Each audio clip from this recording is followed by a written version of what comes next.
So yeah, I mean, it's just I was just we were pretty distraught over that. But I mean, that goes back to okay. Here's the major drawback with big ticket items for us. You know what I mean? Because we're a low end, we're not a high end seller. We're a low end seller. You know, so. Well, I mean, it is what it is. Luckily, the person is not the one of the items. They're not waiting till November the 4th to ship the item back. They've already shipped it back this morning, so it's in the mail on the way. So we can get that one taken care of as soon as it gets back. But I just I hate it when it happens like that because we're in the process of moving. We're in the process like tomorrow we're going to go get another building, and we got all this stuff that I got to get this building moved. I've got, if anyone's interested that's watching right now, if you want some really, really good deals, a good portion of my store is 75% off for a month. So go check those out. Uh, some people have gotten some really, really good deals. I'll check it out. Hey, Yeah. Yeah. Tanya's there. Tanya, is that another Tanya? I think she's Tanya. Yep. It says A. I think that's right. Tany. Yeah, but I think she says it Tanya. Oh, okay. So we got the store 75% off some items, not all items. If you send me an offer, it will be declined on one of them. Hey, I'm sending you offers then. I mean, I had somebody send me an offer that was 30 cents less than what it was, you know, and I'm just like, if you can't afford 30 more cents, then no, we're just not. We're not doing that, you know. And then you get the flip side, but it's already 75% off. I'm not. So and then I got these people that send 50% off the 75% off price, and I'm just like, no. For a serious question, then it's something that Justin brought up in his video when he was talking about that. Okay. Would you classify yourself then as a part-time reseller? Well, let me put it to you this way. Not would anybody else. Would you classify yourself as a part-time reseller? I would not classify myself as part-time, but I will say this. Or a hobby reseller, I guess. I work full-time to make part-time pay. Think about that. Think about that.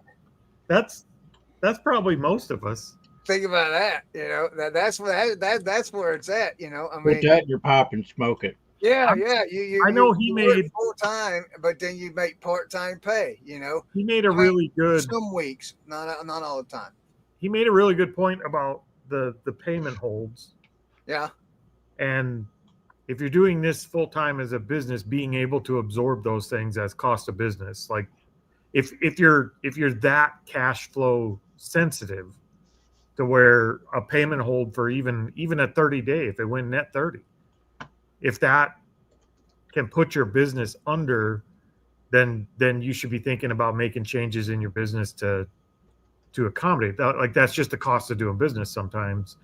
And he was kind of making that parallel there, where the people that can absorb that and are doing things differently to allow for stuff like that, because things are gonna go wrong. He made a really good point. Things are going to go wrong from time to time. Yeah, you have to be able to get through those. Well, we're gonna get through it. It just sucks. It does suck. I mean, we're gonna get through it, you know. And and I told Tammy, I said, never fails when we finally start getting get ahead, getting a little momentum, and we're able to make some moves. We get a hiccup, you know. It's like every time bump in the road, and this particular time, it just happens to be a little bigger bump than what it normally is. But we're gonna get through it, you know. I mean, yeah. I mean, you remember, Corey, and here's how we're going to do it. You remember several months ago, I sent you a message about YouTube, what they was doing with the memberships and stuff. Yeah, you said you got paid, I got right? paid today for that. So that helps. Oh yeah, so there's that money that we would have. That's that one door closed, one door open. Yeah, yeah. So that came through. That came through and hit the day, and I was like, oh, thank you, Jesus. I guess, and I already knew. I knew last week it was going to hit today. So I really wasn't. It's just the thing with the eBay with the returns and the holds. Since they started doing that, and then if you got bigger high ticket priced items, them holds sometimes, depending on your business model, can hurt you or set you back a little bit if you're not prepared for it. Just like you're saying, what Justin was saying. I want to go watch that video now. Yeah, I think it would set anybody back. I don't think he was saying it wouldn't hurt. I think what he was saying was be prepared. You have to count on things going crappy. Right. Like the business has to absorb the hits, which is, I mean, it's a very good point, and it does absolutely have to be able to absorb stuff like that. Maybe build up a retained earnings fund. What? Build up a retained earnings fund. I think. What's that? I think right now we're in fourth quarter. We're looking at making our purchases for the end of the year for new equipment or anything we need. Like we're in good shape right now. I think we're going to buy a paper tape machine. We talked about it on tomorrow's video. I think we are going to pull the trigger on that. And I think I am going to get a better card scanner. That's something I've been battling with for the last couple of weekends, thinking I might do, and I think I'm going to. Somebody made a recommendation on our channel for the right one. What kind of card scanner do you have? It's the one I've been using, the black one. I don't know what it is. It's a decent scanner, but it's old, and I think it's just worn out. So I got an Epson ES 402, and I think it's the one before the 500. Check this out. How's Chris's support society doing today? We're good. already working overtime, Scott. Yep, we're already putting in the hours. Already working overtime. Anybody sell axes, hatchets, and axes? I sell Playmobil hatchets and axes. I don't think I do that. We're putting a bunch of those on the I know one person that sells them. I should reach out to her. We're going to do a bunch of them on dollar auction. So if somebody's looking for a low dollar niche, one of the things that we've found, and I don't know if it's in connection to it probably is in connection to our Playmobil, but a lot of there were several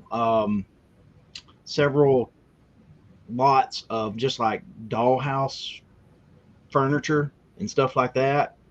Like this morning we sold like a little Singer sewing machine.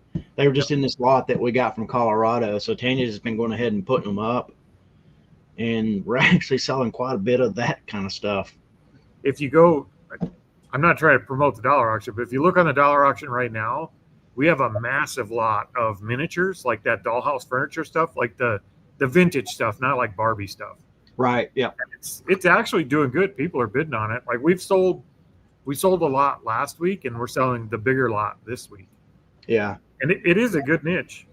Yeah. So it's like, I think probably some of our same Playmobil people are buying it, but because it's of similar size and stuff, so they can use it, but it's actually selling really well. It's not one of those, like, it's not something we would look for, but it was in this lot of stuff that we had. There was like several little cases of it and stuff. So it was like, well, we'll go ahead and sell it. So yeah, we've done good with that. We got a big lot of it out of it. We got two lots. One was all like, it was like the old tin, like metal furniture type stuff.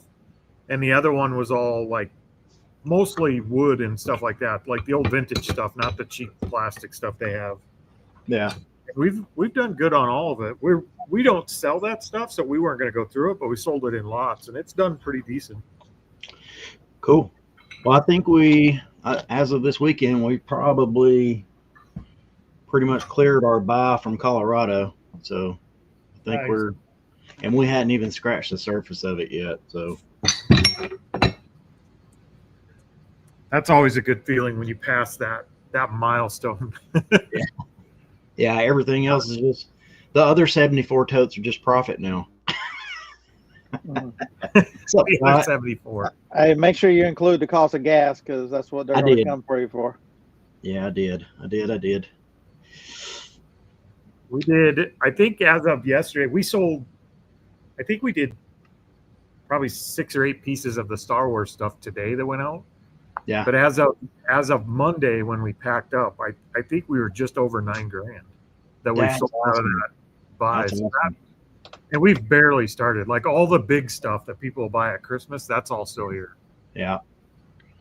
Yeah, I think Q4 has definitely already started kicking in. I think people are definitely buying from that. Which is so I saw the Cash to Trash guys were talking about this today too. The thing that John Flippin' Ain't Easy was talking about, turning off international shipping. Yeah. I kind of want to chat about that because I don't like. There are so many variables. It'd be hard without all the data to know how. Nobody knows. You're just basing a guess based on coincidence for the most part. Right. You don't know, and like Primo's got the exact opposite. He's like, my sales initially went up and then they died again, so I turned it back on and they're back to normal. I think it is. It would be very hard to tie that to something definitive. Yeah. We have had international shipping off, and we've had it on. Like we probably make 3 or 4, well, probably a handful, maybe 5 or 6 international sales a week. Yeah, same here. International sales off. I have no incentive to shut it off because we're doing well. Yeah. I guess if I had a store that was just tanked and I couldn't figure out why, and maybe I'd try it, just see. But well, just like for example, like I'm just going to make up a number, but like if you let's say I didn't turn it off, but like sales hit last week. I'm assuming fourth quarter sales, and they went up. Like sales might be up 30% over the past week. Well, if I just so happened to turn off my international sales at the start of that, it's not, I don't know as you'd know it'd be hard to know there's a connection is what I'm getting at. It'd be very hard. Yeah. Unless you run that trying experiment over time. People are trying things, and the last thing they try is what they credit as being the solution to it. Yeah. And okay, so let's get this straight. So eBay is going to make it to where this is a benefit to them because 70% of the people on eBay are outside the U.S. But yet, if a U.S. seller puts it on, it's going to kill our sales. That don't make any sense. No, it didn't. And I don't know. I mean, there's certain, and I'm not saying this a bad way. I watch John's live. I like John. I have no issues with John. But there are a certain subset of people that tend to look at things when they happen as a really negative thing, and they're trying to point at a reason for it instead of solving. I can prove my point right here. For over a year, John believed that if he left his house, that they punished your sales. Yeah. How do they know if he left his house though? Because they're tracking your phone, and whenever you leave your zip code or whatever, they turn your visibility down. It's the craziest. I don't have any problem with people having theories like that and testing things, but most of that stuff is it's so out there. Anecdotal was the right word. Most of it is so anecdotal. There's no way to prove it, and there's a major time loss in putting your brain in that space. Like I could much better use my time if I just put it into listing something instead. Amy, you're the person I was going to get a hold of. We're listing a whole bunch of axes and hatchets on the dollar auction, so make sure you keep an eye over there. Okay, so I bought a printer this morning and I tested it, and it was a little wacky, so I made a video about it and just released it a few minutes ago. What kind of printer? An HP 1102W. It's a workhorse of a printer. It's one of the better. Just a normal printer. Yeah, and but it printed all black, and so basically the toner cartridge had gone bad. All right, but the toner, because that printer has a built-in. Every time you replace the cartridge, you replace the drum as well. And I said, I replaced the cartridge and it works fine. And so I just made a video about, hey, not everything's not as bad as it looks. This is an easy printer to deal with. And I've already got one listed. Here's the other one. That one sold because I had my hands on it. Nice. Yeah. So does Does Amy need to know about hatchets because of her penchant for true crime? What's the deal there? All I know is Amy picks up hatchets at garage sales, like the old vintage ones, and she does really well with them. So we bought a bunch, and surprise, I don't want to research them. Okay. Yeah, it's a little bitty HP laser. I had one that I put thousands and thousands of pages on, but I found the color printer, so I kept the color laser. Yep. But if you ever see these, I got $100 for it. Nice. And it's only like 14 by 9 by 8, so it's easy to ship. Smaller box for a printer, for a laser printer. It's a smaller printer, and they are in demand. There's the next model up is the 1109. It's about $40 more if you ever see it. They look the same. We have bought 4 printers since we started doing this, so about one a year. But every time we've bought one, it's been new sealed in the box. We haven't bought anything that wasn't new sealed. What kind are you buying? We haven't had the chance. We just haven't bought those. Are you buying them to resell or buying them to use? We flipped them. They sell almost immediately when they're new in the box. They sell within the week. Oh yeah, 100%. Yeah, I was shocked this one took so long, but it had been up for about 5 days and sold today. Here you go, Amy. That's an old Boy Scout, like an antique Boy Scout one. You got 3 more going up. Check this out. Here's some Playmobil that we've never seen before. It's greenhouses. Is it a greenhouse or like a bird atrium? What do you got here? The man, the myth, the legend. What you eat today, Leroy? Nothing. Liar. That's a lie. I hear the rapper, Leroy. Yeah, no kidding. We hear the rapper. And I ain't talking about Biggie or Tupac. You're gonna get, you know how you get carpal tunnel if you do something repeatedly? You're gonna get like carpal elbow by going like to put so much in your mouth. The good thing is I walk a lot. That does help. Yeah, Leroy's a 1,000-calorie a day walker. It takes a lot of walking to burn 1,000 calories. It does. How much walking he does, so he can do that much eating. I do a lot of walking, but I don't think I'm burning 1,000 calories anywhere.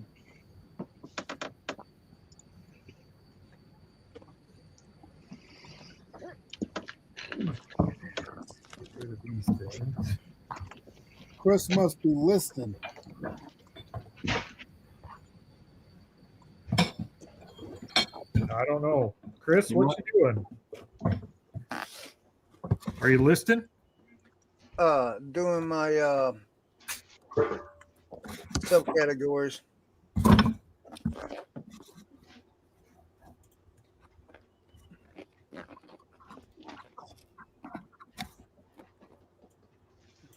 They kicked me out of Rhode Island. They said there was a food shortage.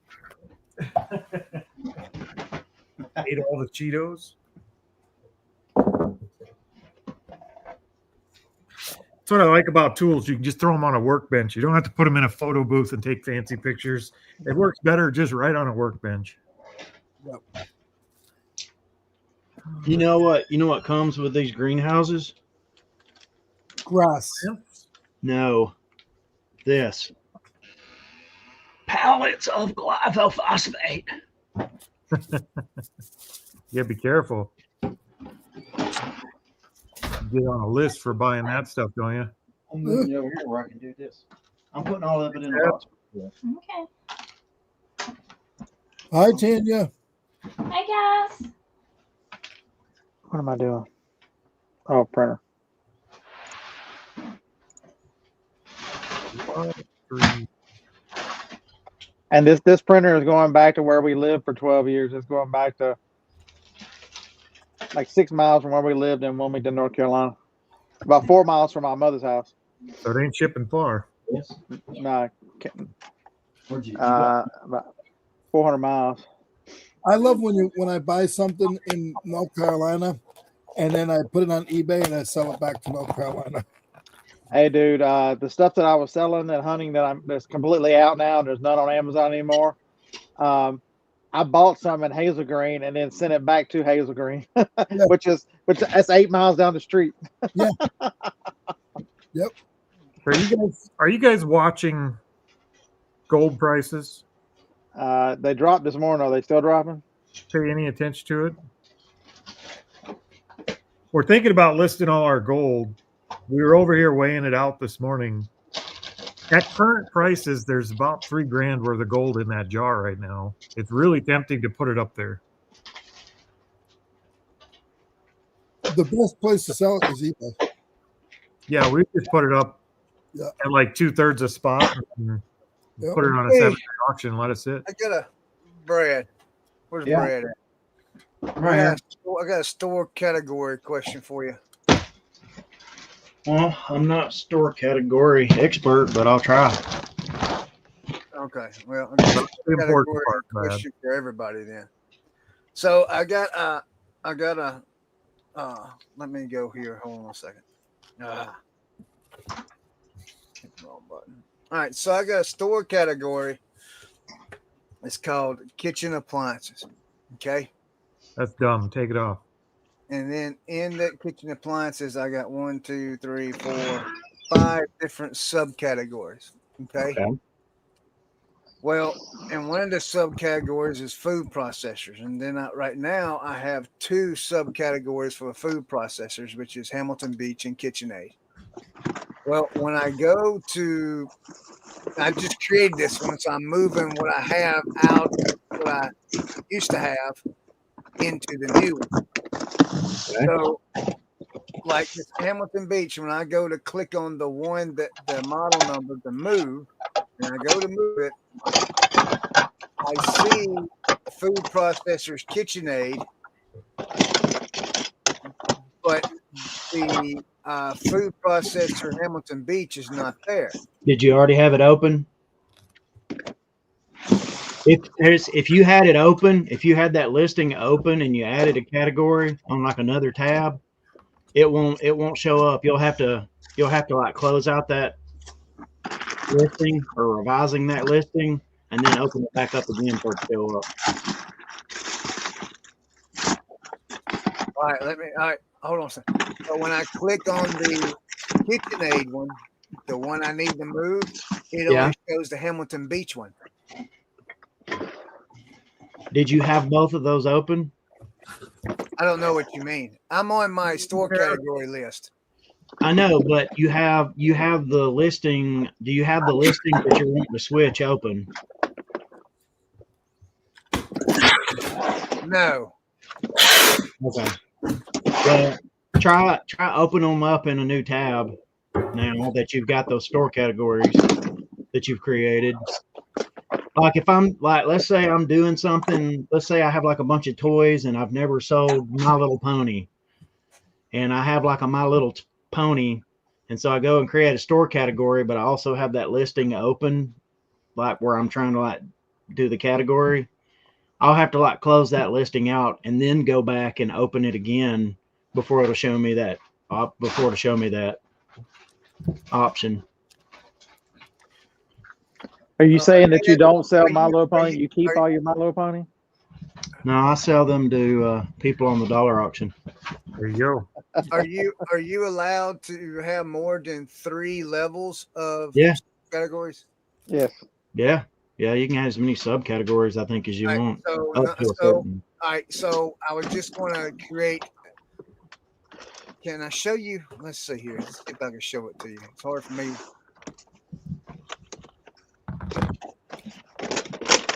All right, look right here, Brad.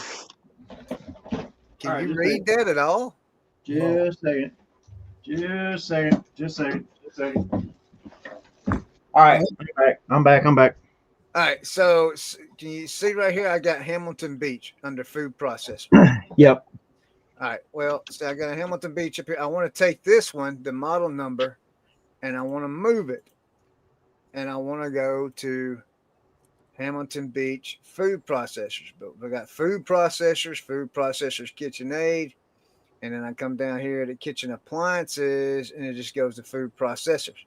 All right, we'll click on that if that's where you want to move it to. I want to move it under here to food processors Hamilton Beach. Okay, well, go back to the one you want to move.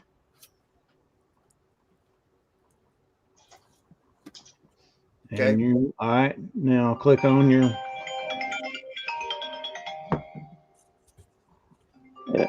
Just a potential spam thing. All right. Scroll down to the one that you're wanting to move it to. It doesn't show up. What's the category? It's the food processors. Kitchen appliances, food processors. Click on that. But see, no, why didn't you click on that? Click on that. Click on that. It's not where I want it to go. That's not where you want it to go? No, it's not. Okay, so now what it does is it's created. All right, now click on that. See if you can move it under a subcategory.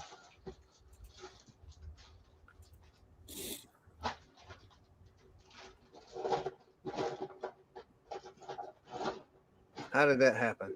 No, it's not the right one. The other one was under kitchen appliance. You got to go by your categories.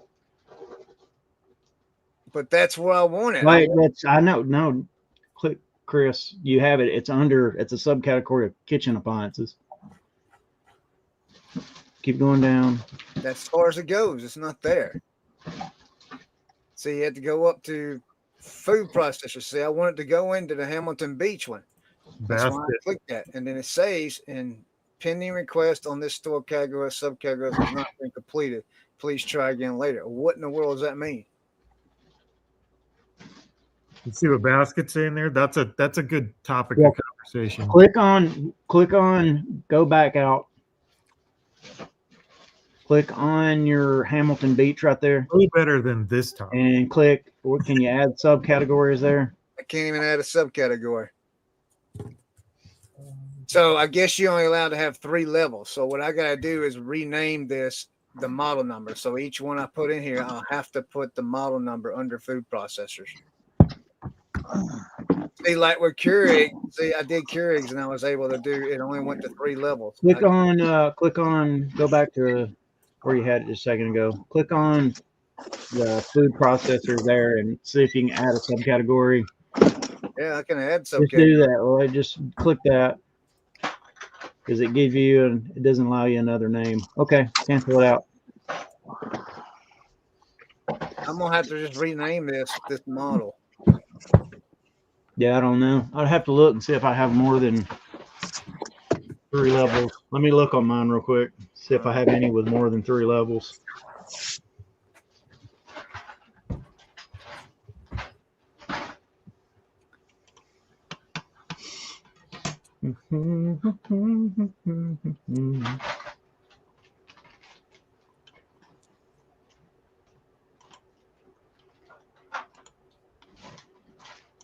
While you're doing that, Brad, have you guys noticed that ChatGPT now integrates different e-commerce sites? The main one they're not doing is Amazon. So if you search for like what are the best headphones to wear while I'm jogging, it'll actually show Walmart listings, eBay listings, Shopify listings, but it will not show Amazon. That's weird. Is there a reason? Yeah, Amazon blocked ChatGPT with their bot from crawling bots, so Amazon isn't getting included. So there's kind of a rift there, but I do think that's going to change e-commerce if they don't allow AIs to search their inventory because they are kind of their own thing. I think Amazon's going to suffer. I don't think Amazon's going to be the big dog. No, I think you're right. Yeah. Hey, Chris. On edit beside Hamilton Beach, click on. You'd have to make it Hamilton Beach model or whatever. Okay. It does look like you only get 3 steps. 3 levels. Okay. All right. Thank you. That's what I was wondering. Yeah. And I do think those AI searches, like I'm noticing more and more, depending on what I searched, it's showing products that I could buy right through ChatGPT. Because they're getting a commission. Yeah. Well, they're not yet, but they are going to move into an advertising model.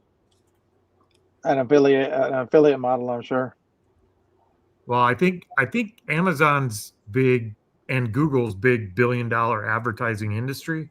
I think ChatGPT has already announced they're going to move into an advertising model where you as a seller, say you have a Shopify store, you can run advertisements so your product shows up on GPT in better placements. So I think they are going to move that way because they're still, even with 50 million daily or monthly search users or whatever, GPT is still in the hole. They're still losing money at the moment. I don't know how, but they are. It'll be interesting. It's certainly going to change the game for a lot of store owners, especially if you have your own platform.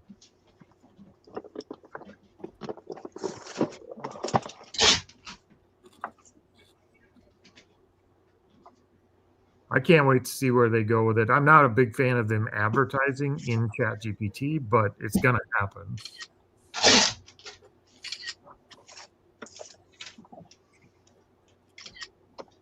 Yeah, I don't think you can stop it. Nope.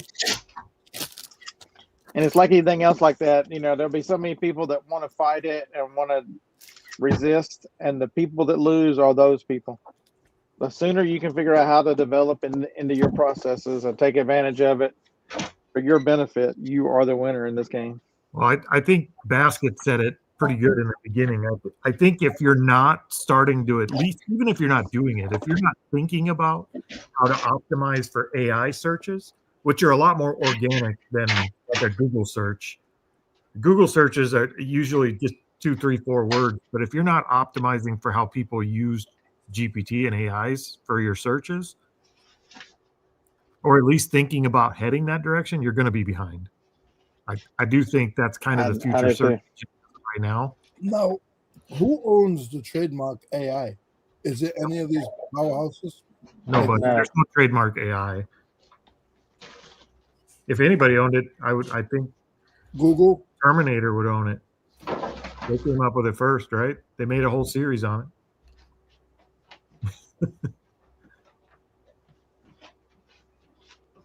Amy, get ready because there's going to be paid advertising in all of the AIs. It's going to happen. It's just a matter of time. I have zero doubt that that's the direction it's going. I mean, even ChatGPT has put out a public statement saying that is the direction it's going. They have job openings right now that you can go look at their job postings, and they're hiring for marketers for that exact reason.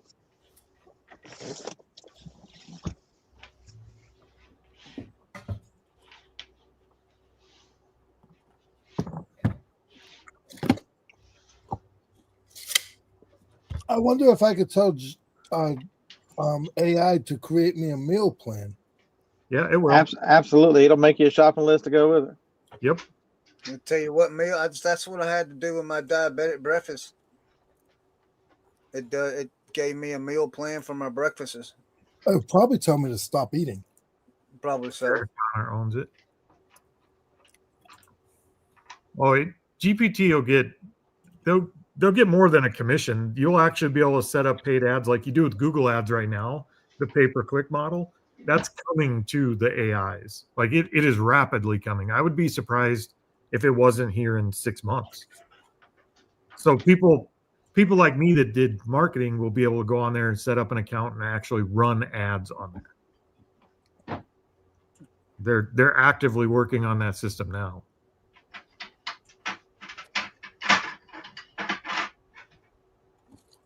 When I beat these guys in the challenge that we're doing, it's going to be my own weight loss. On when you type it in, it's just going to say how to beat the rest, and my name's going to come up and my picture. Yeah. I hate that you're going to lose. Yeah, that's going to be really embarrassing, Leroy. Scott, don't bet your money on that one, buddy. Dude, I've already been on this for 2 weeks. You're behind, son. I haven't started yet. And part of the reason is what Teresa was telling Chris about before we started. We had a huge packing day yesterday. It was one of our worst packing days because we actually ran late. We didn't get to the post office till like 4:15, and they closed at 4:30. Ooh. So we felt horrible. So she came home and made like 3 dozen of those Hershey's Kiss peanut butter cookies to take to the post office today. Naturally, those don't get out of the house without me eating a dozen of them first. Of course. I'd hate for them. You just sending something out that didn't taste right. We had to make sure they were good enough to go out. Yeah, so I got after I left Greenville, I'm like, I'm tired of my feet hurting. I'm tired of all this crazy mess that comes with eating sugar. And so that following Wednesday, I went on keto. Good for you.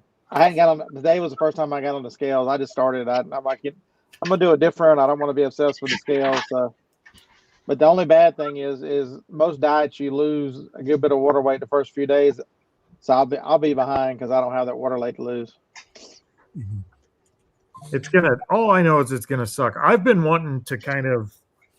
I don't really even. I know I won't do a diet because I can't do diets, and I won't do like an exercise routine because I won't stick to it long term.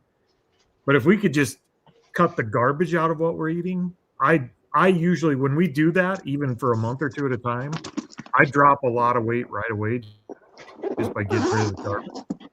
So yeah, I can't do it. I can't do it by myself. My wife, she last night we had spaghetti. She used the different spaghetti sauce, and then she cooked noodles for her and the kid, and for me, she had spaghetti squash. So she goes out of her way to help me with that. So see, Teresa's the opposite. I'll try to eat healthy, and then she'll come home like she can't drive by a Dairy Queen drive-thru without grabbing a Blizzard or something. So it's like there's definitely going to be some friction there with Teresa because she likes her junk food, she likes her sugar, and that's going to be tough for me. Because if it's in the house, I'm eating it. I don't care if I'm on a diet. If you bring home a Snickers bar and put it on the counter, I'm gonna get it. So the one thing I like about keto is it really kills your appetite and any cravings. So I really have no issues with keto. I love being on it. The hard part is if you're a little hungry and need a snack, there are no snacks unless you eat pork skins or pickles. I'm very rarely hungry. I usually just eat because I'm bored. I snack when I'm bored, and I'm bored a lot. So I feel the same. I snack and eat when I'm depressed. Well, I don't do that. I feel like I've lost some weight because I gained weight through my midriff, and I feel like I've lost a little bit. I don't know. I could stand to lose a little bit of.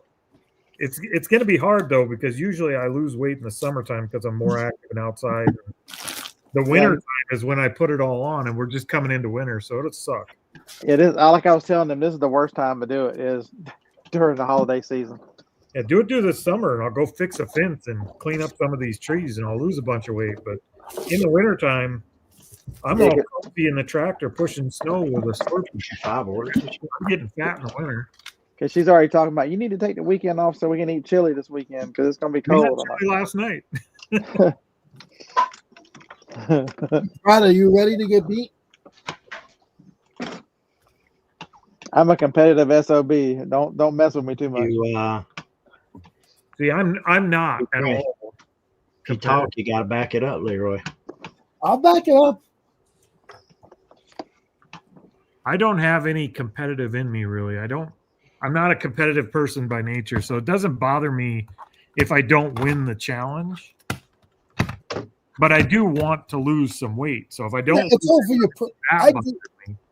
I talk snap because I just can, but it's all to make you better. It's not to impress anybody else. If you're doing it to impress anybody or win money, then you're doing it for the wrong reason. I'm doing it to feel better. I need to lose some weight so that I'm just healthier. Period. Yeah. It has nothing to do with the challenge. I could care less about the challenge. It just gives me a reason. I just want to be that chubby old guy. I already got to be the old guy. I can't help that. I don't have to be the chubby old guy. Tara wants to lose weight and beat Leroy. Of course she does. Tara's competitive. And I just want to lose weight and beat Leroy and Tara. And Scott just wants to watch everybody beat everybody when he beats everybody. Maybe that's why I don't like sports as much as I don't like sports, because I'm just not a competitive person. Man, all I can see is you assholes are gonna have me out here walking around the block carrying on like some fool. Well, Corey, you'd love watching Dolphins football then, because they're not a competitive team this year. Yeah, I've noticed. The problem is they are competitive; they just suck at it. Hey, Yeah. did anybody see that Denver game? Yeah, I watched the end of it. Holy cow! I was sulking over the end of over the Dolphins game, so I watched what real football looks like. Right? My problem is the team that the Dolphins played is just on the bottom as they are. So everybody's making a big deal about it. Listen, you played the suckiest team and you both suck. So get over it yourself. Hey, Chris, you know how many times I've watched that pick six at halftime? I bet I've seen it 50 times. It does not get old of him streaking for the end zone against the damn ugly ass dumpster orange Tennessee Vols. What's an end zone? It's a good question, Lisa. I don't know how Scott has a dog head just floating. Is it a bull? So my wife decided that that's my dachshund. She had it made into a. You can send a picture and get air fresheners made. Nice. That's cute. I thought you just had a. What do we do here? It's lost its smell, so it just hangs up here. Phoebe and Gumby hang out up here above me. I never knew you had a shelf above you until you just did that. I thought it was just the ceiling. It's not a shit. It's a kitchen cabinet that goes over a stove that I picked up at a yard sale for $10. But it worked out perfect in here because it holds the 24-inch roll of paper.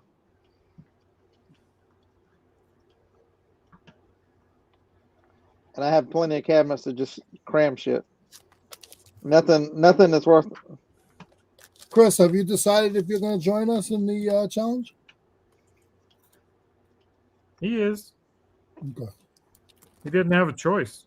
He doesn't have to participate. He could just lose, but he's in it regardless. He's contemplating how bad the defense is for Georgia right now. He acts like he can't hear us. Christopher. Yeah. What's wrong, buddy? He's trying to figure out that stuff he's working on. Oh, are you still working on the categories? Yeah. Yeah. I don't understand. I'm not understanding what the problem is. I've taken items out of these categories and putting them into others so I can get rid of the old categories and then put the ones that I put in other in the correct categories now. And it's not letting me delete the old categories. You still got something in it? Yeah, check, see if you still got something in them. You can't delete it till you've taken everything out of it. That one's done. Hamilton Beach. That's the thing. I've already moved it out, but it's saying when I Do you have anything? when I click on the one that is showing, there's nothing there. It's like it's not catching up or something. Well, give it a little time to index. Do what it does. I mean, I've been Wait like 15 minutes and then try it again. 15 minutes. I got time to work on that. You know how eBay is. Everything is. It takes their system a little bit of time to catch up with the stuff.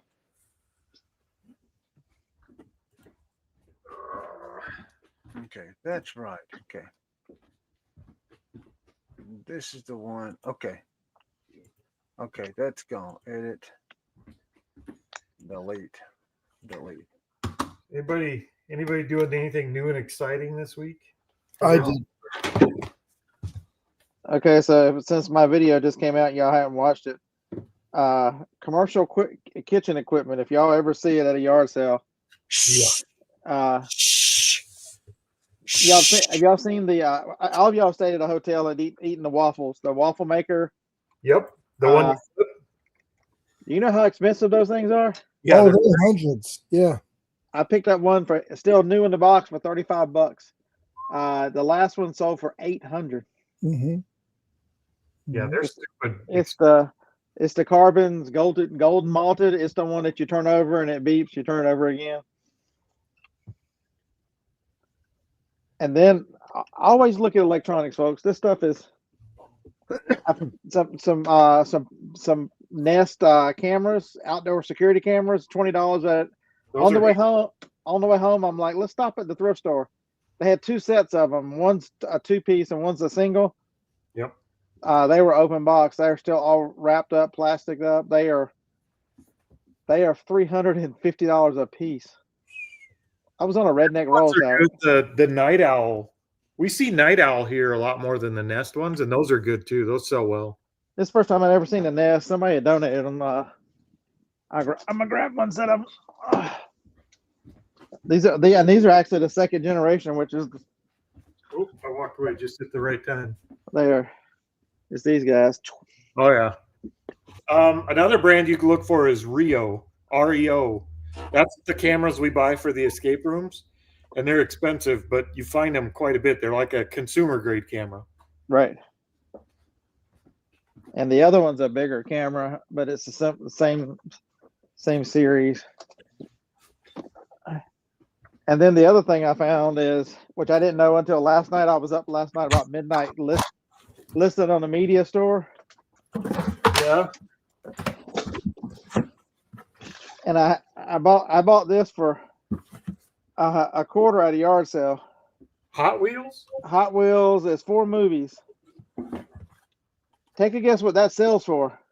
I've never seen a Hot Wheels movie before. Probably over 20. Oh yeah, a little bit over 20.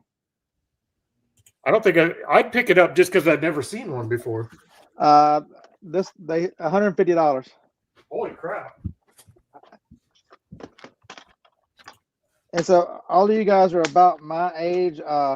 So your kids probably watch a lot of the same stuff my son did. Yep. Do you remember a Nickelodeon show called like Josh and Drake? Oh yeah. Yep. I picked up 2 of those DVDs in the same lot with this. They were all the DVDs are $4 quarter, so I bought them all. I mean, $4 for $1. So I'm like, I gave him $20 for all 120 of them. Those Josh and Drakes are $20 a piece used. That's I hadn't looked at the rest of them. It was all kids movies. That's such a dumb show too. Oh yeah, they were 2 goofballs for sure. Yeah, but that one, I mean, I guess it doesn't surprise me as much as people pay for Hot Wheels. You probably got collectors that want these, not kids. I would have never guessed that on the Hot Wheels ones. That's crazy. Yeah.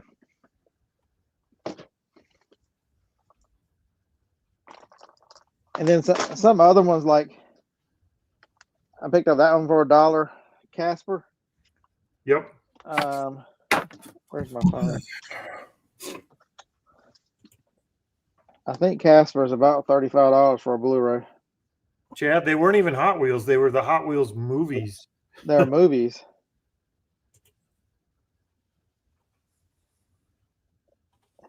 Never seen that before. Yeah, that Casper Blu-ray, that's a $30 Blu-ray. Which Casper is it? The most recent one? Yeah. Oh yeah.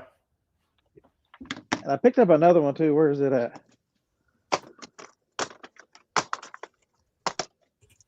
I think the other one I picked up was Omen. I think that's. Yeah, it was $1. I think this was another good one. Let me see the cover of that one. Oh, not the one I was thinking. Okay.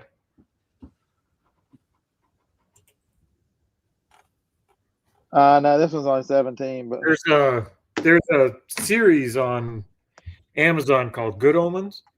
Right. And there's a book that it's based on. That book, if you find that book, yeah, I think we sold that book for over $200 when we found it, and we had no idea what it was. We just picked it up. And what's the other one? If you see the movie Blu-ray of Sling Blade used, that's worth $45. I don't know why. Whoops! I don't have to go anywhere. I'm right here. I was using it to test, and somebody showed it in a video I was watching. I'm like, holy crap! My test video was worth $45. What am I doing? My test VCR tape is Red October, and I don't know. I don't remember what my test DVD is. I told you that's what happened to me. I went to an estate sale and I bought one of those big large rolls of wrapping paper. And I was like, oh man, this is awesome. I can package all my stuff with this, until I comped it and realized it was worth like $85. I went back and bought every roll that they had. I made $2,000 off of that stuff. Yeah, the test VCR tape we use is Hunt for Red October. The test DVD we use. Oh no, this was the good one. So times. that was the good one. If you see the Blu-ray, The Passion of the Christ, remember they crucified Mel Gibson. Yep. Not like the movie of Christ, but you know he was when he made this, he was on the outs of Hollywood for being different. Being different. He went on a drunken rant and said some shit that got him in trouble, I think. This is on Amazon right now with a 9,000 rank. That's a $55 DVD. I mean Blu-ray. So this is what I'm trying to figure out, Corey, is on a lot of the media you can get if you send it in FBA, like you're doing some books. What number do I send this media store to Amazon? Because there is a distinct advantage. Like on eBay, I don't think $54 is going. I think on eBay it's more like 30, and then eBay's gonna charge me more to sell it. eBay's not going to charge you more than Amazon to sell it. Well, it'll be close. New $35, so you lose $20 by selling on eBay. Yep. And so where Dave and I were talking about this last night is where. Sell slower. Hey, Basson, it'll have a good one, buddy. Biggie, I do all free shipping. It's just easier. I'm just too afraid to. I just got my pants torn up from going away because dude, I'm just on. It's just that channel. It's just media. Everything else is kind of mixed.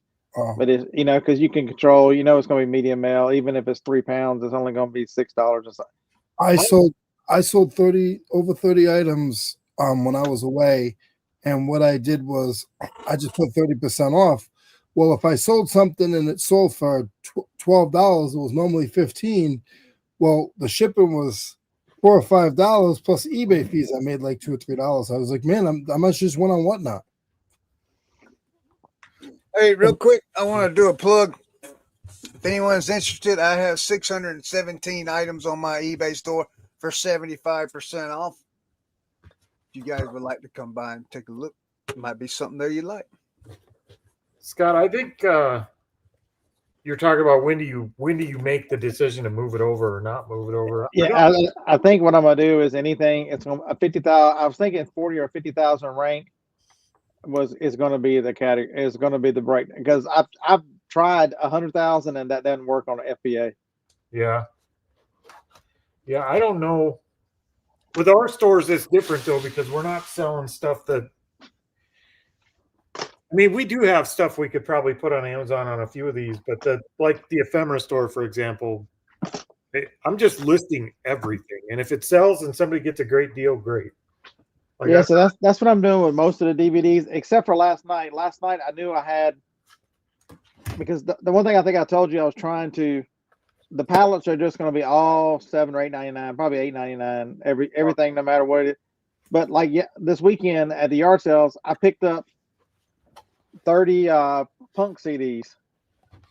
I looked at all 30 of those up because there was 4 $25 CDs in there. But I'm not the stuff that comes bulk. I'm not looking it up. But the stuff that I pick up by hand, I am pricing different. Yeah.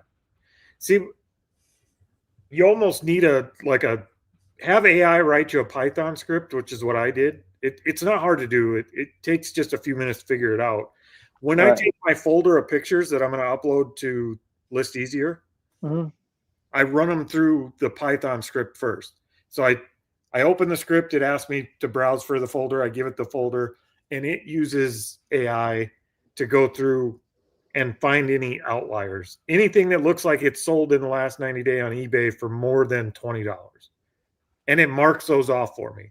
So when I upload them to List Easier and I give everything my standard pricing, I go back and look at the outliers because sometimes it'll catch one that, maybe it sold for $100. I don't want to list it for my $20 tiered listing, but that way I don't have to look everything up. It does it for me, and it just gives me anything that falls on an outlier list. So 2 or 3 per batch. a Python script to look at pictures and compare to eBay. Yep. Do you have to? Does that require the agent? No. It requires a API access. If you're on the $20 plan, you have access to ChatGPT's API. And it'll walk you through how to find your API key and set that up. And it writes the script for you. And it just dumps out an Excel sheet. So I open like a CSV sheet. I open that up and I look for anything that it flagged as an outlier. And then when I do my list easier, I just find those 2 or 3 items and go price them.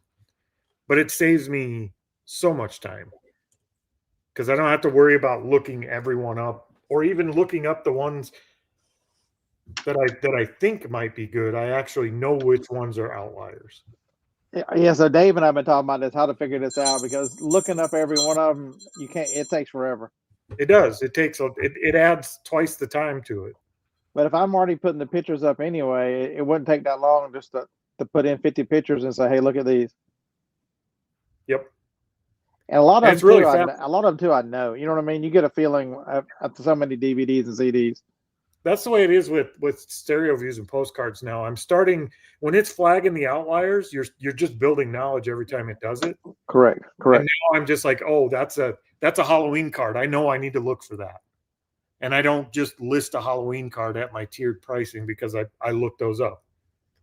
Ooh, just sold a Blu-ray player. Oh, that's the son of a bitch. I just took that to the building yesterday. So that was one that so that's a good example. It was a Blu-ray player at an estate sale, and let me see exactly what I got for it. I got $50 plus shipping for it, and normally it was selling in the 30s. Nice. But this one was in its box and had never been used. The batteries, everything is still in the little plastic bags. It looked like they might have tried to take it out, the foam or whatever. So I sold it open box. Because it was an estate, like a living estate sale by the family, and they're like, he can't remember if he ever used it. It doesn't. I'm like, yeah, it looks like a little bit. The stuff is, they sold it to me for $7.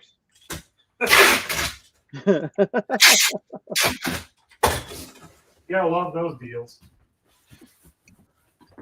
Yeah, I also had a huge handful of CDs, and then the one Blu-ray they had was Passion of the Christ. He said, nice. Everything I bought was like $23. I'm like, that Blu-ray sitting there is okay. So where are they at? Here's a question for the chat. None of y'all are gonna get this right unless I don't think I've really showed it much of anywhere. Where did I put them? These have got to get listed today. Uh-oh. I set them down over here somewhere. It's some shampoo that I bought. Oh, are they the black bottles? I saw those. I won't say anything. Yeah, the black bottles of shampoo. They're Vavoom. I think I had them somewhere.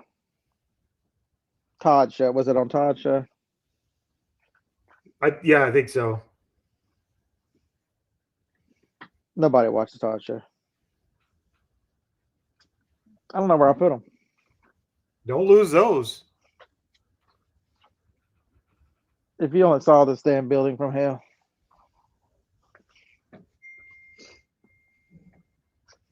Uh-oh. Oh, hell. Look at there. We got the Wolfman on. Here we go. Here's the shampoo. It's Matrix Vavoom. Hold My Body. Hold My Body. Hold My Body. I paid $4, so it's 25% off. I got 3 of these for $3 each. How much are they worth? I can't say anything because I know. Yeah, $42. That's a good guess. 19. Are y'all sure y'all resellers? Can you hear me now? How's everybody doing? When you showed those, I had to question if I was a reseller. Lisa said 65. Ain't none of y'all in the ballpark, by the way. Mm-mm. Hey Tanya, if you add another number to yours, you'll be the closest. And add it on that side. $353, and there are Get the heck out of here. and there are solds for them. $353, and there are solds for them. Yep. How many do you have? 3. You can't go back and get more? That's all. They were in the bathroom. My buddy Joe was in front of me, and I'm like, Joe, you're about to learn an expensive lesson. He's like, what's that? I'm looking for razors. I know you look for razors. I'm like, yeah, but you walk by this shampoo, and I showed him the phone. He's like, holy shit. Did you know it before you comped it? Nope. Oh, okay. Hey Scott, can you show that one more time? I've been sitting here trying to talk and I was on mute. And there's somebody with 2 of them for $248. Right, Tanya? Jeez. They're crazy. We got a bunch of Bath and Body Works at an estate sale. They have the same bottle of lotion. It's Freesia is the name of it. They have the same bottle, but they have like 50 bottles of it. And over 2 trips to the estate sale, we ended up buying them all out.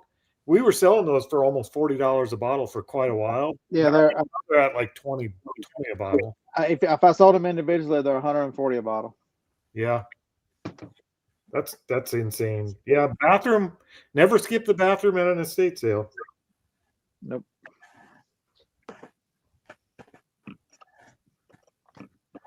That's one of the first things Teresa looks up. She goes in there and she'll start comping everything's in there. Yeah, because you'll find old perfume. I mean, electric razor sale. I'm one of the few that will clean one up. Yes, mate. That's one of the things. It is beauty shop exclusive stuff. Yep. I sent it to my buddy Jennifer, and all only response I got back from her was "Holy shit." I didn't tell her a price. She knew what it was. I said, "Look what I just found." Because she's very good in that stuff. She knew exactly what it was. Same Jennifer Scott. Yeah. Yeah. With all that hair, she knows hair products. Of course. It made 50% off an item priced at 75% off already. Just wasting time and that's it. He's gonna lose it. Why do people do that? I don't understand. All right, so Chad, here you go. Pick these up. When I was searching for the other stuff, I picked these up. Jergens is no longer in business. There is no more Jergens. Oh, are they out of business? They're gone. Good job. Can y'all hear me good? Mic check. Yep. You see what a 2-pack is selling for? Eight bars is selling for $50. They're $25 a 4-pack. That's awesome. One store I went into had 7. So I've got 8. I've got 4 2-packs, $200 worth.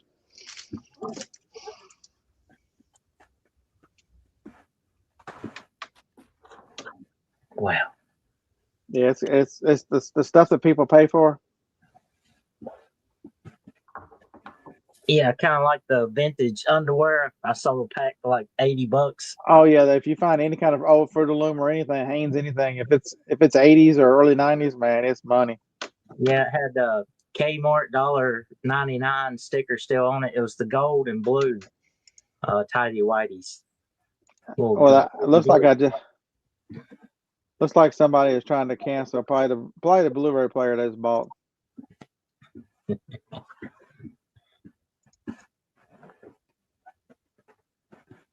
Order by mistake. Of course they did. Okay. Of course they did. Block. Placed by accident. You had to hit like 3 different things, you liar. We've had them do that when they sent us 3 offers and went back and forth and then said, "Oh, I mistakenly placed this." Really?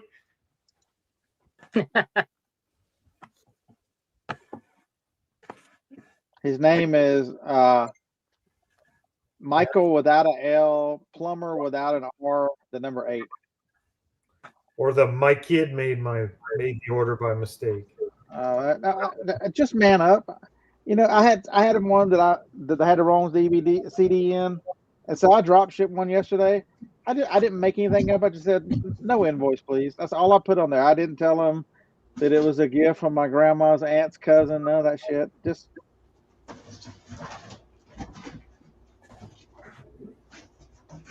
block fitters. Probably bought it and then immediately got served an ad for one for a better price, and they bought it. Just don't want to say it.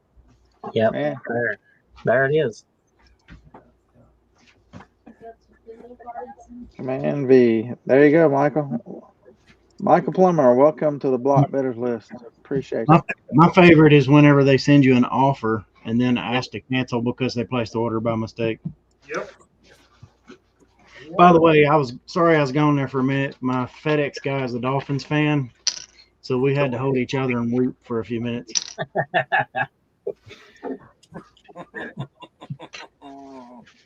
Talk about Bath and Body Works and stuff. Here's Beanie. Look at that. See, this is where eBay is completely wrong. Because this guy did this, there should be exceptions where a seller can leave negative feedback, and I should be able to go on here because he already has the feedback from me saying it was a perfect transaction. You know, I should be able to go on there and leave negative feedback for this dude for doing this crap. Because this is eBay is going to say the same thing. Well, we can't take that off because that's the experience of the buyer. But what about the experience of the seller? There are certain points where we get screwed no matter what, and that's not retaliation. That's not anything. I'll cancel for you, but you're going to take a negative feedback on that. I mean, it should be allowed. Careful, Scott. You're going to start sounding like Chris. No, I mean, I don't believe in the one where it's just tit for tat. But whenever a seller has done nothing wrong, and we get screwed like this, you have entered a binding contract to buy an item. I agree. Danny agrees. Now, it's annoying for sure. I'm not because you know how does anybody know that loser with 17 feedback is going to pull this shit on somebody else? Oh, he's going to. He is going to. Almost certainly going to. I mean, they don't learn. Nobody. It's because they're in California. I mean, and the here goes my conspiracy theory. A bunch of liberals run these companies, and it's the feel good bullshit. They should, and they look at the seller. They go, they should be lucky we allow them to sell on our platform.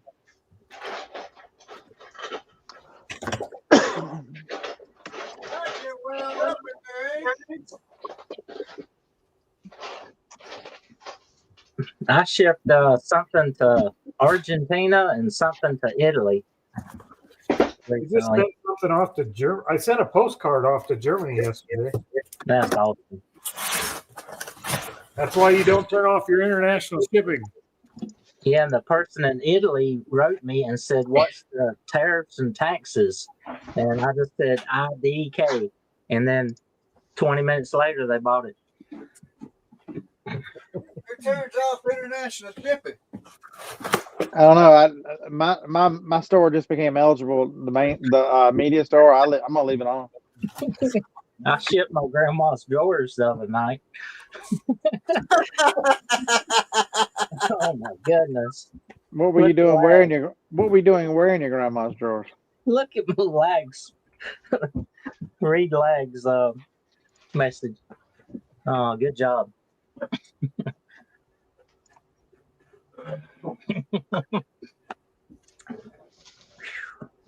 The one thing I hadn't found vintage clothing wise is the legs, the plastic yellow egg with the pantyhose in it. Have y'all ever found one of those? Yeah, I found those. How much is that worth? Mine's been a while. They were $30 or something.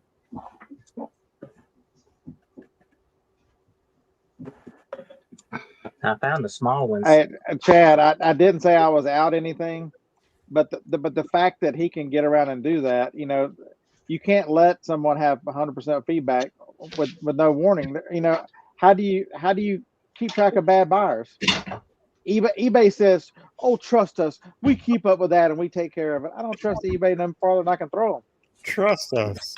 That's what they tell you. 100% they tell you, we keep up with that for you, so you don't have to. You can just trust us to take care of the bad buyers. Nah, AI is taking care of it. It's not real people. This is the second one this has happened to me in the last 12 hours. And the Yeah. other one was my wife changed her mind. Uh-huh. Your wife had you order and then 30 seconds later had you change? Right. Your wife is confused.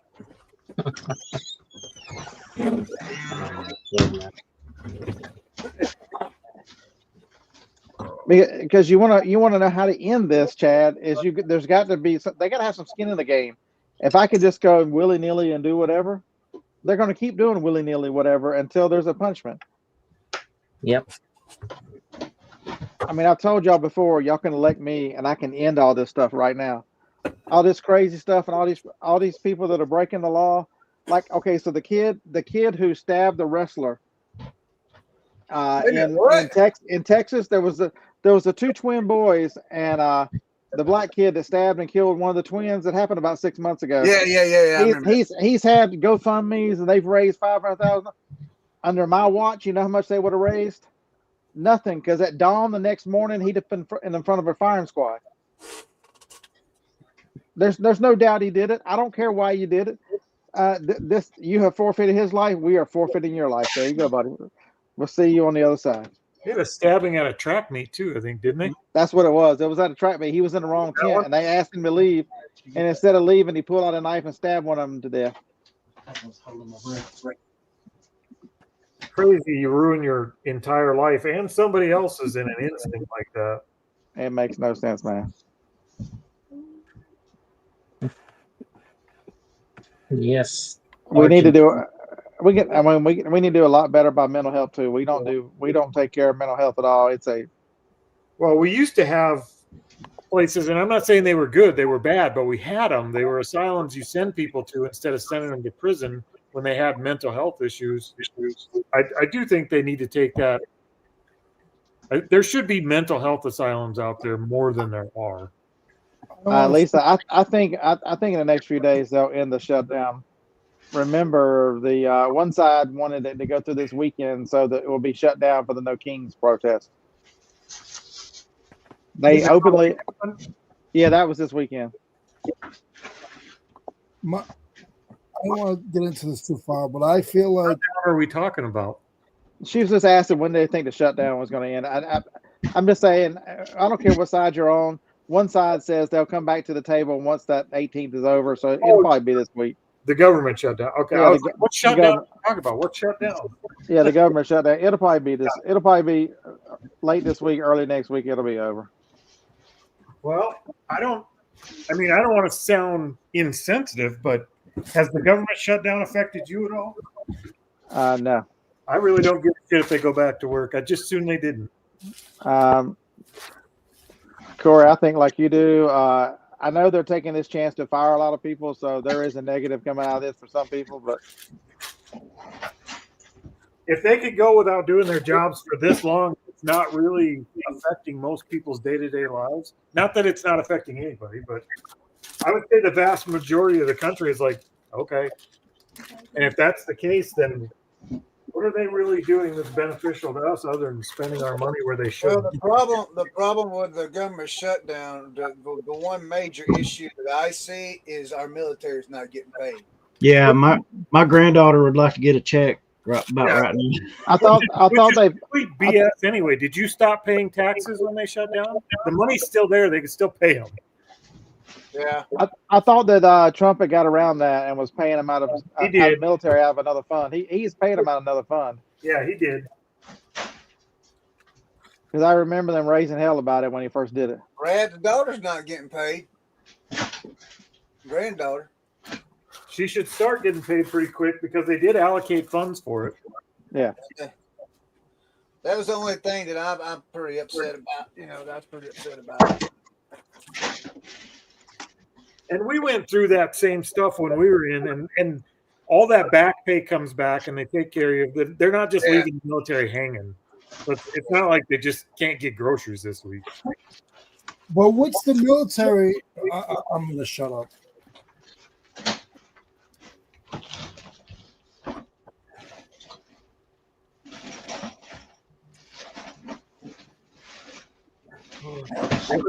Safety glasses?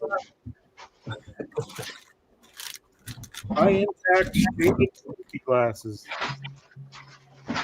Got a whole lot of them.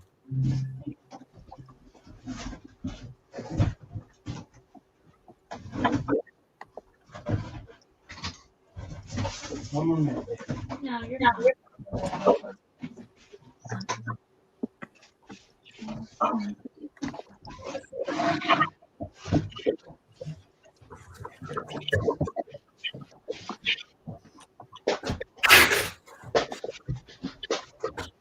Okay, so this is how you, folks. This is what when you got to know what you're talking about.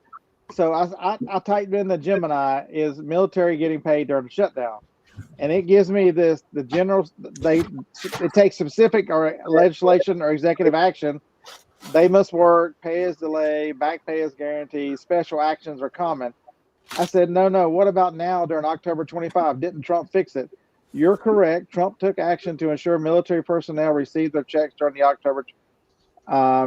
He directed the War Department to use all available funds. The source of the funds was unspent research, development, and test evaluation funds. I had $8 billion that have been allotted that they're using so far. Nice. It says that active duty military did not miss their October 15th paycheck. Good. Yeah. One thing's for sure, we're not going to solve any world problems on this show. You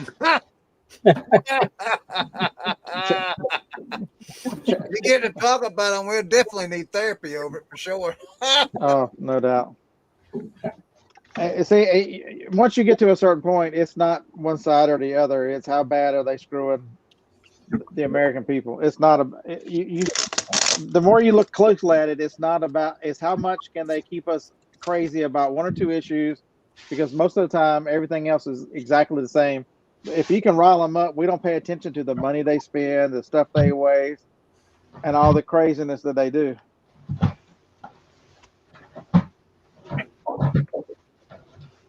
Yeah, I would certainly change an awful lot if I got in office, but I think everybody says that, and I think a lot of them mean it when they get into office. But I think when you throw $1 million on somebody's feet and say all you got to do is be the puppet, it's real easy just to be the puppet. Wait, are you saying AIPAC just goes, hey, 97% of Congress members are paid by AIPAC? All they do is throw money at them, and they vote for whatever Israel wants. Is that what you're saying? I think that's pretty accurate. Whether I'm saying it or not, I think it's pretty accurate. There are AIPAC is 18 million other 13 members of Congress that are not paid by AIPAC. 13. And they're being paid by somebody else. Now, what's the name out of Kentucky? They hate his guts. It wouldn't surprise me one bit. I think they hate America, period. I think they do too. No matter what side they're on, they all hate America. Because you're in South Carolina. Yeah. I wouldn't give a penny for Lindsey Graham. I'd give them the benefit of the doubt. I wouldn't even say they hate America. I would just say they're greedy bastards that like money more than America. And I tell you the same thing about our people. I wouldn't give you a red nickel for any of them. There you go. That's a good. Flag's on the payroll, he said. Like, how can you be on the payroll and you didn't show up at Primo's members live? What the hell? I told out your secret, Lag. I told everybody you're a 40-year-old mom of two, and one of your babies was sick. Sorry about that. Your secret's out. I asked Grok, and that's what Grok told me. What's that? Do you guys catch Rockstar Flipper's channel lately coming across your feed?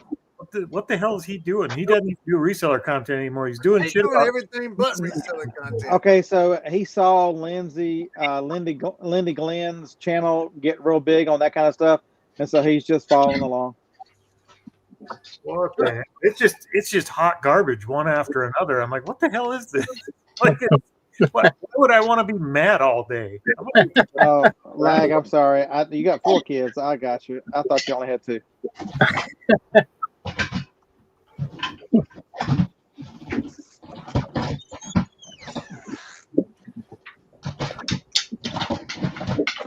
Push the door.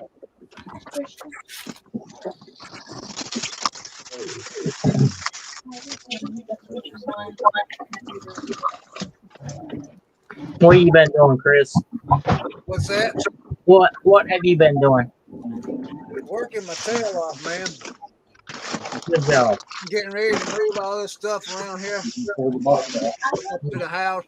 You pull the bin out. Going to Have get you a been doing any yard work? I've been mowing leaves, eating dust. No, I haven't done any yard work this week.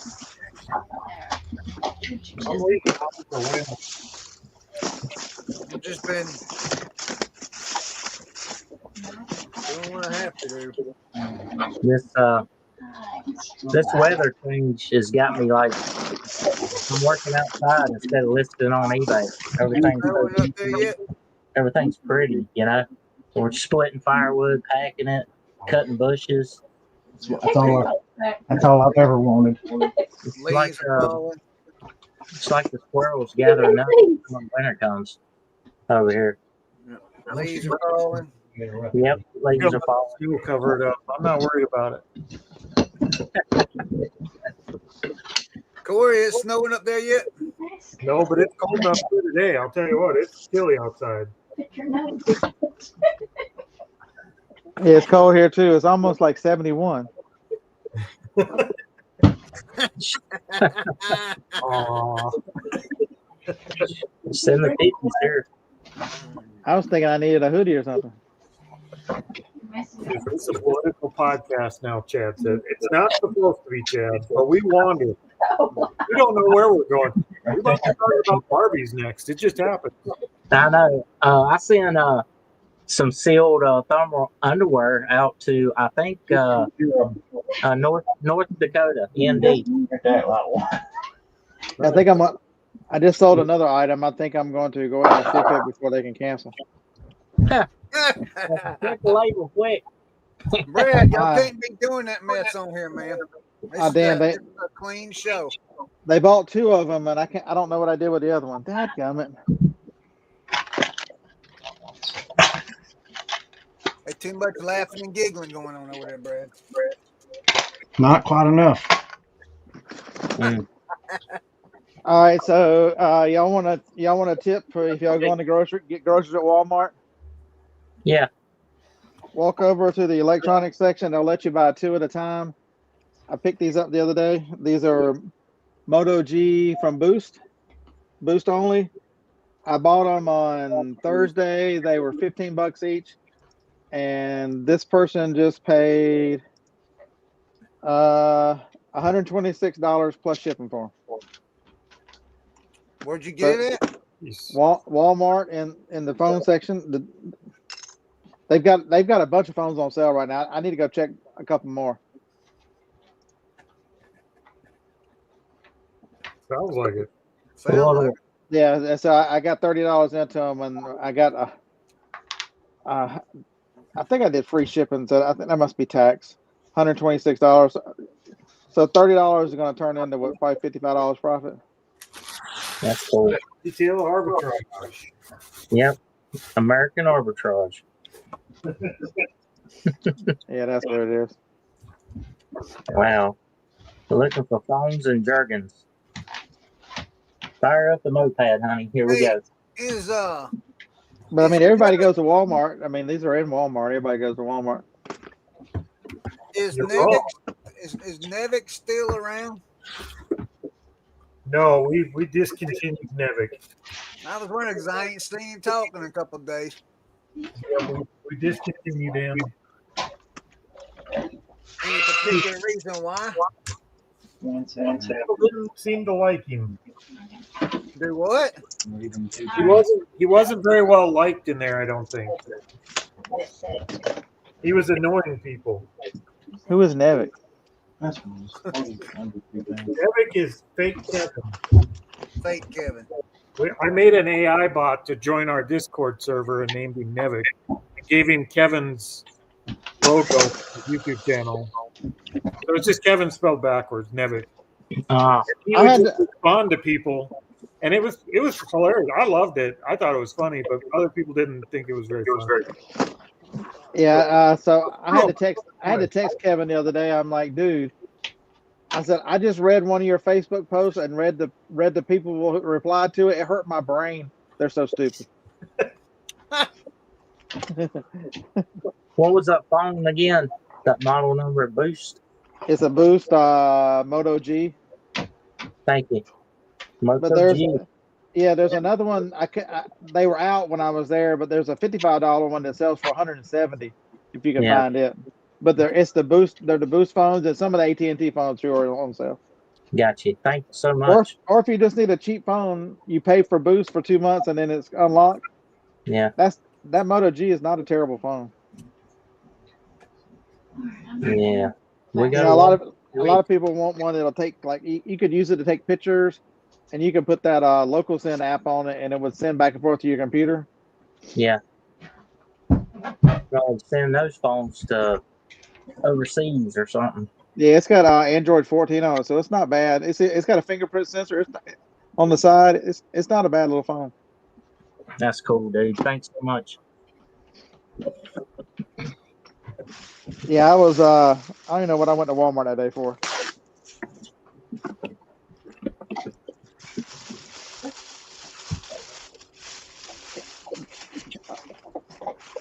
And a lot of your Walmart like that cost me about $400, and we never did get it back.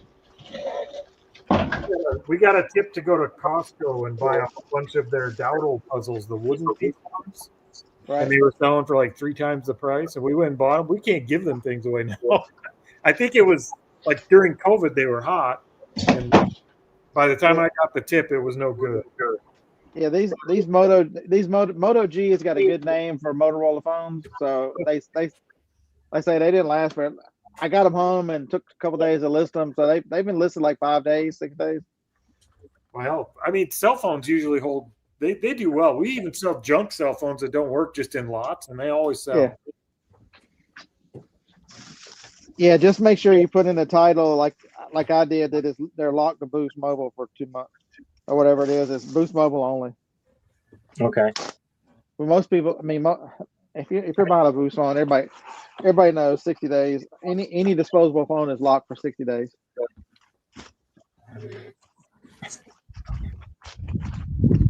Hey, I'm on a roll today. I think I got all 12 listings done for the dollar auction already. 2 o'clock.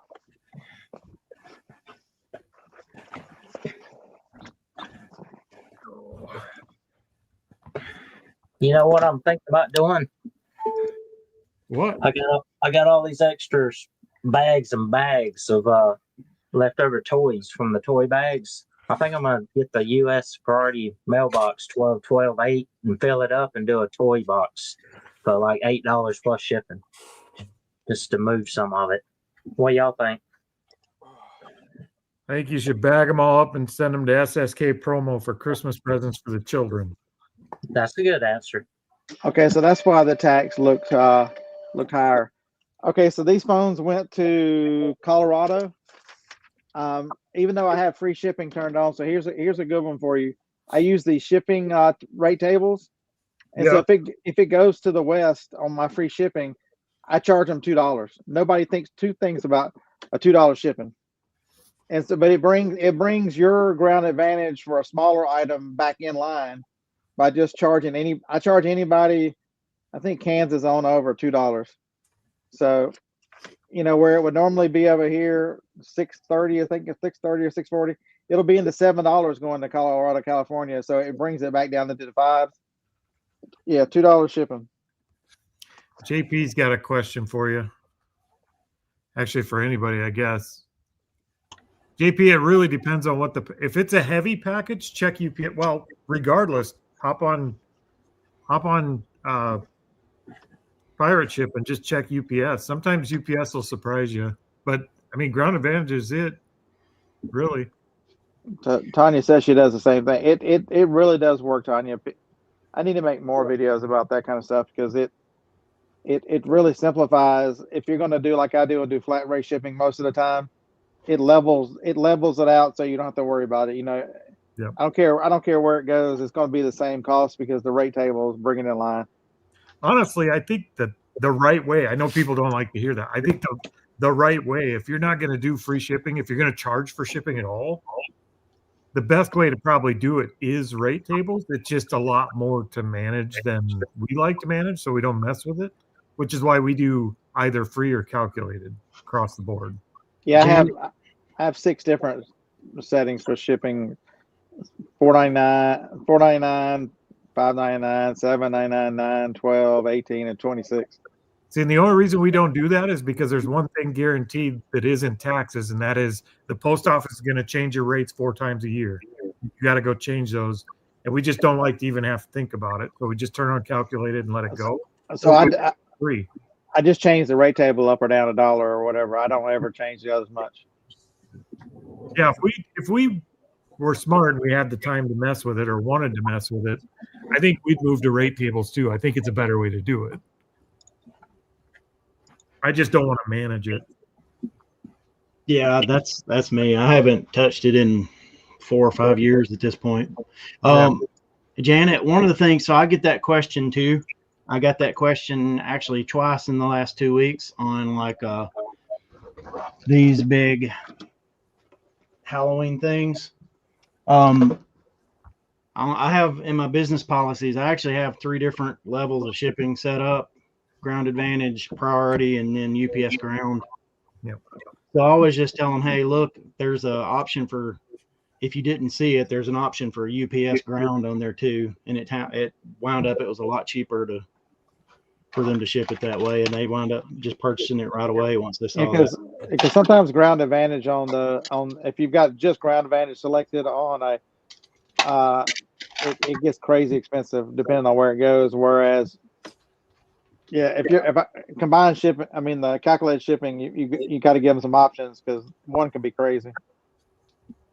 Tanya, you're right that it is really easy to go in and change your policy for those rate tables. That's not a huge task to do. It's just that you have to do it, which is what keeps us on calculate. Now we do have a huge advantage. We're kind of in the middle of the land mass of the country, so it's not real expensive for us to ship anywhere. That ain't an advantage up there in the cold. That ain't an advantage. It is an advantage, and the cold is also the advantage. You should see how many people leave this state when the snow hits the ground. I love it. There's nobody left here with blue hair as soon as it hits 20 below zero. It's done. So the population goes from 5,000 to 2,000. They're all back in California and Arizona. They just leave. Yeah, I don't get that. It's not that. Messing with shipping discount. Are you talking about offering your discount to the buyer? If that's what you're referring to? See, that discount is where I think that it makes shipping affordable. I don't ever mess with it. That's why I like flat or free. The shipping is what it is. We did a whole episode on the Unemployed for a Living podcast on offering that discount to the buyer. It's a bad idea if you do a lot of shipping. It's a real bad idea. We did the math on it, and it would have cost us over $7,000 a year to pass that discount on because you pay fees on that. Like not just your boxes and your material, but just the eBay fees alone would have been over $7,000 for Teresa and I. So we kept part of it on. I think we passed 5% of it on.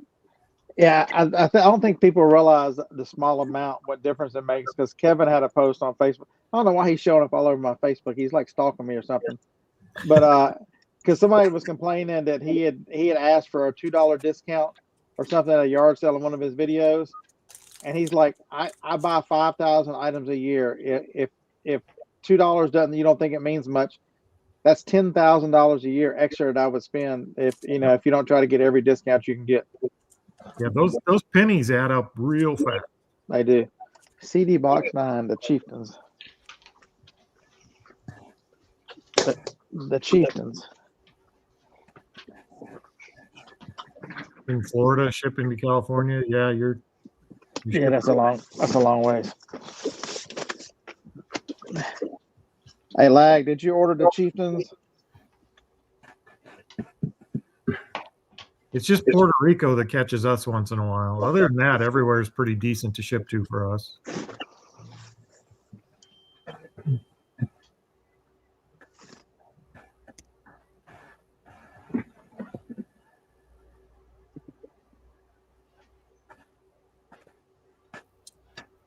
All right. When I started coming this way, why didn't somebody scream, carry your glasses with you? You can't see. That's the only negative about this media store is I cannot read the ends of the CD. Oh, hell, I got they're on my head. I cannot read the ends of the CDs anymore. Sound like you need new glasses. Man, I've got readers laid all over my house, all over out here. They're all in the car. They told me just to wear readers. Like I have a very, very small prescription, or like mine are prescription glasses, but it's very, very minute. But the bottom side is the readers. I just got like constantly you're picking up your phone or looking at a computer. It just didn't make sense to keep putting glasses on every 10 seconds. So I just wear mine all the time now. And I hate it, but that's I'm trying not to wear all because I don't want them to go downhill any faster than it's already going. I just don't like walking around blind and having to hold my phone out here to read a text message. All right. I gotta bounce. Good to see y'all. All right, Chad, have a good one, man. Yeah. Take care. See you, Leroy. Bye-bye now. Red button active. Red button activate.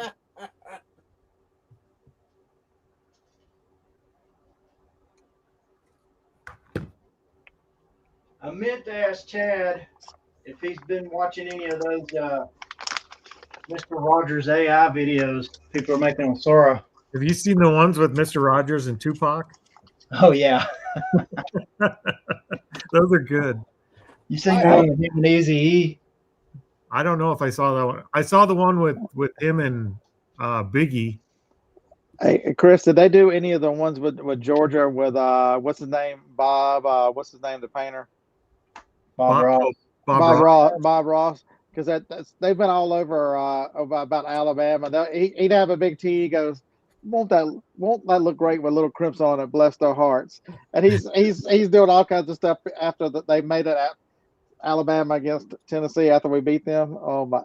Yeah, those videos are out of control. I've seen the one with Bob Ross and Mr. Rogers are wrestling in the wrestling ring. Yeah, I see that. My those favorite. AI channels are gonna. Those things are crazy. One of my favorites of those with the wrestling ones was Stephen Hawking wrestling Helen Keller. she's like coming off the top rope and just completely missing him. Can somebody please tell me how she learned all the stuff that they claim she could do? The mind is a powerful weapon, Scott. She figured it out. It needs You think input. she was faking? You think she was faking? Well, how do you teach somebody to speak or to read, to write, or do anything if they can't hear or see? You ever seen her story? They figured out how to sign. She figured out how to sign in the hand. But how did she know what it meant? Could she understand? How do you communicate with somebody to tell them what it is? It was like really, really like hard. She was like a wild girl.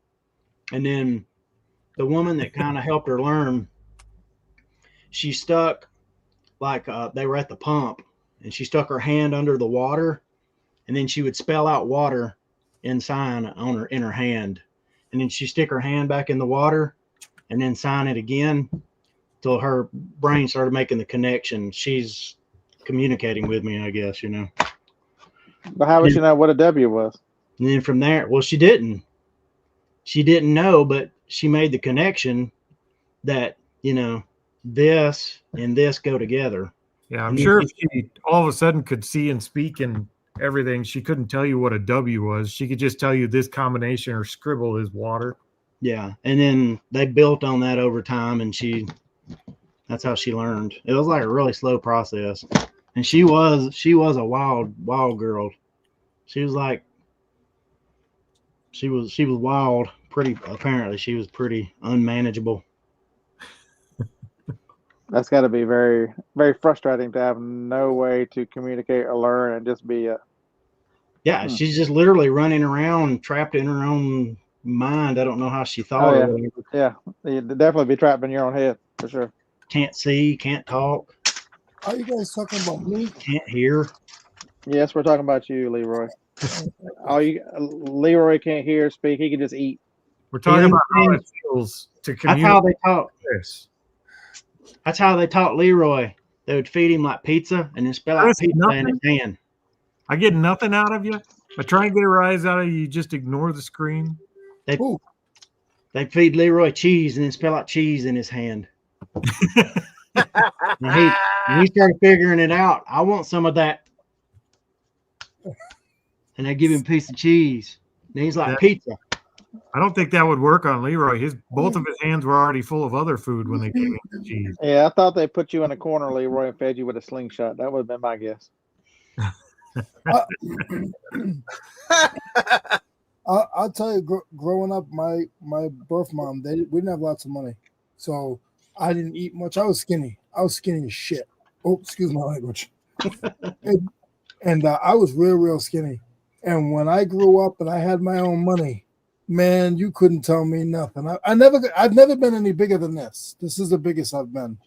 But when you don't have money and you're told you can't have, I get like one peanut butter and jelly sandwich and that would last me 24 hours. The only part of that story I don't believe is when you said I didn't eat much. Right, yeah. The rest of it sounds legit. The rest of it sounds legit, but all right, I have to go to the building. I'll be back in 20 minutes. All right. I have a tea machine that has to go out today. Uh-oh. And I was blind yesterday, could not see it. Terrible. Red button activate. That was so funny. You're gonna have to learn Braille and just start putting labels in Braille on your stuff, Scott. If I just this thing it's like 16 by 14 by 12. I'm like, how can I not see it? I looked through the building like 3 times. I'm like, how am I not seeing this big thing? I came back here. I looked here again. I'm like, I know I took it. Where is it? Not here.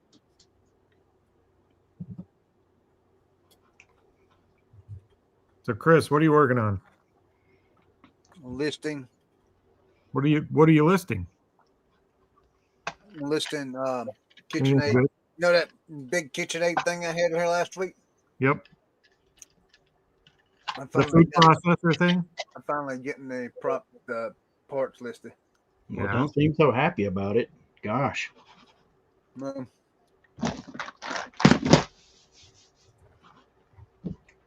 I'm trying to get it listed where I move quickly, and I just can't. Prices are everywhere. The Helen Keller movie is an actual wrestling movie. I don't know if I've seen it. eBay's running slow. That girl was wild. Just imagine like those videos of those monkeys slinging poo around. Yeah. That's kind of what she was like as a child.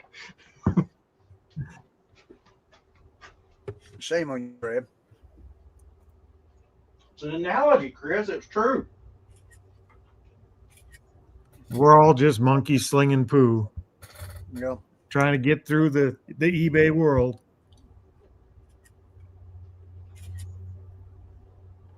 Leroy, what are you photoing? Multimeters. Is that a fluke or is it just a yellow generic one? Just a generic one.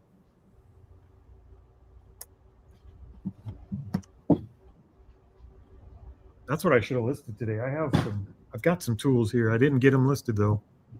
I should have listed those on the dollar auction. Those seemed to do well last week. What are you working on today, Corey? I did all my work. I'm just waiting to leave. Oh. Now Well, you can leave.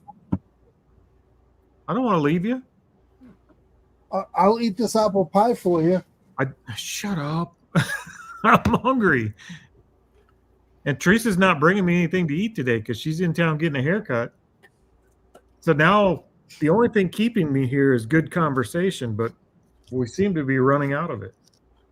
Oh no, you can't be running out of good conversation. Well, tell me something. Well, So I found this new podcast to listen to. What is it? About hunting. Hunting podcast? What Yeah. podcast? not helping you, Sal. And so I've been listening to that. It's the deer eyesight, man, is just so complex.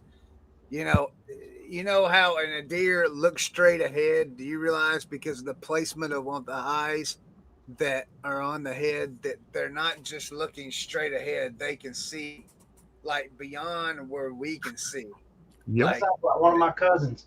And then the colors they see and how they see, they were talking about so our washing powders and stuff that we wash our clothes with, there's a chemical in them. It's like a blue. There's a reason your washing powder is blue, by the way. So the Tide Pod kids won't eat it. Right. It puts out a UV ray. So like if you're washing your clothes. Hang on. Are you saying our washing detergent is blue so that we could be found with UV rays? No, Yeah. so we can be found by deer. Who made that decision? This ain't got nothing to do with deer. I'm talking about like you glow. Like if you put a UV ray on you, your clothing will glow. Where's my black light? My clothes don't, bro. You'll see it with a black light. It's crazy. They was talking about. Have you tried it? Not yet. But Like I don't notice. I got a black light that we use over there. Hadn't noticed it making my clothes glow. So look, okay. What color do you think deer can see the best? I never asked one. Black. No. Blue? Yes, blue. Blue is the best color that they can see. They can't see red or orange for whatever reason, but it's Because that's designated for safety. yeah. Has this been verified? Can I interrupt this conversation, Chris? What?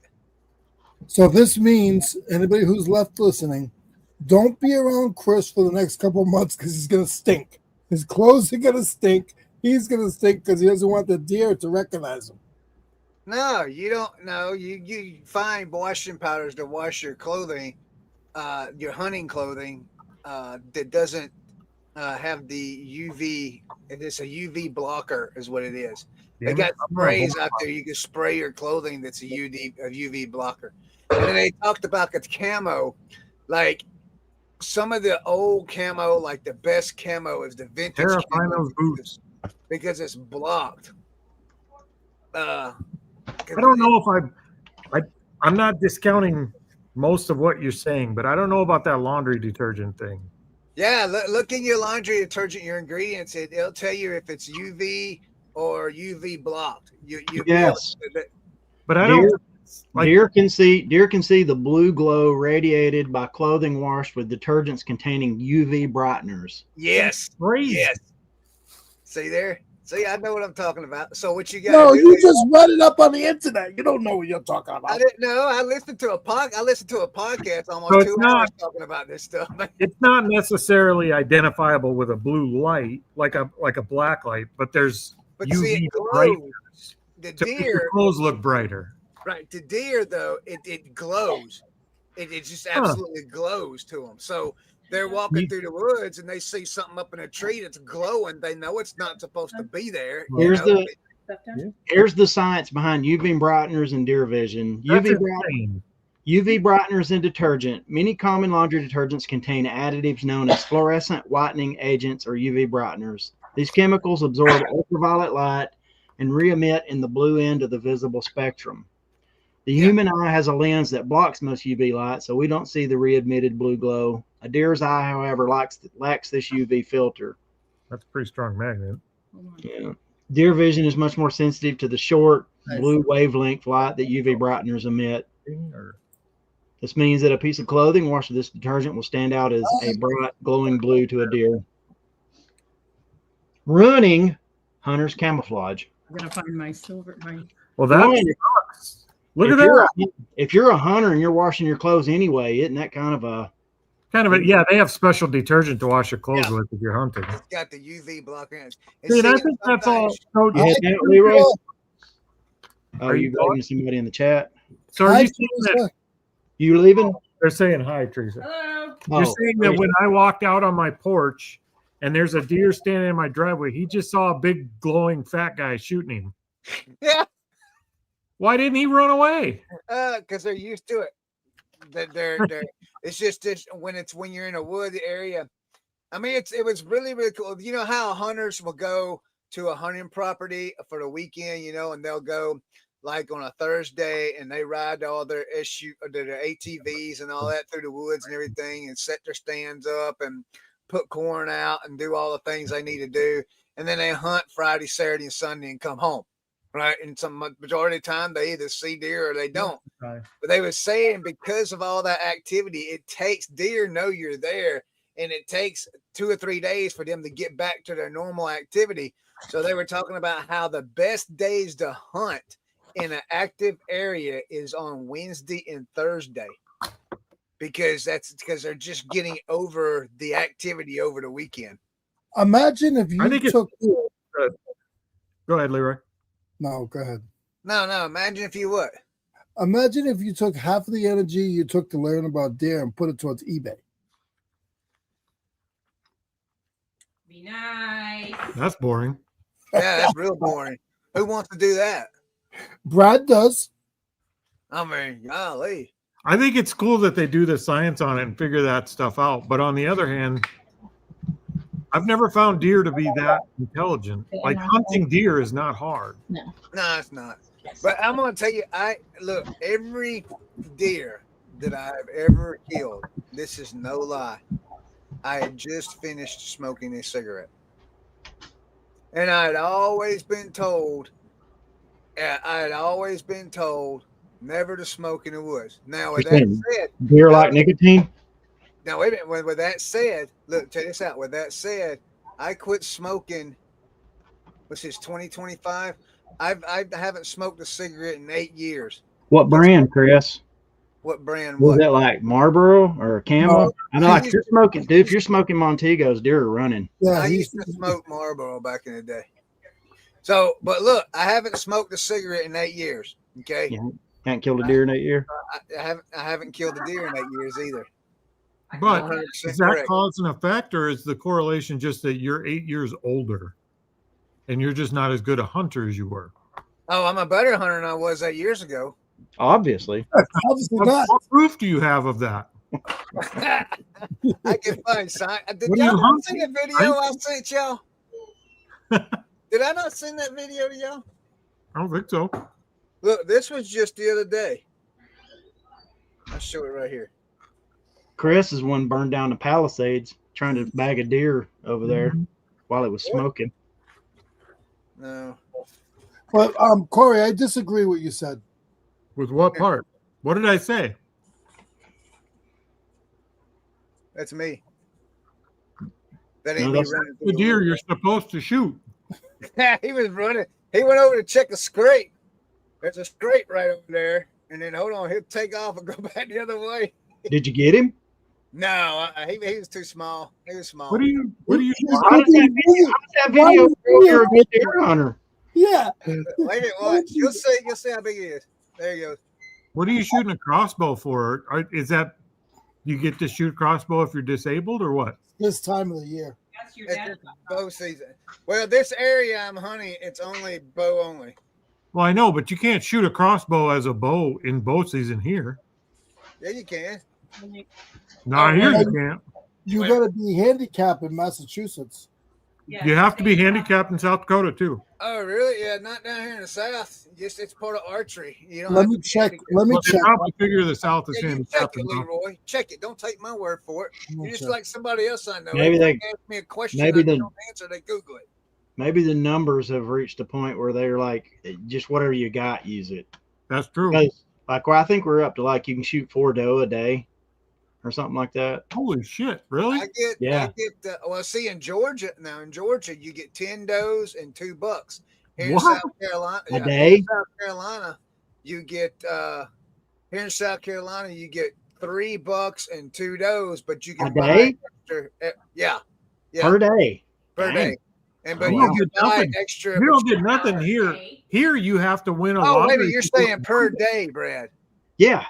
No, you get in Georgia, you get 10 doe tags and 2 buck tags. Okay, that's for the whole season. Holy crap! In South Carolina, they start you off, you get 3 buck tags and 2 doe tags, but then as the season progresses, if you use those tags, you can go purchase extra tags for another $5 for You have to enter a lottery in South Dakota to even apply for the deer tag, and you don't get it every year. Is that for special hunts though, Corey? No, that's for bow season, rifle season. Oh wow! Every See, season, in you have to enter Georgia, a lottery. I don't know a whole lot about South Carolina because this is my first season hunting in South Carolina. But I know in Georgia you have to apply for special tags for special hunts. You know, I do know that they have special hunts that you can hunt in Georgia, and you got to apply Hey, for that. upstate. Where are you from? Upstate. New York. New York. I know upstate New York, but like what area? Deer hunting in upstate New York is what ruined me for deer hunting for quite a few years after that. Why is that? They got big deer up there. No, but we were sitting out in the middle of BFE on top of this little knoll, and we were black powder hunting that year. And I swore to Christ, I had a bear crawling up my backside around the back of the tree. And it wasn't a bear, but I thought it was, and it scared the crap out of me. What was it? You went bear hunting up there. Yeah, we did go bear hunting up there, but that deer hunt is what I was like, nope. If I'm going to hunt a deer and I'm going to have a bear roll up on me, I'm done. Well, see here. Go ahead, Leroy. You are correct. You can shoot a crossbow in South Carolina during bow season. Yeah, you can do it during gun season too. Well, yeah, gun is interesting. You can shoot a bow, crossbow, any archery equipment all season long. I listen. Gun is where the limitation is at. But here in South Carolina, like up there close to where Leroy lives, there are certain WMAs up there that's bow only all season. Like we got one down here, 2 or 3 down here. It's called like Kiwi WMA. It's bow all season long. That's the only thing you can hunt with. But then you go to Game Zone 1, another place I go up there, a place called 9 Times. It's bow right now. It's bow right now for deer, but it's bear season up there until the 30th. So you got people up there to the 30th walking around with guns hunting bear. I'm going to have to check out if all we're going to do is talk about hunting. We can't talk about football, but we can talk about hunting. God. We're checking out anyway. Hey, hunting and food is kind of together, so we're okay with that. Farm to table, I get it. Okay. What's wrong, Brad? Well, we could talk about a different. We could talk about a different version. We could. Teresa and I are talking about getting chickens again next year so that we could raise some meat birds. What about turkey, Chris? How many turkey can y'all have a year? I don't turkey hunt. I've been turkey hunting. They upped it. I don't know if they've upped it again, but like a few years back, they upped it to like you can get 4 turkey a season here. See, I wouldn't mind. I've never been turkey hunting. But the problem I have with turkey hunting is I don't know how. I don't know how to clean a turkey. They're too smart. You know, no. I don't know how to turkey clean. is one of the easiest things to field dress out. Yeah, it's so not hard. So if I can't clean it and get the meat off of it, I'm not going to go kill it. You know, I'm just going to shoot things. Thanksgiving's coming up. How are you going about Thanksgiving? Turkey season's in March, man. You go to the store to get the turkey for Thanksgiving. There's 2 turkey seasons. There's a fall and spring turkey season. There.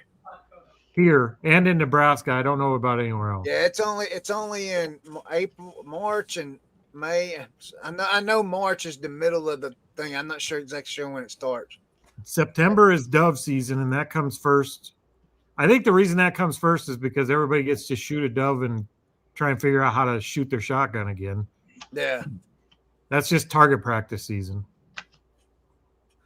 Well, my middle son is the great white hunter. He keeps everybody stocked in deer meat. So there you go. Well, that's even better. You don't have to do the expensive hobby, and you still get the meat.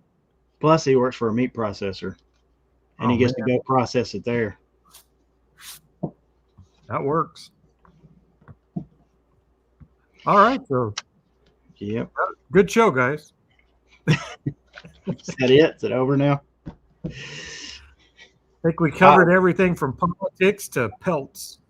One of my favorite podcasts to watch currently is The Corner Office. I don't know if you've ever seen that.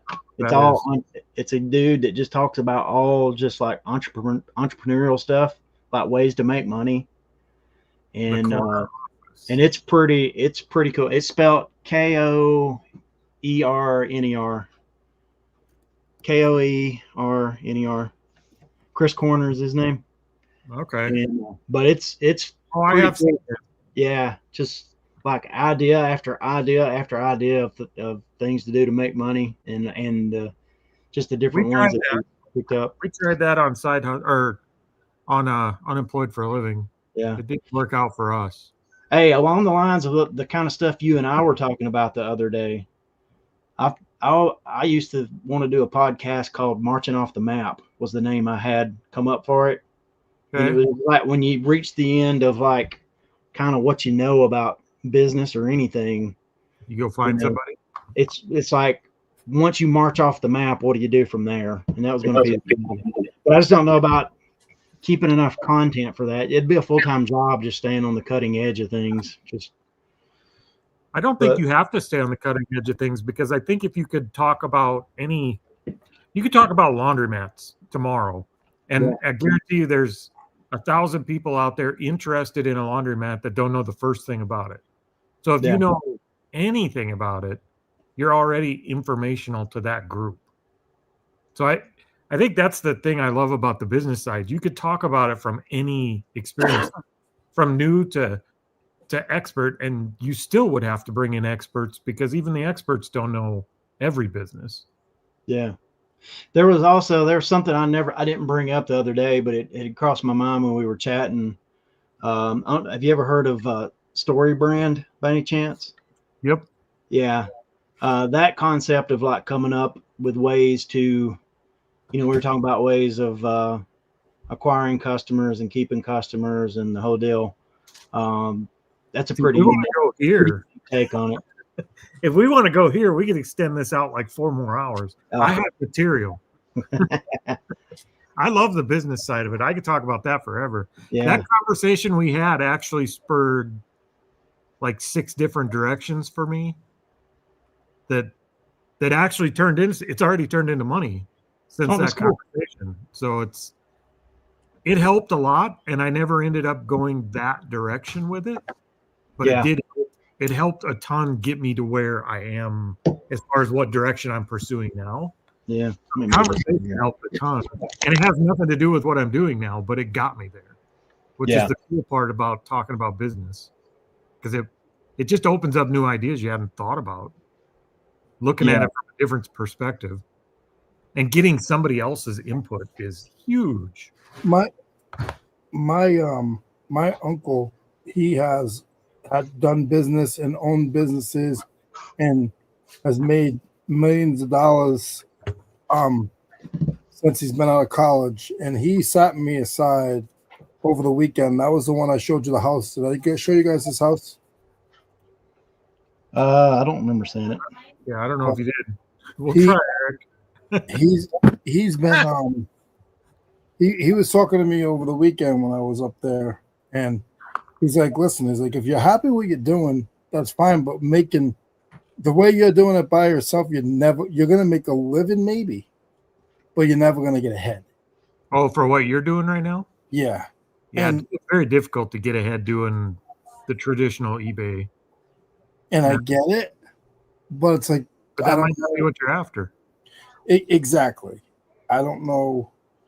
You know, I would never be at his level. I mean, his level is we don't have, like you said, we don't have all day to talk about his level.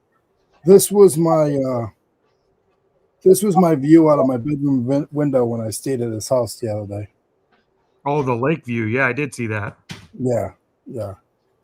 You know, so he was, and I'm like, Uncle, I'm like, I get it.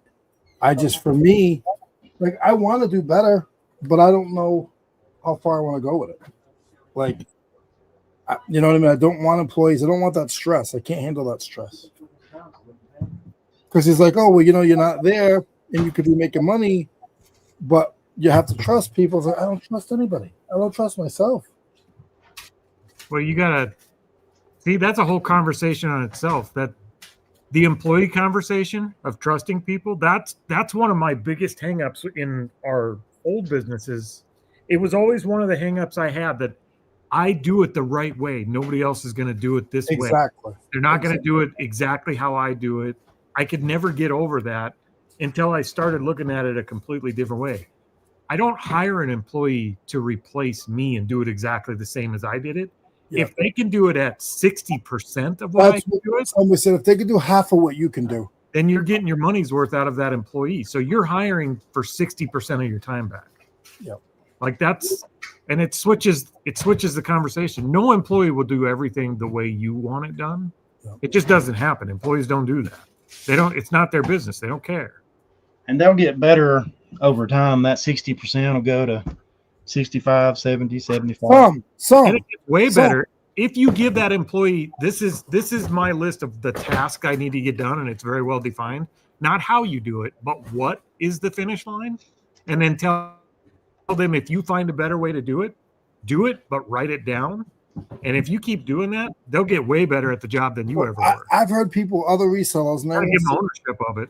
I've heard other resellers that have hired people and didn't do what you just said. Didn't say, hey, listen, this is the quota. This is the quota. There's I need you to get, it can't be, if Leroy can do 20 listings in a day, then you got to expect this person to do 10. Okay. Yep. This is the quota. This is the amount of time. I'll give you a grace period, and then you let me know what you think. I'll show you my evaluation of what I think and what I'm getting out of you, and then you let me know if you think you can get better or this really isn't for you. But a lot of people don't do that. And a lot of people also bring in employees and do just what you just said. And sometimes that's not. We've had employees before where we hired an employee to do a job that we thought they were good, that we thought they were qualified to do. And once they were in there, we found out that that wasn't the job for them. At that point, we had two choices: fire them, or figure out a part of our company that they could be an asset to. Well, they could fit in. Give them the job that they were good at and the place where they did fit. They don't always fit. Sometimes you got to fire, but there's a lot of times there's a fit in a lot of companies for a lot of people. Yeah. The one you hire them for isn't always the right one. Yep. So yeah, employees is a whole subject of its own. There's a lot of different theories. There's a lot of methods, and none of them are perfect. But you got to get to the point where you need the employee in the first place, and I think that's the grind that most people stall out in, and most people never get where you're at, Leroy. I think that's a lot of people don't look at it that way. You look at what you make and what you're doing. 90% of the people that try this never make it where you're at. Yeah. You're already in the 10 percentile. We paid $75 for the whole set. Yeah. It says $100. Yeah. Chris, you sleep? No, You just don't like our conversation. We're trying. I'm working, Leroy. We're trying. You've been raising your voice at me today more than once. You're going to hurt my feelings. I'm going to go back to Rhode Island, so I'm away from you. Okay. Gosh. Gave me the chills thinking about Rhode Island. I love Rhode Island. How's the roads? It's on an Is island. this a joke or? Yeah. 96% of people are above my level. I don't think that's even remotely close to accurate, Todd.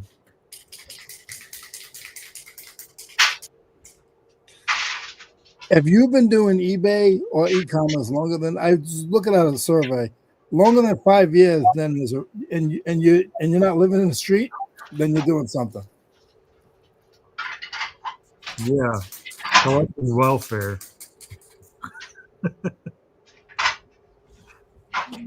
No, it's a hard job. If you're coming in and doing the normal eBay model and you're just going to thrift stores and garage sales and buying shit and then flipping it online and that's what you're doing for a living, this is a hard job. But there's way easier ways to make a living. Like go do something else. Unless you really enjoy it, the work is more than the money. It's a very difficult job. Me too, Tara says. I don't think so, Tara. You're climbing. Tara, you guys are doing good. But having people like this, like all of us, like talking to each other and keeping each other company and giving each other information and teaching Chris everything that he knows. I mean, people like us is good to have around. Like it's a good community. We mentioned that in our Saturday Shop Talk video last week. We actually mentioned if you're doing this by yourself and you're trying to get ahead and you're struggling or you don't have that other person to bounce ideas off of, join a mastermind group. Like there are get together with other resellers and start a mastermind group, or you're just talking to other business owners, or go down to the bakery and ask the owner if he wants to talk business for an hour. He will. I promise you he will. Like business is business is business. You could talk to any business owner and it helps. Call Brad. He'll talk to you. No, he won't, because that's Yeah, he taken will. away from me. No, that's taken away from my time. I have time for Brad. Brad has time for me. I'm not sharing Brad with anybody. I call and talk to Brad about just pure nonsense, but it helps. Brad was lucky. I was away for 10 days. He probably only got a phone call once. I don't think it helps Brad, but it helps me, and I'm worried about me. Brad, how many phone calls did you get while I was gone? From you? Yeah. One or two. I know we talked once. Uh, I can't remember if we talked a second time or not. Oh, I don't feel bad then. He probably talks a lot less than I do, though. It was probably a shorter call. yeah, most of the time. Well, it's mostly because he has to go eat. I need my hand for a sandwich. Well, I gotta go. It's time to eat. Okay, buddy. Well, I'm just kidding. Well, I got a few things listed today. I didn't start until this show, so I mean, Brad, What when you we do talked, last show, Leroy? cleaned up a little bit because I came in here, Chris, and I was just discouraged. Like I didn't know which way to go. I couldn't see anything on my desk. It was just I was real frustrated, so I spent most of it, and then I shipped at the end of it, and then I came over to your show. So. I understand that. Sometimes you can't. it gets You like see that empty spot you have behind you on that table? I wish I had an empty spot like that in my whole building. I'm gonna tell you, we've been moving stuff out of here and stuff this week, man. But I always see an empty table there. I don't know. There you go, Corey. See these up here. I 3D printed some pegboard trays to put all the stickers and stuff in. Yeah. I love being able to just make your own storage and clean stuff up like Hey, that. Corey, What? question. Oh, bless me. I didn't do it. No. Can you make those but with a slot in the front of them? Yeah. For what? Let me show you something. I bought me some of the air pillow things. Mine are a little different than yours. Yours got like 3 chambers per sheet, right? Yeah, 3. Well, here, can you give me a piece of that? Ours has 4. They're like, Yeah. like Mine's, One's smaller, like there's 1, 2, 3, 4, 5, 6, 7. There's like eight different bubbles across it. But Did you it's, buy you have a machine? it's the Is that same out of the company. machine? What's that? Is that out of your air bubble machine? Yeah, it's Might be interested. it's the same company that makes our other air packs. I just bought some of those. Can How you much make yours can cost? you open one up so we can see it? Can you blow one up? Do what, Leroy? Can you blow one up so we can see it? Well, I'd have to. I can. It might take me a minute to get the machine more. It's already aired up, isn't it? Don't Huh? worry. It's already aired up. Just grab a sheet. Well, these are like the thing it does when it first starts up. I'm at the end of my roll here. The Oh, first so they're like flat. the first 2 or 3 sheets don't really blow up right. Yep. I know how that is. But yeah, I don't know. I kind of like those. Yeah, I like those too. It's got more chambers, but Come on, hold it back up. They're like the big bubbles. you know how much you pay for yours? Last time I bought it, I paid $175, I think, for 4 rolls. 4 rows. All right, just a second. There are 4 rolls of 1,000 feet, I think. Hold Yeah, on. these are 1,000 feet too. Let me go see what I actually paid. Oh, I might have to check into those. If they'll work on my machine, I like those. Oh, they're not. I think they're 750. Oh, 750 feet? Because I just ordered them not long Maybe. ago. all Something right. like These are.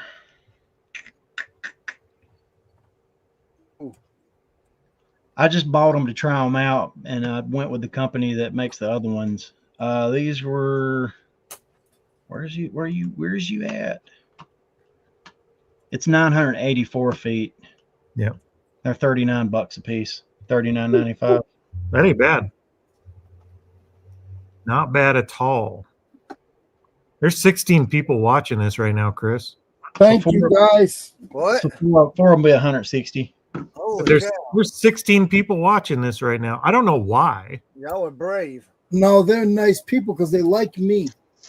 Oh, so Leroy's the reason we got all the clout. They're extremely bored people, and we love them Extremely. for it. I want to know who they think's gonna win and lose the weight challenge. See how long those rolls are. What weight challenge?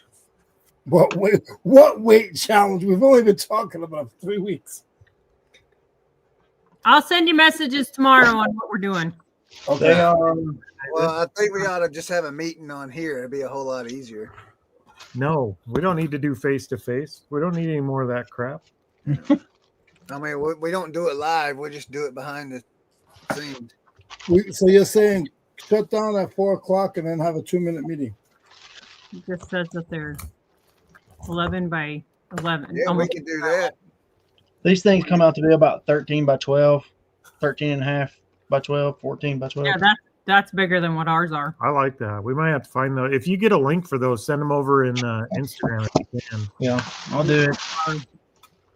25 centimeters. If by they'll 40 work on our centimeters. machine, that would be great. What does the bottom of your roll look like when you get it?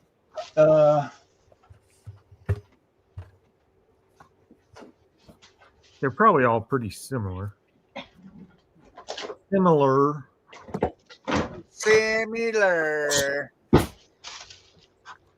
are you doing? I don't know. That comes with one of these. Comes with one of these little black That's a big roll. that I have to take out.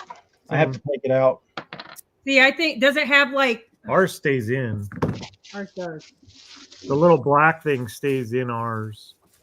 So your center post is like a inch or so in diameter. No. No. Here. No, not that. The center post. Oh, the center post is 1.5 inches-ish.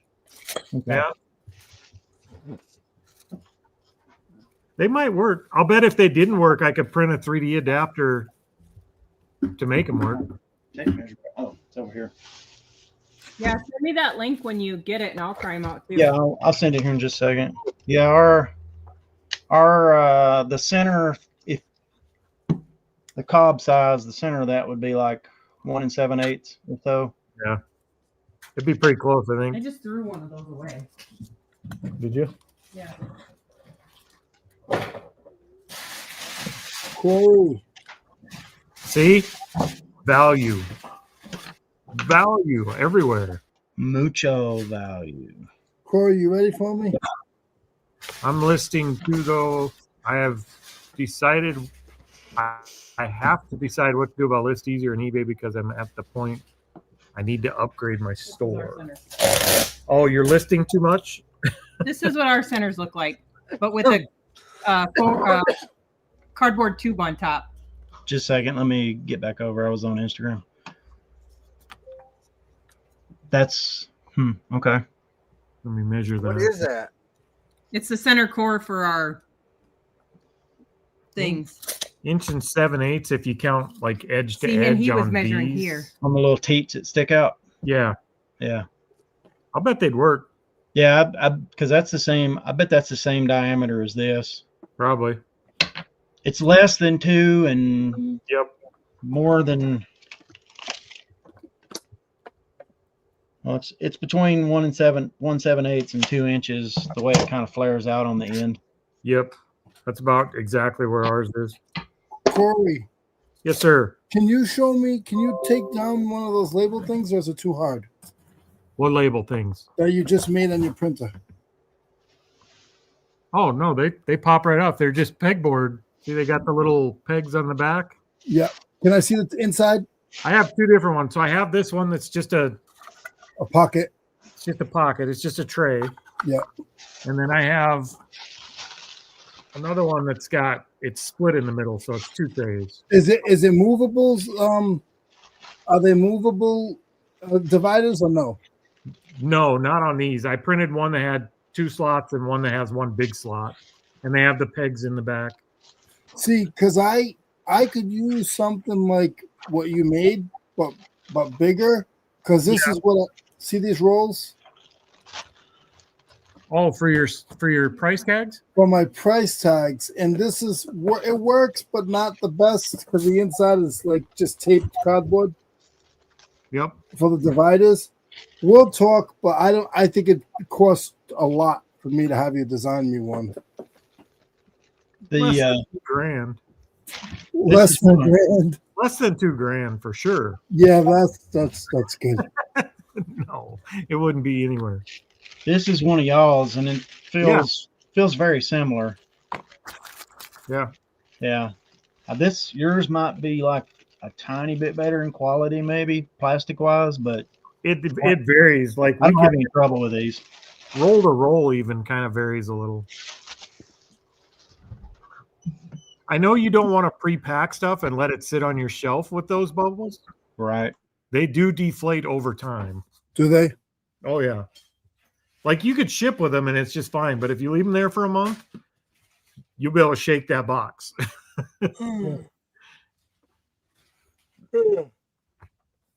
Are any of you guys using auto price reducer? No. No, sir. on what? Oh, I did for a while. I know what you're talking about. I did for a while on the ephemera store. It just got to be a hassle. So I shut it off. We're not using it for anything now. If I was going to do it, I would do it for like one listing. If I needed it, I wouldn't do it store wide anymore. I'm giving it a shot. I've been giving it a shot. I don't know if it's working or not. I don't know what's selling on that or not, but I'm giving it a shot. Doesn't Hey, hurt. since we got 18 people in here, I'll go ahead and make my service announcement again. If anybody's interested, it's Christmas time. I have 617 items in my eBay store at 75. You don't say much for the whole hour, but then when you're trying to sell your stuff, you Did you really just mute that? And it's 75% off, guys. Sorry, I had to. I did. 75% off on Chris's store. So if you're sourcing, yeah. there you go. Don't send me no offers. It's already good deals. But what if I put what if I send you an offer on like 20 things? Oh, hey, Corey, we got our Hello Kitty stuff. Well, then we probably can do something then, Corey. Okay.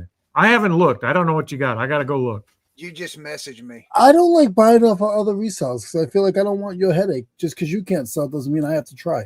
Oh, I sell shit other resellers can't sell all the time. I don't mind. Who says there's things I can't sell? I wasn't talking about you, I'm Chris. just trying to Chris, I wasn't talking pull about you. off the store. So tell you this, I'm gonna go buy 900 items from my store, so I have to upgrade. Tanya, upgrading to a new store level is never a problem. That's a great problem to have. No, Chad, I did not mark anything up. I just marked it 75% off. I guess unless things aren't selling, then it's a problem. But I would love to hit the next level to where I have to upgrade if my things are selling. I started that sale Friday, Corey, and within 5 minutes, I sold 3 items.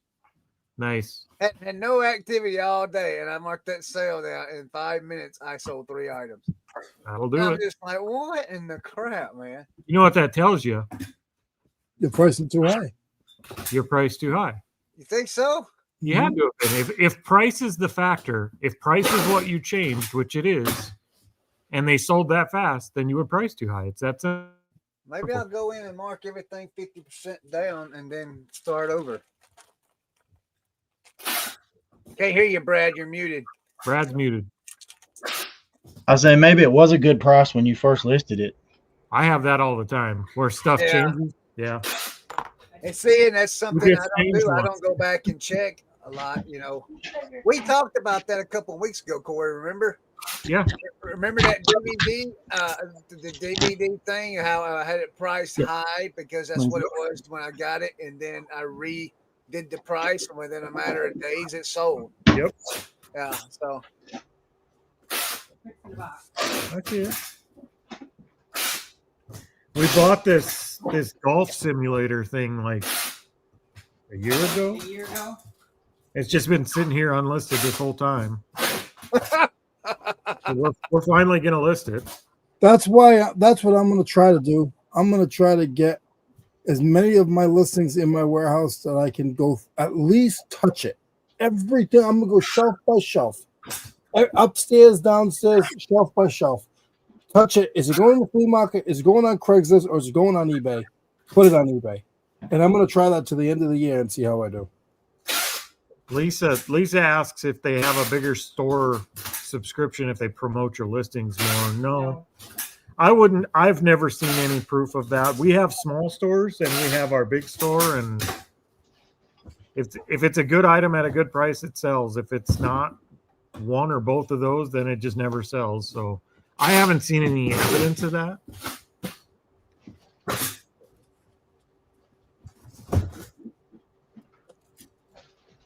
He's making all kinds of noise. It's good noise, though. It's worth it.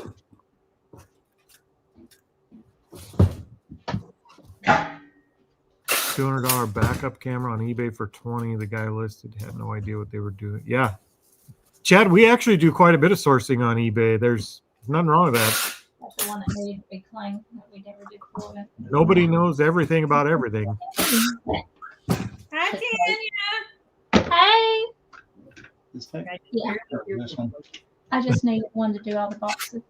I think I'm gonna get Isaac and go outside and try to see those big boxes. Tablecloths are out there if you want to put it on the tables. Oh yeah, I see. Hey, where'd you get this, Tanya? Where'd you get this? That came out of that load where you went to Chattanooga and the guy took you to his garage. All that Power Rangers stuff too. Yeah, because it had a few GI Hey, Chris, drop your store link. Not clean it. What? Drop your store link in the chat for them. Yeah. I mean, it's like Maybe chips. Yeah, because you'd have to. Let me get off my parts store.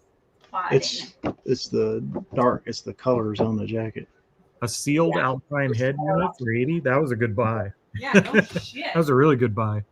Good job. Sold it for $900. I'm gonna put this on the dollar auction. G.I. Joe. It's never been open, but it's got like it's one of those where it's got like on his. It doesn't look like G.I. Joe. On his white jacket. That looks like Luke Skywalker when he was in that. Is that Frozen Tara land. or Josh? That's Tara. If it That's says Tara. Yeah. RRR, I don't know if you can. Oh, you see, it's got like little yellow spots on his white jacket. You know, like little. Yeah. I think it'll be all right. Like, I don't know, you can probably see it Yeah. right there. Yep. There's like little spots like that on his jacket. Like it's somebody, if they collected it, they'd probably be fine with it. But if they wanted to clean it up, we got so much stuff to list, I'm not gonna take the time to clean it up.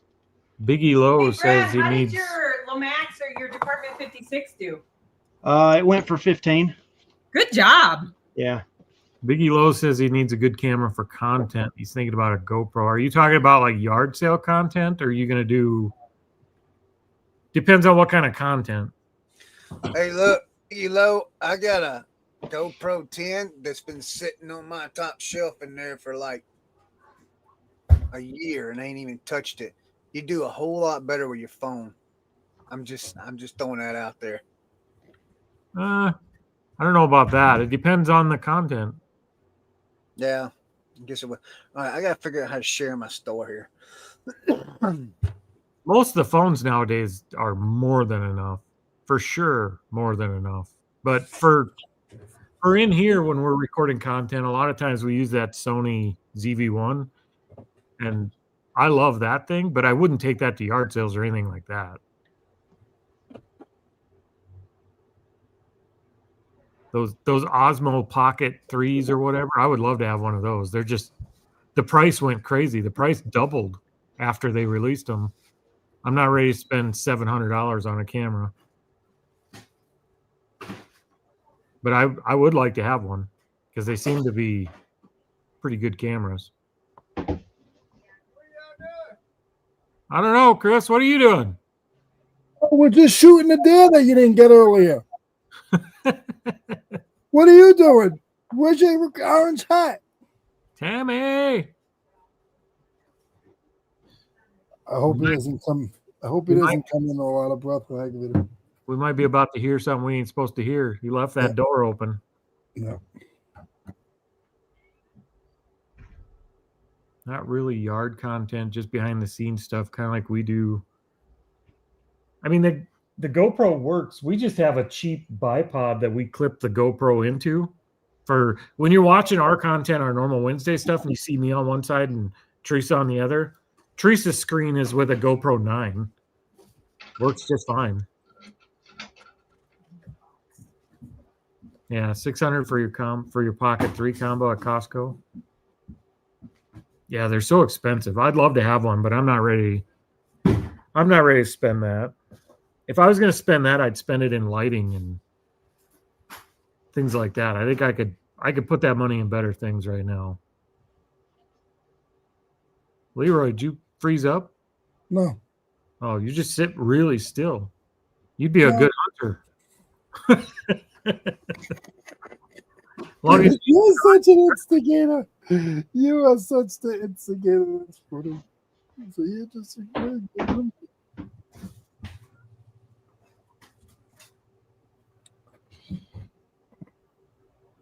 yeah, it's gonna hurt not being able to shop for a year. I mean, not for a year, for a couple months, but I'm gonna really try.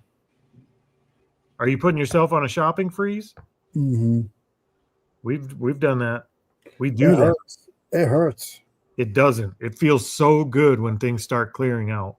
You do get that sense of urgency when you start getting down to the bottom. You're like, oh no, what have I done? But getting crap is never the hard part. You know that.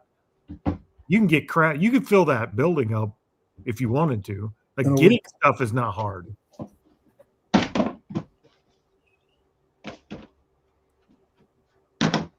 The only problem is you gotta put, if you're not gonna buy it, you gotta put that money aside. Yeah, that money shouldn't be going anywhere else if you're not buying.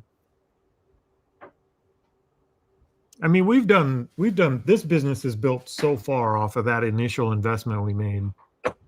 Like we have a decent nest egg built aside for the business. Like we don't have to worry about large purchases or buying freezes temporarily. As long as we have the inventory, we're fine. All right, here we go. Rebellious Road resale. What you doing? Oh, you're dropping your store link? I think that's it right there. I mean, is that an affiliate link?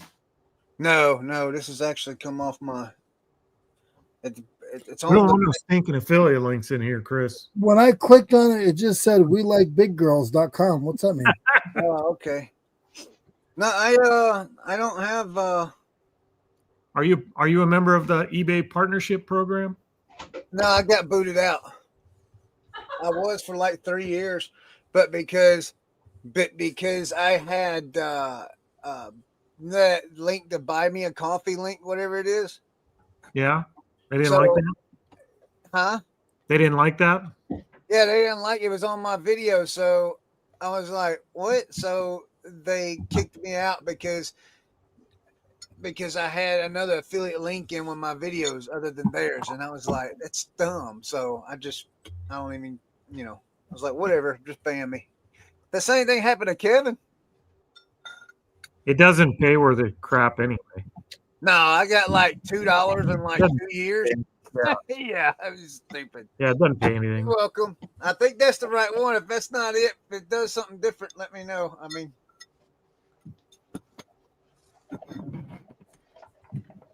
I did watch an interesting video last night while we were sitting around trying to remember whose video it was, but the gist of the video is if you can get a YouTube channel up to 5,000 subscribers, like active subscribers, not just like don't go out there and spend an ad on a bunch of inactive subs. Yeah. But if you can get a YouTube channel to 5,000 subscribers, even if you never turn your ads on, you should be able to monetize that to the point where you can make a living on that channel. And I was like, this feels like an attack because we're at close to 6,000 subscribers and we're not making any money. But then they explained like that the advertising is like the hardest way to make money on YouTube. You never make good money on the advertising until you're like 100,000 subs. Mhm. Yeah. All the rest of the stuff. If you have 5,000 subscribers, what are you selling? What are you promoting? Or do you have affiliate links? Do you have your own product? Do you have an eBay store? Like How do all you the things you should do to monetize a channel Yeah. that we're not doing. Yeah. So I'd like to have that conversation with a guy like Kevin just to see, like all the other ways he's monetized, his channel as opposed to just, what you get on AdPace, Yep. AdSense. Well, we started after that conversation you and I had, I started kind of going down that road a little bit. And we made, since that conversation, I think we've done about $200 in sales that directly relate to our YouTube channel, just off of YouTube. It was from one video. So it's a matter of, are you putting a link in there or? yeah, we're putting links in there, but go watch our Saturday video. You'll kind of see what I talk about. Like we did our Saturday video sponsored by, here, let me grab one. We sponsored our own video, basically. We just said the video was sponsored by our pick pointers. Yeah. Which we sell on Grams and Pops Vintage. Yeah. And then we mentioned them a couple times in the video, but we also did a little insert in the middle of it for, it's a Saturday video, and at 5 o'clock Saturday, every single Saturday, our dollar auctions end. They're all right here. 12 new auctions every week starting at $1. We promoted that. And just through that, we put a link that we could track on analytics so that we could trace it back to where it came from. And we did like $200 in sales within the first 3 days of that happening. Like really? The money is not in because of that one Saturday video. If you add the ad money to it and the off YouTube sales we made from it, that's like a $225 video. Now, if you can make $225 on one video, you could do a lot of stuff in that video you couldn't do before. I could go buy something crazy that sells great on eBay and blow it up in my yard. As long as I spend less than $225, if it makes the video better, the video is still net positive. So he went through a lot of different ways that you can monetize it without just being a constant shill and without driving your audience away. It has to make sense. Like when I promoted this, it was sponsored by this. I was taking photos of products I was listing on eBay. I was using the thing. So it made sense to promote it. And when I came over and did the dollar auction promo, like I was working on that stuff. So it made sense to promote the dollar auction. It wasn't just, hey, use my code Commonwealth for every 3 seconds of my video. It made sense in the video. Yeah. And it works. And I wouldn't sell it if I didn't believe. If we didn't use these, I wouldn't put them in the video. There's a way to monetize and add value to people. There is. That's not in a manipulative or exploitive way. So yep, absolutely there is. See, here's my thing. I mean, I haven't done a video in a long time, and the reason I haven't done one in a long time is because I just don't know what to do them on anymore. Because I started out as doing picking videos, and that didn't seem to attract as many people as the what sold videos. But then when I got doing what sold videos, then it's like, I don't know, it's like that attraction went away. So either I'm not. what do you like to do? I don't want to say the word enjoyable. I'm either not interesting enough to watch, or don't have the knowledge that people are looking for in a video to share. That's not true. That's not true at all. I mean, no, I'm not saying like there are other resellers out there that are able to portray or put out the knowledge that they have in a way that attracts people to listen. But there's only one. There's only one Chris. There's only one Chris. But see, I don't think I could be wrong, but my analytics tell me I'm right. I don't have the attraction, the what's the word I'm looking for? The charisma. Right, there you go. I don't have the charisma that people are looking for that information. Nobody watched. Hold on.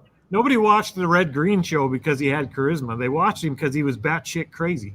It was his personality. The Red Green show. Yeah, but see, I don't have a personality. No, man. Like you do. You have a great personality.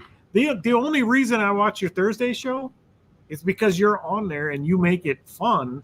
And some of it's self-deprecating, and I get that, and you get picked on a little, but that's what makes the show fun.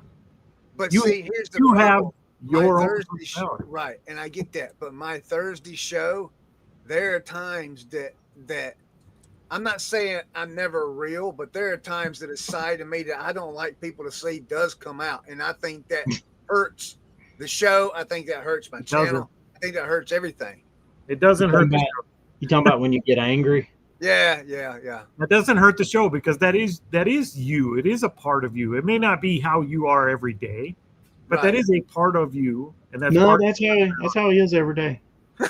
I know Dave said something a long time ago, and I don't like giving Dave credit, but I will for this because he said something a long time ago.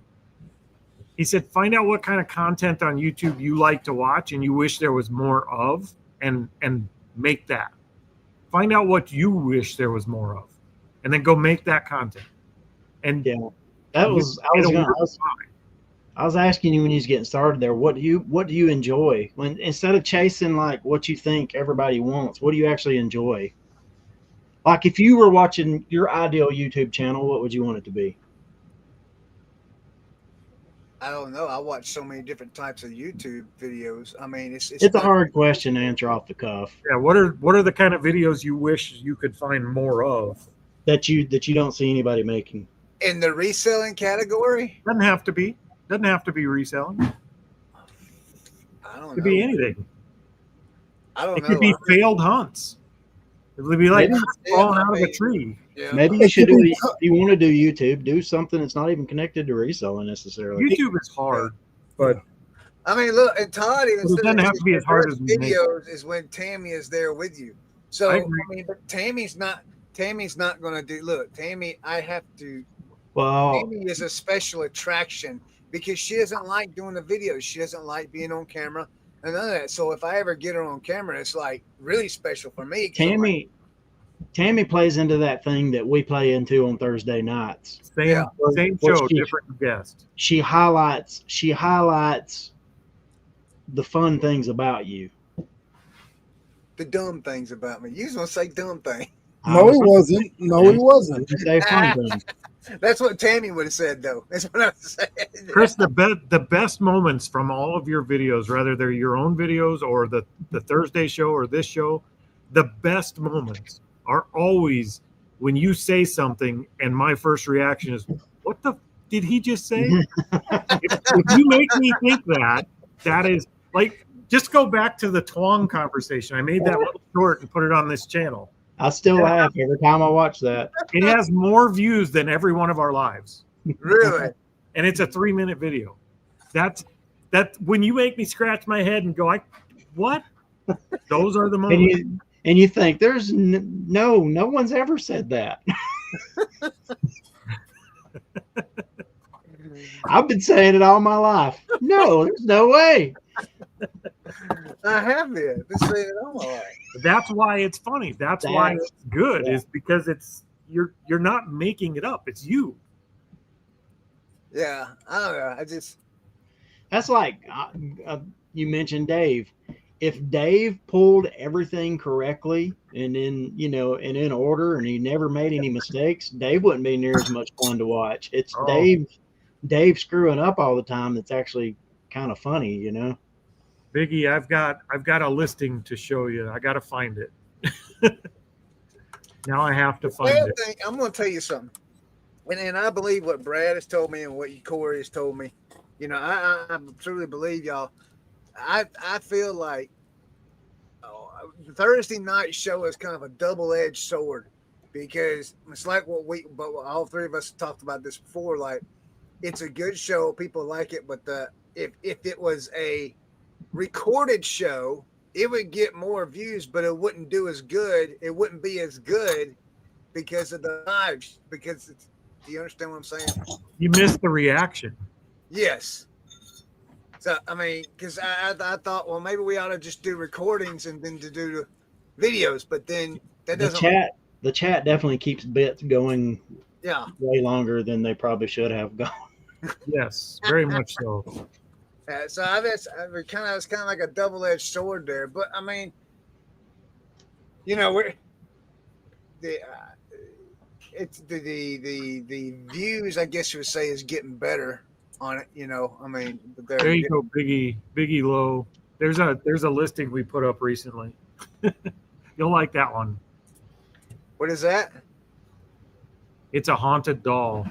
Oh yeah. Yeah, I was going to say. Yeah, they said they was going to do videos on haunted items on eBay. Yeah, man is great to watch on the podcast. He's just sitting in a chair the whole time, and it's because he says shit that makes you. Your head just doesn't register what he says when he says it. Yeah. You're like, what? Yeah, That's what you don't even have to be that to hold your interest. Like, one of my favorite channels used to be Part-Time Picker, and Matt was like listening to paint dry. I'm like, I enjoyed listening to him, but like, he didn't have like a ton of personality or anything like that. But he was picking up like just random cool odd stuff. And then he found love, and it's been ever since. Well, it's kind of like which James' YouTube channel, man. Have you ever watched his videos, man? It's just like, holy It does. cow. It does haunt my. It's back here in inventory somewhere. James who? My foreign reseller life. Oh yeah, I know. Yeah, helper stuff. It's just like, what in the world? But you know, I watched a lot of this, and I had to quit watching him at one point. But then I realized, I'm like, wait a minute, this guy's like 30 or 40, 50,000 items in the store. He's going to know if something's wrong with eBay. You know, I mean, he's going to see the pattern, and he's going to know. You know, he's super analytical. He nails a lot of things that a lot of people miss. Yeah, he's got a lot of data to back up his. Yeah, it's an acquired taste, and he's very. It's very sporadic. Like, you don't know what you're going to see when you tune into James's channel. I think that's why a lot of people watch, because I mean, every video is a little bit different. In the middle of the video, he just may go off about a dog, or he may be talking about a sinus infection. Like, you just don't know what you're going to get. He seems authentic to him. Yeah. And I think that's another thing. I think, you know, you got to be authentic to who you are. Somebody just got a good deal on a pair of 511 tactical jeans. Nice. I don't know if they're watching this show, but if they did, thank you. They're going. All right, guys, I gotta run. Oh, Peace fine. out. Hey, try walking. You might save yourself some energy. No, I don't do any walking or anything until November when I whoop everybody's tail. He's in build up mode right now. He He's went on a carb buying loading. freeze so he could build up the Twinkies and When Look are at we gonna that. talk? Hey, He's when now are we gonna, drinking 2 liters of Crush. wait a minute. So wait, Thursday night, Teresa, can you hear? No. Teresa cannot hear. she can. Thursday night at 7:00. No, look, Thursday night, we need to be on here at 6:30 so we all can talk about what we're doing because I still have no idea what's going on, how it's working, or anything. Even if you showed up at 5 o'clock, they ain't gonna change that. So we'll see what's happening. All right, Leroy, what's up Thursday? See you, Leroy. Yeah. Tara's on a mission. Yeah, I don't want to compete against Tara. I don't want to compete against anybody. That girl's on a mission, and I believe her when she says she's going to whip you. I'm not worried about. I know that I can't lose weight. I can drink water for 20 days straight, and that's it, and I won't lose weight. You will lose weight. Now I won't. You will. It's just the way I'm built. It's a mathematical impossibility for you to just drink water for 20 straight days and not lose weight.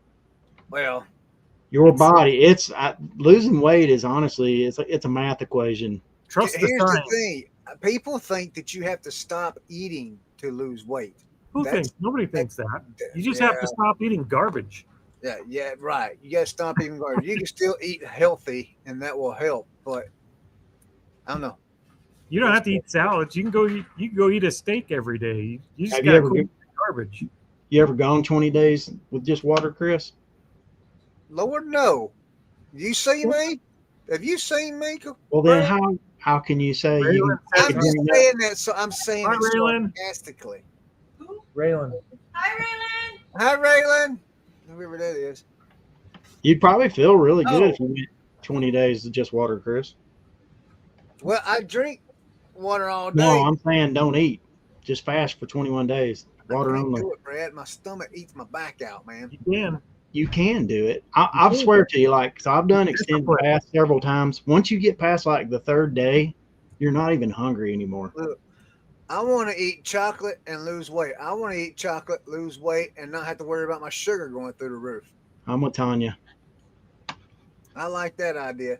If I could survive off chocolate and not worry about being a diabetic, not worrying about it raising my sugar, I would do that in a heartbeat. If I could keep myself busy, I could go a long, long time without eating. It's when I stop and get bored, Yeah. I'm automatically looking for something to snack on and eat. So for me, it's just a matter of staying busy. If Yeah, I let myself get bored, I'm in trouble. Now I can see that now. I if I keep myself busy, I can go without eating lunch. You know, You don't think about it if you're busy. but with the medication that I'm on, I have to eat breakfast, I have to eat a lunch, and I have to eat a dinner. But you don't have to eat crap. But No. you might not have to have that medication if you went for a long time with no food. You'd either be dead or better. Facts. Uh, Facts. be dead or better.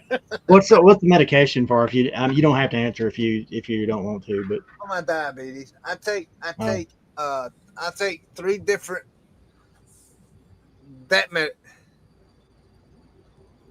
I have to eat because of a certain one I take with my diabetes, but I take on my diabetes I take like 3 different ones every morning, and then on my diabetes I take an insulin shot and another pill at night. so you do have to take insulin. I don't remember where I heard it, but somebody said something once that kind of stuck with me. It's every time you've ever taken a dog to a vet, the first thing they ask you is what's he been eating, how's he been eating. Every time you go to the doctor, never comes up, and if it does, it's at the end of a conversation to see what they can prescribe you. Like your health starts with what you're putting in the fuel tank. Yeah. But they never ask you. The doctor's job isn't to make you healthy; it's to get you on the reoccurring payment plan. Oh yeah. Yeah. And They found a way to monetize you. yes, they monetize the shit out of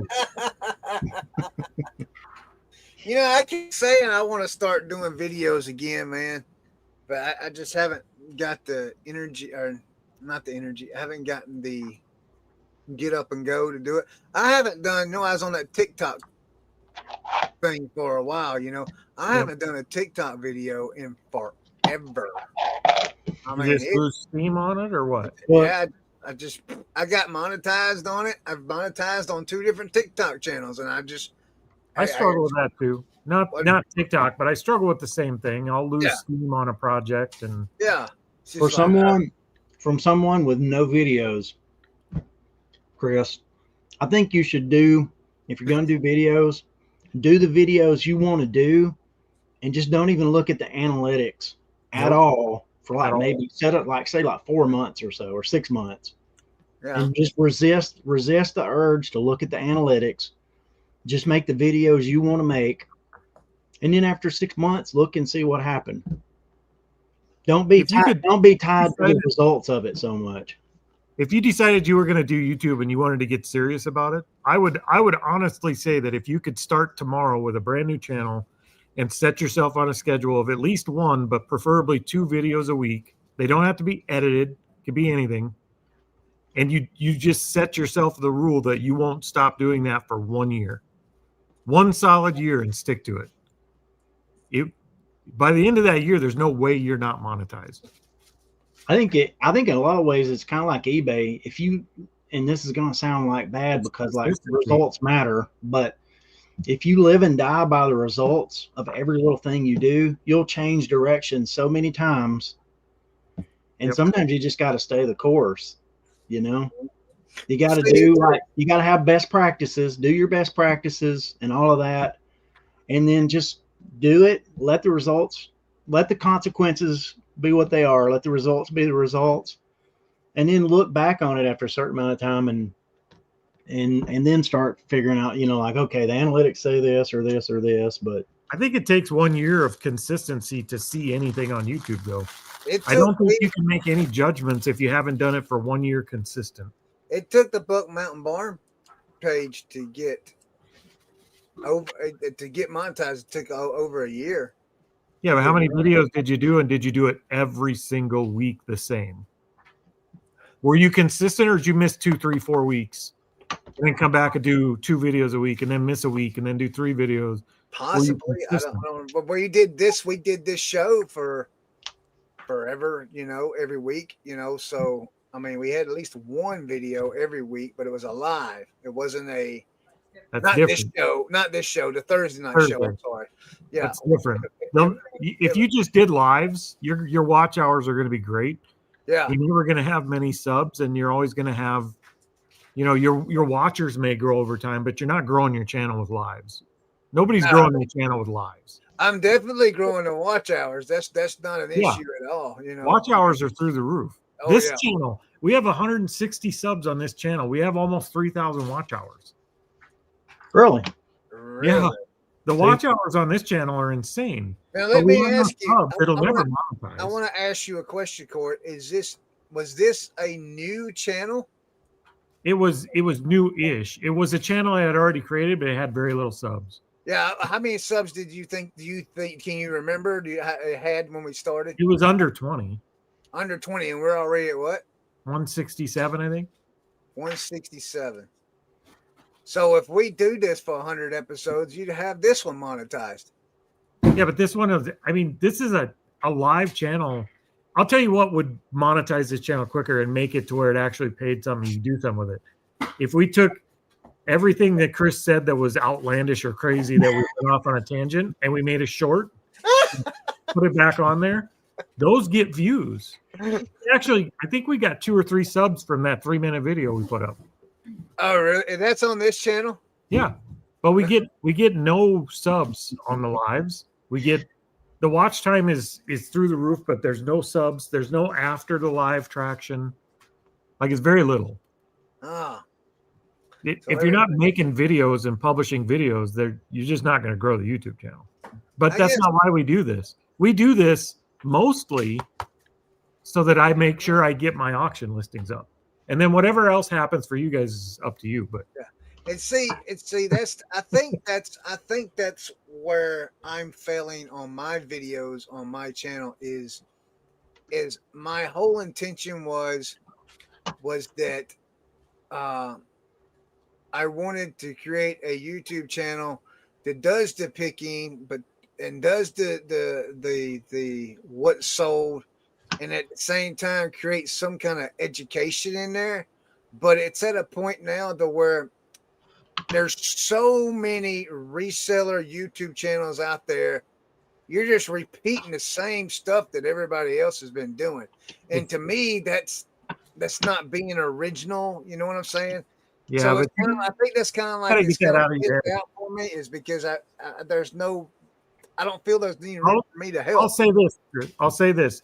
If you want to, if I want to go over to Kevin's channel and watch a video talking about the tariffs and how they're affecting reselling, and then leave that channel right after that video and come to a Buck Mountain Barn and listen to your take on it, even though it's a rehash, it's all regurgitated information, it's all the same as what's already been done.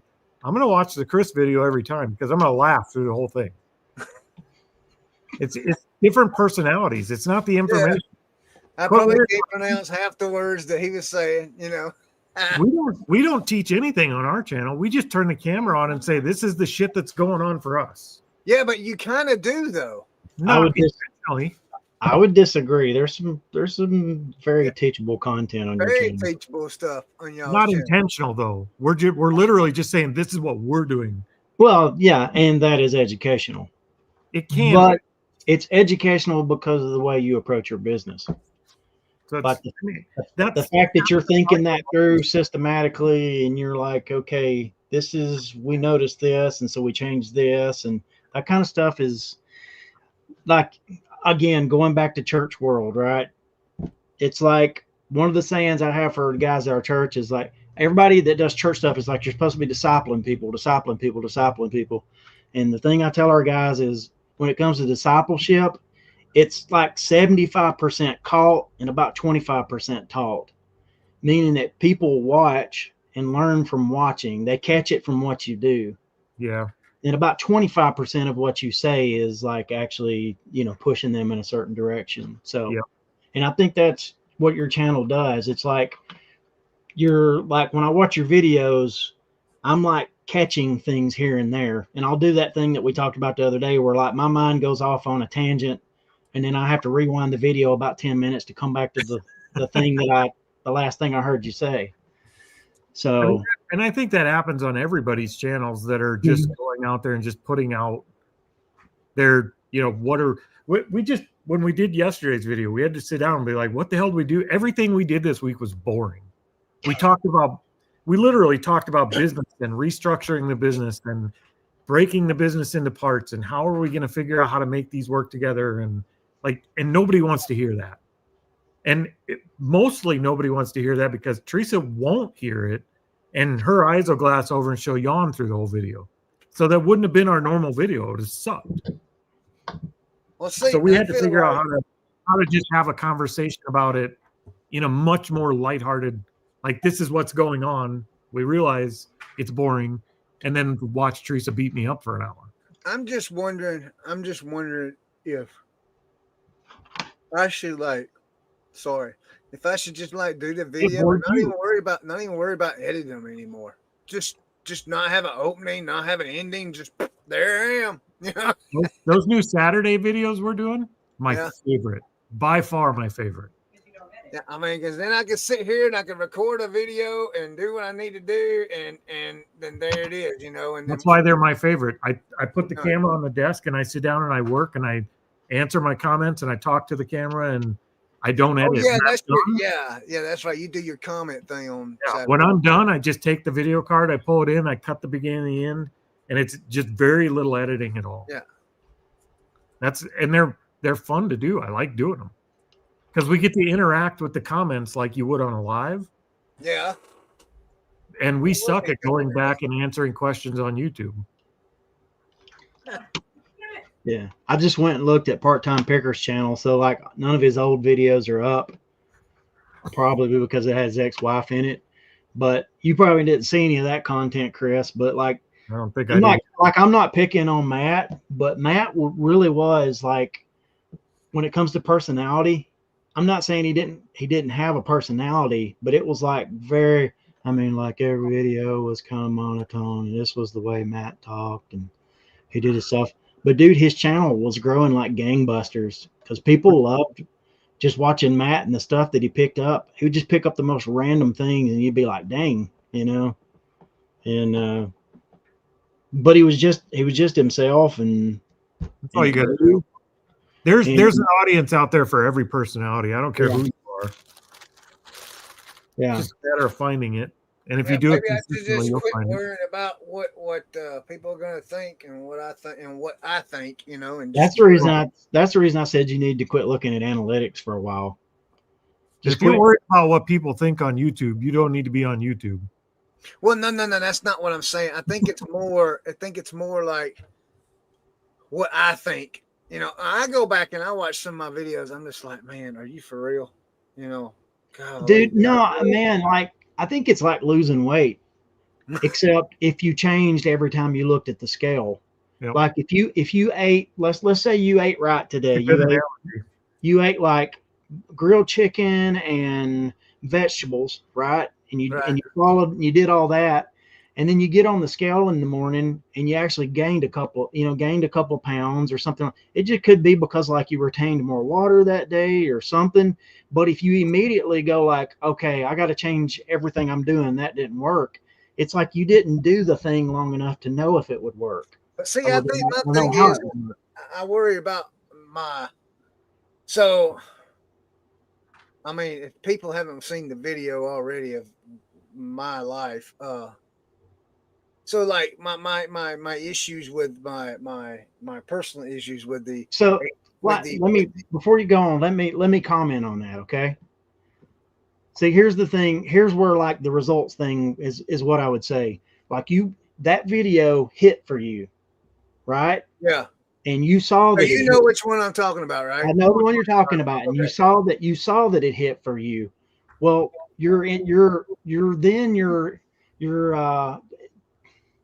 what's the word I'm looking for? Your intention would be like, okay, well, see if I can make that. Your tendency would be to say, can I do that again, and try to make the same kind of video? And it's like, it almost would be better if you had never seen that video did well for you. Yeah. If that makes sense, so that you're not like held hostage to that video to think, well, that's what works, and I need to do that again and again and again. Well, no, I'm not saying you don't pay attention to like stuff like that. I'm just saying that like that one worked because you didn't know it was going to work. Right. Well, I think it worked. I think it worked because it connected. I was being real with everybody about who I am and what happened, what's going on with me. And that's why it connected. Right. And the issue that I'm having now is I don't want those parts to come out, even though on Thursday nights sometimes they do. And when they do, I actually hate it because I feel like it's bad. You know what I'm saying? Like there are times in our lives that I go back and I'm watching, and if I'm another person just flipping through videos and I see what happens in that video, I'd be like, what is wrong with this idiot? You know, block. You know, I mean, I never want to see his content again. You know, that's me being judgmental over me. That never happens though, Chris.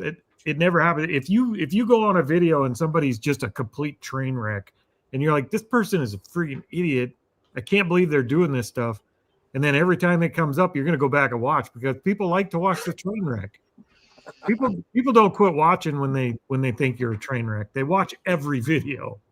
All right, man. There's nothing wrong with it. If that's you, maybe I'll start doing one a week then, other than the live. Yeah, you just have to. And YouTube isn't. We're not trying to talk you into YouTube either. That it's not right for everybody. But I like doing it. I just find it hard to, because I sit there and I edit so much, man, and that just gets me too. That just gets in you know exactly what I'm talking about because it's just like a task. You know, doing video work is almost like a full day job. Period. I dread our Wednesday videos. Yeah. I like doing them, right? But you don't like editing them, and It's a 4-hour task to edit every Yeah. one of them. I did last night. I did about 2.5 hours last night of just editing. Right. And I'm not done. When we're done today, I got to finish the edit so I can release it later tonight for the members and tomorrow morning for everybody else. And it's And a big job. Yeah, and see, I'm at a point to where I want to do the videos because I actually like doing the video work, but I'm just like, I really don't want to edit. But then if I don't, So edit, let me it's ask gonna you. be absolutely garbage. Let me That's ask what I you the important question. Why do you want to do them? Because I enjoy it. I have fun. Well, what are you wanting to get out of it? I mean, you just want to do it because it's fun and it's a hobby. You don't want anything out of it. Like, why do YouTube at all? Gotcha. Well, There should be something in there. It should be beneficial to you in some way. Maybe not monetarily. Maybe it is just because you really enjoy it. But what do you want out of YouTube? Say if you did it right now every day for the next 5 years, what do you want out of YouTube? oh well, if I did it for every day for the next 5 years, I mean, I'd hope that YouTube would pay me for it. You know, I mean, because that's taking up. We look at so much as a monetization thing or a money thing and all that, and it's really not about the money. Maybe it's not. I mean, yes, the money.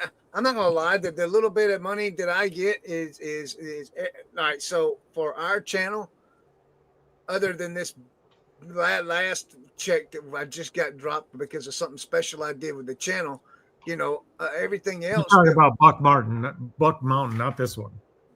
No, I'm talking about the Picking and grinning.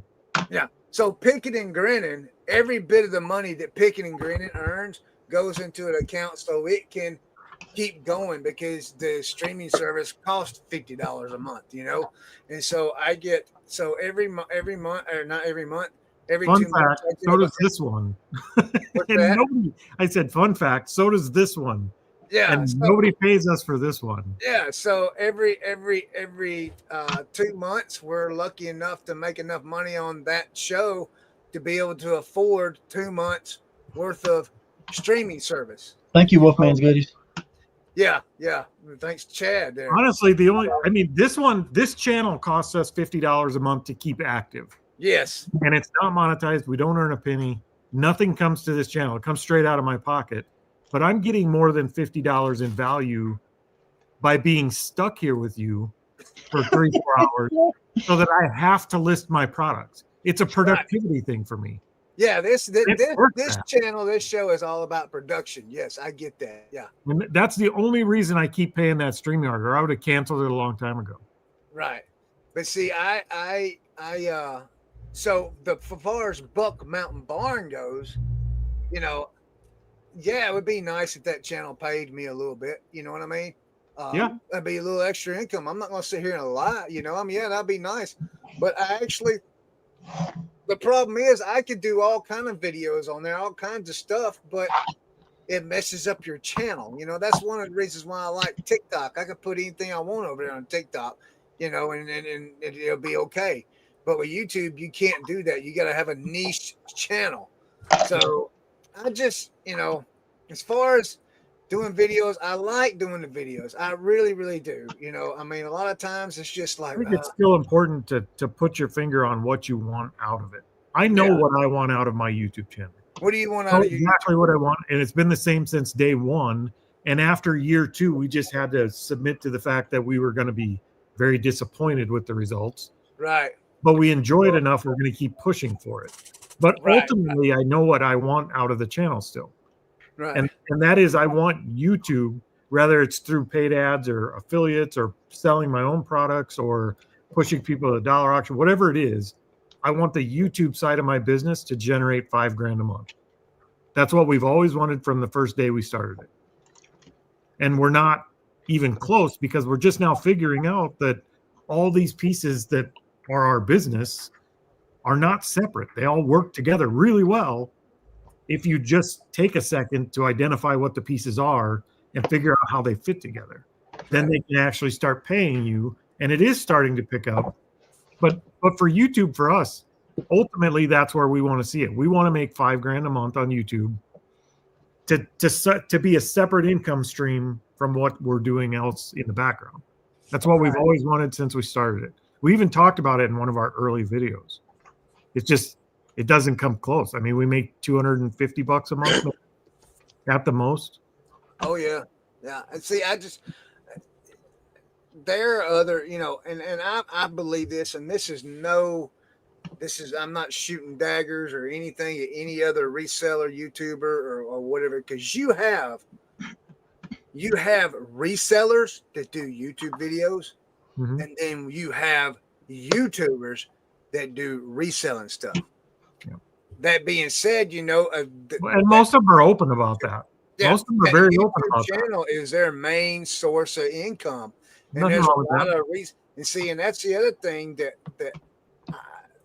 I want to point out, but I don't want to do it in a way to where it hurts anybody else, and because there's a lot of new resellers out there that don't understand that the YouTubers, that's their main income, and they're not living off of reselling. I think they do, though. Even those YouTubers that are like that are YouTubers first and resellers second, they're pretty open about it. Yeah. They're like, yeah, we're YouTubers. Like they'll openly admit it. So they're not hiding it. And that's a hard job too. Oh yeah. For us, I don't think YouTube is ever going to be that. I think YouTube, we've just recently figured out the money for us off YouTube isn't going to come from YouTube. It's got to come from somewhere else. Right. Because of YouTube. Right. I also think the ones who are doing it fairly well are pretty good at reselling too. Oh, I think they are. That's what got it. A guy like, obviously, we could bring up Kevin, be at the top of that short list of people doing that, but it's like Kevin's a pretty good reseller too. If he wasn't, his other stuff would have never worked. I think I've never seen Kevin give advice that was horrible. I've seen Kevin give advice I disagreed with. I've never seen Kevin give advice that I would consider bad advice. Right. See, with Kevin, I don't know if he started out as a YouTuber. He started out as a reseller. Oh no, he's been reselling for like 20-something years. Yeah, so I mean, he just turned that into, and then his YouTuber. Not to say he represents that whole genre of people that are more YouTube than reseller. I mean, I have seen some other YouTube resellers give really bad advice. I just haven't seen him do that. To me, Kevin seems like 50-50. Like if YouTube went away today, he'd still be okay. I think. Oh yeah, most definitely. Yeah, most definitely. Well, I don't know. I don't know about that. You don't think so? No. At this point, I do. I think his business is big enough that I think his reselling business is big enough he could keep going without. If he stopped getting the affiliate money and the ability to promote the other things he's doing with the I didn't say it'd be the same. I said he could keep going. Oh, I think he could keep going, but I think that would be that'd be a hard moment for him. But he's also not a dumb person. He's intelligent. I know. I figure out some other way. Gosh, yeah, he has to understand that this thing could be very fleeting. I think that's why he does so many things. I think he talked about that. He's diversified. That's kind of what we're doing. We're diversified. To me, he strikes me as the kind of guy who's just trying to take advantage of the opportunity of a lifetime within the lifetime of that opportunity. Yeah, I think he's doing exactly what you should do. If you got that leverage, you should be trying to figure out how to optimize that. He doesn't want to do that until he's 80. I guarantee you he would like to slow down at some point. Oh, wow. So, I don't know, real quick, I don't know if TC is watching. Who's TC? Absolute Fines. Yeah. Okay. So, I met him Sunday, and he gave me, I bought 10 units of combo units from him, different brands, and he said he didn't know. He says he knows some of them didn't work or whatever, So I met him and I got all of them, and I got them all listed now. All but 2 were broken. Something was wrong with them. So I listed 8 of them on my parts store, and I listed the 2 Magnavoxes DVD VCR combos units that worked. Did you say Magnavox? Yeah. I had 2 of them that actually worked. You mean Magnavox with a V? Magnavox. Okay. What'd I say? I thought you said Magna Box. No, Magnavox. Maybe I heard it wrong. So I just sold one of them. I'm really pleased with that. I just Those sell well. yesterday for full asking price. Nice. Yeah. So See, I'm very pleased with that. you're good at this reselling stuff. Do you want some, Chris? Brad's Bookshop. Oh, he's a repeat buyer too. Nice. Do you want some, Chris? Some of those. I got a stack of them that aren't working. I'll send them to you. For the price of postage, I'll send them to you. I'll come get them. It'd be cheaper. We just threw one away. If it took $30 to ship them, it'd still be cheaper to ship them than drive up there and get them. But see, then I would miss out on the experience of meeting you and Tanya and Isaac. Oh, there'll be another opportunity for that. See, you don't even want me to come up there and see y'all, man. No, I'm just saying. That's what I'm hearing. Here you talk about you need to be working and making money, and you won't take 2 days off. I wouldn't take 2 days to drive up there. Hey, I want to come see you. No, that's all right. Please, God, no, please. That's that Michael Scott thing. No, God, please, no. I've got enough problems in my life right now. I don't mind you coming if you want to come get them, but I'm just telling you, you could have them there. Hey, we sold some Playmobil the other day, Brad. Sweet. We sold was it a fire station? Yes. We sold Playmobil fire station yesterday. Look, I need somebody to come get all these automobile parts that's in my building out behind the camper. Put them on Marketplace. Free. You can come have them. You can have them free. If I put them on Marketplace, I'm gonna sell them. I'm looking for my resale buddies out there that live closer to me. You can come get them. Here's a business you could start, Chris. It got me thinking the other day. We were talking to that kid. I know we've talked about him before. His name's Brady. That we met him at a garage sale, and he's watching channels, and he was interested in reselling. Now he does really good. He has his own brick and mortar. And I was talking to him about consignment and selling that way. And he does do a lot of consignment with businesses already. Like somebody wants to, like they closed the Red Lobster, they want to sell all the equipment. Right. He sells it for them, and then he takes a cut. You could do that stuff. Like right now, I have stuff. I have a zero-turn mower, like a Cub Cadet, sitting in my garage that I haven't started in 3 years. I parked it because I got a new one. Come out, clean it up, sell it, give me half the money. Like that's a business model. That's reselling too. That there's a million people like me that just don't. I'll never go in that shop and piss around with that Cub Cadet. It'll sit there until it's taken up more room than I'm willing to give up. Right. And then I'll put it on Marketplace and say, free, somebody come get it.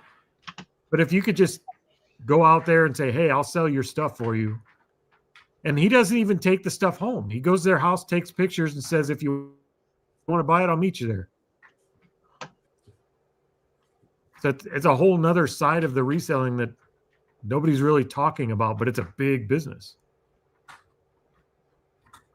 You never have to buy the inventory. Right.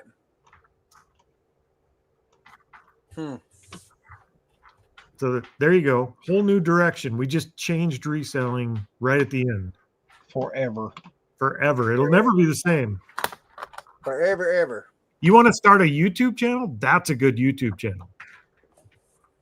I'm going over to Billy Bob's to sell his lawnmower and take half the money.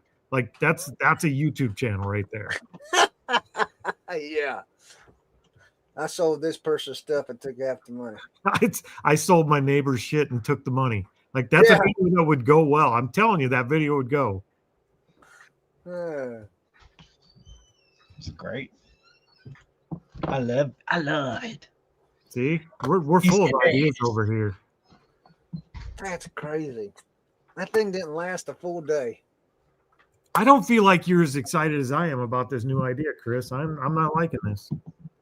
I'm going to need to see a little more enthusiasm. About selling somebody else's stuff? Yeah, tell me that's not a great idea. That is a great idea. I think it is. I think we should all sell other people's crap. Yeah. So, yeah. But see, the problem is other people want too much for their crap. I mean, we already sell other people's crap. No, I'm telling you, if you were close and you can come sell this lawnmower tomorrow and give me half the money, I would let you do it without thinking about it. Just come do it. Figure out how to pitch it to them. Would you like to make yard sale money without having a yard sale? You got stuff you need gone. Well, his business, Brady's business, his business name is Let Us Sell Your Stuff. Like a head of lettuce. Let us sell your stuff. And that's what he does. He sells your stuff. And he keeps half of it. Huh. That's pretty neat. Oh, It's a great business model. 5 o'clock. Your investment is zero. You never have to put cash out to go buy more inventory. Golly, why somebody? Right. All right, I don't want to talk to you no more. I'm sorry. I'm sorry. I expected you to be halfway through this business plan with me. Well, I mean, so I could do that with so who would I contact to do that with my automobile parts? Well, you're saying somebody else should do the business model because you don't want to sell your own stuff. That's not what I meant, Chris.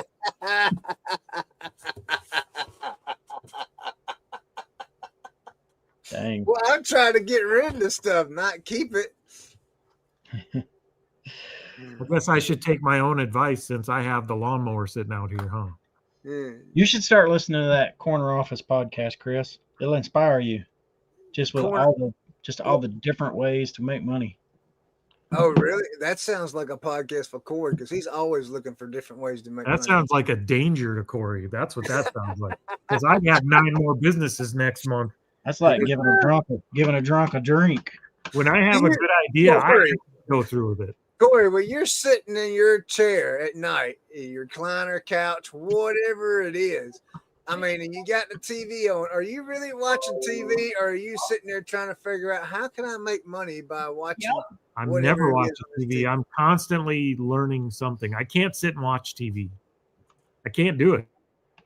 I feel guilty when I do it. I feel like I'm being lazy because I could be, even if I wasn't doing something productive to make money, I could be learning something. So why would I can learn something that's entertaining at the same time. Why sit and watch a show that has no redeemable value at all other than entertainment? I feel guilty watching TV. I do. It makes me feel bad for watching TV now. I do too. I always feel like I'm wasting time. It is. Do you really? It feels that way. I guess I'm just a lazy person because I don't feel like I'm wasting time. I just feel you don't have to feel bad about it, Chris. Some brains just operate differently, and that's not necessarily a good thing. It's aggravating sometimes. I just get entertained, you know. I mean, it's kind of like a relaxing moment for me. And you need those. There's nothing wrong. I mean, sometimes we'll just go to a movie, like go to a theater and sit down and take 2 hours. Okay, there you go. So, all right, let me ask you a question. When you go to a theater, which we don't often, maybe once a year. But when you do, are you the type of person that are you watching a movie or are you your brain going 100 miles an hour about how you can make money from this movie? For me, it's easier because like I went to spend money to do it, and it's like I would feel guilty if I did look at my phone and was thinking about stuff during that time. It's like it forces me to actually just sit and watch a movie. Yep. If I'm gonna spend $12 or $15 to watch a movie. Yep. I feel obligated to watch that movie. And if I go watch a movie, it's because I need a break. Like my body or my brain is telling me you need to shut off for a minute. And I can go to sit down in a movie theater. And if I'm going to watch a movie, like if I actually say I'm going to go watch this movie, phone's off, everything's off. I'm watching the movie. I will know that movie when I'm done because I'm going to watch it and we're not going to talk through it. No, don't ever talk during it. Teresa, she'll be looking over during a movie. She's like, what do you think about this? No. Yeah. One of the best things that we ever did, because I have that tendency to just always, if I'm here, I'm going to work on something, was we bought one of those AMC movie pass things. I think it was like $20 a month, and you could watch as many movies as you want to, right? Our son-in-law does that. So like once a week or every other week, we would have to go to this different town where that AMC was, and it was like the ones with the recliners and the whole deal. And so that was the only way we actually honestly spent like real good quality time together. I know it just sounds kind of sad, but it's like that was nothing but just hanging out with each other. Now we did thrift along the way and stuff like that. So It I wasn't. mean, I can get out of my head and do like a vacation or a trip or a movie or something when that's the intention of that. But I can't sit at home with my work at home business and watch a movie and enjoy it. I have a real hard time with it. For Not me, that I don't ever do it. It's just hard. it's the same thing as like what I was saying, like when I watch one of your videos or another video and it sparks something in my head and I got to sit and think about that thing. And then like 10 minutes later, I realize I haven't heard anything else. For me, that's what watching a movie I is. wouldn't It's say like, anything. I like if I'm watching a movie, it's like something will happen and I'll be thinking about something else and 10 minutes will go by and I'll realize, wait, I have no idea what's happened for the last 10 minutes.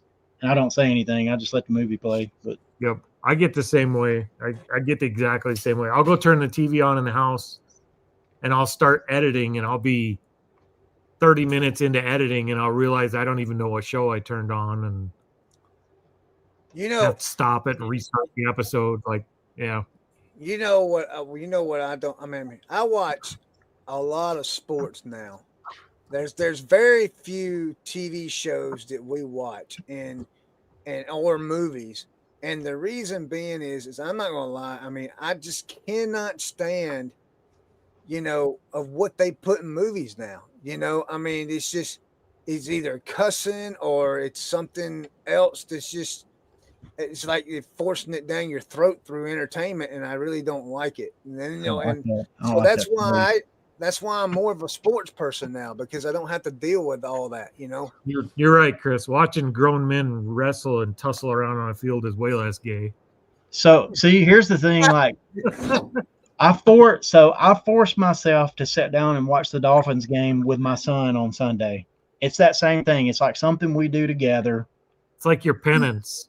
And we can just hang out and talk and it doesn't ruin a sports game. But if there's a football game on other than a Dolphins game, typically I'm out here working. Yeah. And it's in the background playing. It's great to work to because you don't have to keep up with anything. Yeah. You can just hear the score and you're caught up with it. You don't have to pay attention and you get a lot of work done. So Yep, nothing wrong with that. All right, well, it's 5:00. I want to hear about Chris's new consignment channel. I do too. Next week. New consignment channel next week. You got 7 days. No, you don't either. You got 6 days to find somebody that wants to get rid of something and they're willing to let you sell for them, and then start a YouTube channel. I want to hear about it. We need action, Chris. But I don't have time to do that. Bullshit. I mean, bull. You got. I got my own stuff I got to worry about. Successful people don't find time; they make time. Don't give me that. A guy. Look, I got a guy. There's a guy in Georgia that I know, and he's older, so he ain't gonna be around much longer. Plus, he's got cancer. Well, you probably sell his crap, and he wouldn't know. No, well, his name's Mike, and he used to race for. I can't remember that they raced 4-wheelers and side by sides and stuff. He's got a bunch of championships and all that. Well, he has a ATV shop that's full of parts. Okay, hear me out. If you gave him a call and you said, "Hey, whatever you could put into a pickup that you want to liquidate, you just want rid of them, you want to liquidate them, I will take them. I will start a new eBay store. I will sell them. Anytime it sells, half of the profit will come back to you. I'll just send you a check. I'll come get them. I'll be there Friday." Yeah, I thought about doing it, but it's just so much stuff. It's so much work, man. I mean, don't be afraid of the work. No, I just wouldn't. I mean, I would never. I could start that, and I would never. I mean, it would just be. All right. I'm disappointed in you. Yeah, I know. I'm telling you to do it. I'm not willing to do it either. So I'm just I'm just busting your chops because I'm not going to do it either. But I think it's a great business model. But it's the warehouse is probably as big as the one you're in, if not bigger, full of, and it's parts that are that's not used parts. It's new parts, and it's just full. And it's If just it was like close to me- vans. He's got vans outside with parts in vans. Honestly, if somebody called me and if I knew somebody that had a situation like that and they would make that deal with me for the consignment, I would go get them. Like Teresa just said it too. She'd go get them. If it was a deal that we could go get tomorrow, I'd go get them. It wouldn't be one of the things where I go get. It'd be one of the things where I just have to go there, take a bunch of pictures of all the stuff, and figure out how to make a SKU system for all of it, so I know where it's at when it sells, and then go get it when it's sold. Because it's just so much. I mean, you don't have the room. I mean, it would take. I'm kid you not. It would literally. It would. I firmly believe it would take 12-hour days, 7 days a week for a full year, and probably longer than that, just to be able to list everything there. Probably longer than that. Not with list easier. I mean, I'm just saying, there's AI on the scene that's efficient now. I mean, to me, it would be a great opportunity. I mean, this is something that me and my pastor friend over in Georgia's talked about, because he's always said, you need to talk to Mike, you need to talk about. But for me, I have nowhere to store the stuff. The only way it would work is if I left it. Is that a Croc purse? It looks like a BMW Croc. The brand is Octari. Okay. And it's kind of like a Croc purse. It's like a rubber purse. It's going on the dollarauction.com. Nice. But it's just. Well, what says you can't go over there? Chris, what says you can't make the call and go over there and load up one pickup load? Where am I going to put it here? I don't have anywhere to put that here. I don't. These are parts. I mean, they're big. It's not. I'm saying just grab a couple tubs. Whatever you have room for, grab a couple tubs. Yeah. And bring them home and list them. Well, it costs you $0. No. Yeah. That's the part of it. And 50% of the net profit is what you take home, and it costs you $0. I would make that deal every day. I have to think about it because it's a lot. There's your inventory problem solved. You'd have a supplier that nobody else has. True that. Yeah. That's a massive advantage. Yeah, I'd never run out of inventory for sure. I mean, for at least 5-6 years. I mean, it's crazy what he's got over there. I'll tell you what, you need more room. A couple tubs from there a week or a month. He'd build you your shed. Yeah. Possibly. Very possibly. I guess I'm just scared of. Don't be scared. Take a I chance. love it. It's the perfect idea for you, Chris. Brad, jerk. Right? Yeah. No, I like it. If I could find that deal here, I think I'd do it. I don't know if I'd do it one-off, but if I could do it like a plumbing supply place and say, hey, what are you doing with all your dead stock that you need to liquidate? Let me liquidate it for you. And if he'd send me home with a truckload of stuff, I'd be listing tomorrow. Yeah. Hey, Josh. Hey, Josh. What's going on? This is my dollarauction.com nice inventory pin. You had to have something to do with those stickers. I am so upset. I am like literally upset about them stickers because you sent me the channel membership stickers and I sent you a whole new level of things to be upset about. No, because I can't find the freaking envelope they come in now. I'll send you another one. Because I put them all back in that envelope and I set them over to the side and now I can't find it. I've looked everywhere and I'm just like, man, what crap. Tammy. I didn't throw it away. I said Tammy. Here you go. Only the channel members get that sticker, the Grams and Pops family. Yeah, that's why I was trying to find it because I was like, oh, I got that sticker and I went to find it and I could not find it. I'll tell you what, Chris. I could not find the envelope that I put all those back in. We're gonna send Chris the ultimate sticker pack here. We already did it. We're gonna send you all of them. I'm gonna put them in an envelope and I'm gonna send them to you. Pretty sure he got those all last time. See, Teresa, see, look, Teresa's like, yeah. I'm gonna put them in a 10 by 10 by 10 box, so you don't misplace them. And I'm gonna put Tammy's name on them, so I know they go to a responsible adult. Tammy's probably the one that threw them away. We're gonna take care of you. Don't See you worry. later, Tanya. Rebellious Road Resale wants to know how you become members. It's just a YouTube membership. Yeah, it's on the Grams If and you go to Pop. the Grams and Pops channel, the YouTube membership. See, Josh is there in the chat. Hey, Josh, what's going on? Hey, Jess. I'm thinking about signing up for List Easier. Or we were giving Chris business ideas to use List Easier, and he said List Easier wasn't worth it. I did not say that. That's what I heard. He did say that. I heard did him. not say that. No, You said it would tell be. Josh that. Look, don't tell Josh too because hard. he probably would think I did. Let me see if I can find this. Josh, we signed you up another member yesterday, Josh. I heard it. We did sign him up another member I yesterday. think you know why I think that the Buck Mountain Barn don't have any members? It's because I don't have any stickers to give away. I think that's what it is. Howdy, before you sign up, make sure you have a good handful of items to go up. Oh, Brad's got the inventory for it. He's got the perfect inventory for it. Hey, Josh, I'm actually looking for what I would start with. I can't remember where I put it. Playmobil. You've got. Well, I got that. I got a good system right now for that. I got something else that would work really well.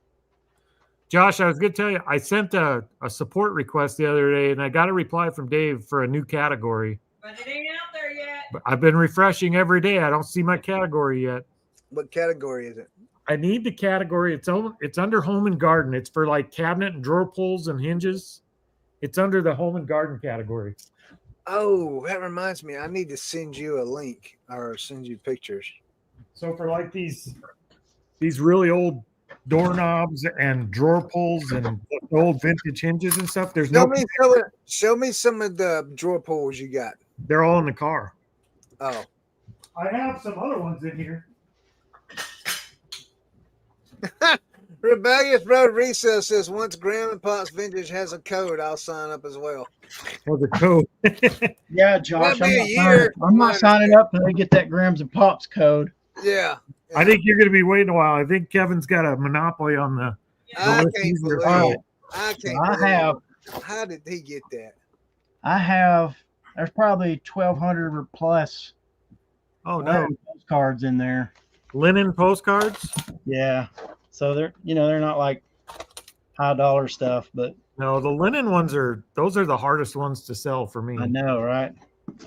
Oh, okay. Those are new ones that I haven't pulled out yet. Got them really cheap, though. This isn't the really cool stuff. The really cool stuff we have is out in the car, and there is some really cool, super antique stuff out there in that lot that I'm looking forward to going. Like some of them are the old pie tin clasps, like the brass clasps that have you turn the knob and it's got the little thing that goes in.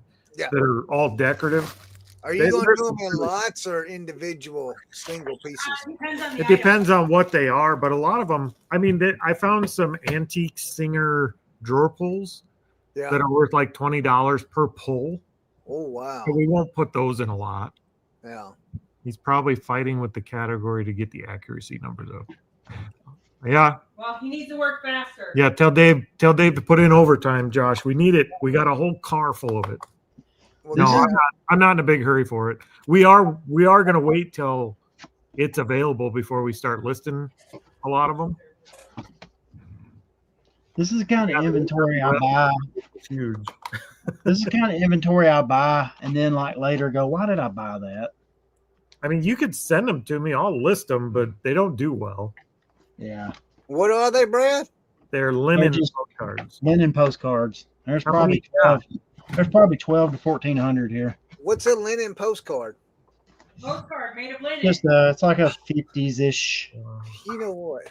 50s-ish postcard. Oh. Yep. It's got a texture. They call them linen because of the texture. It's very almost like a linen cloth. Commons, actually. That was another postcard guy liquidating the crap. There are 1,200 postcards of John Lennon. Yes, that's exactly right. Yep. They should sell well then. I'll tell you what. Better if it was Paul. If you want to get rid of them, I'll pay you $50 for the box and and whatever you need for shipping. I'll think about it. Is that more than you paid for them? I'm hoping. So serious. All right. You serious, Josh? You really believe that? Those cards will pay the cost of listing listing back in a day. They won't. Those particular cards won't. Linen postcards are hard to sell. I have a lot of cards listed, and I think I've sold one linen postcard. I mean, they're just hundreds and hundreds, like a lot. Yeah. They don't sell well. I mean, they can sell depending on the content on the card, but the linen ones are hard. Yeah. The real photo postcards, even the more modern postcards that are the chrome ones, which came after the linens, and some of those ones, we have really good luck with those just because they're still collectible to people, but the linen postcards have been tough. And they started the sports card. And they also don't go through a scanner worth of shit. They don't scan well because when you back to back, there's too much friction with the texture. So I've got a scanner, and it actually does them really well. I've never had a hang up with it, not one hang up with it. So it Josh, works really well. When you first start listing, they do seem to move pretty quick. Then they taper off. Why is that? I think you just get a bump when you first start listing that kind of stuff and that Dude, kind of you list 1,200 of anything in a day or two.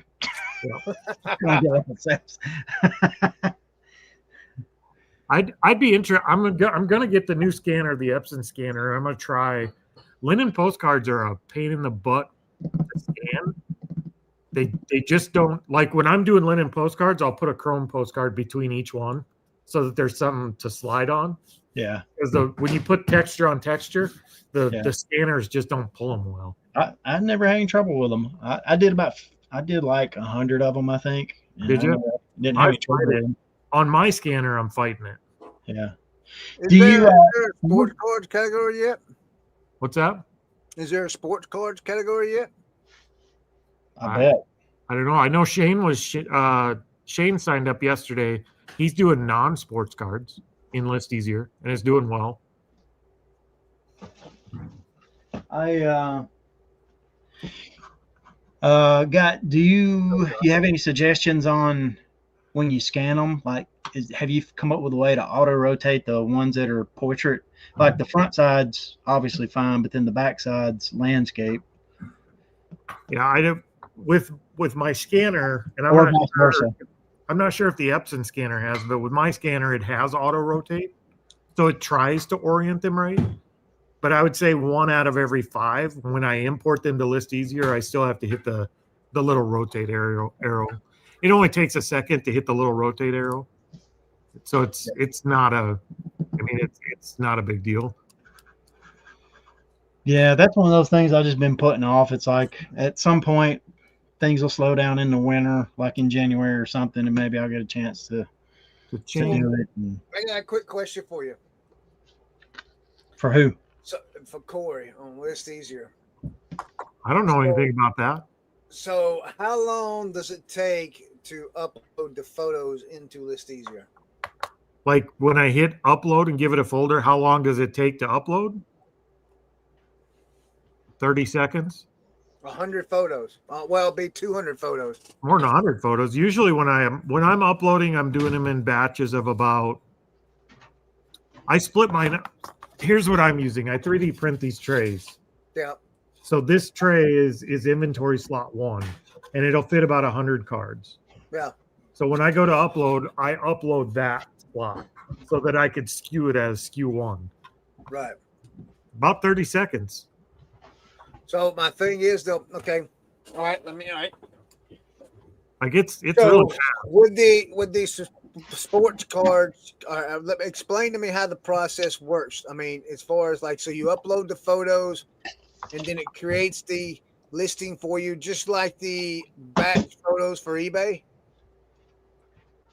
Because eBay has a batch photo process for sports cards.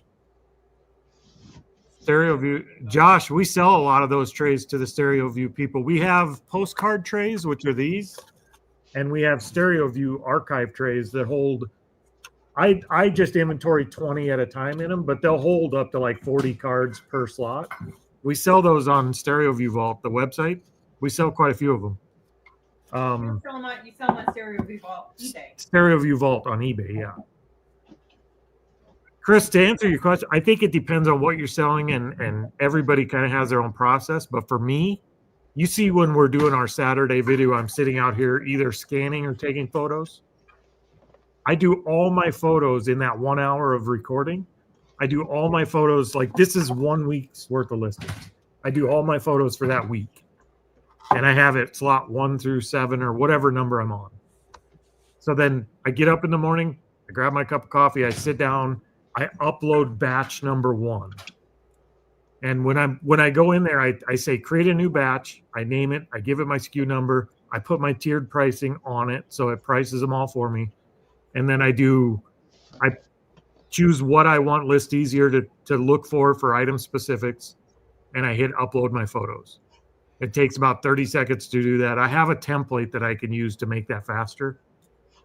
But once you hit upload photos, you just go through and I tell it use every 2 photos because I take a front and a back. Right. And tell it to go, and it puts them off to the side, and I hit create listings, and it creates the whole listing. See you, Josh. Have fun at karate. But yeah, once you hit create listing, it creates your whole listing for you in List Easier.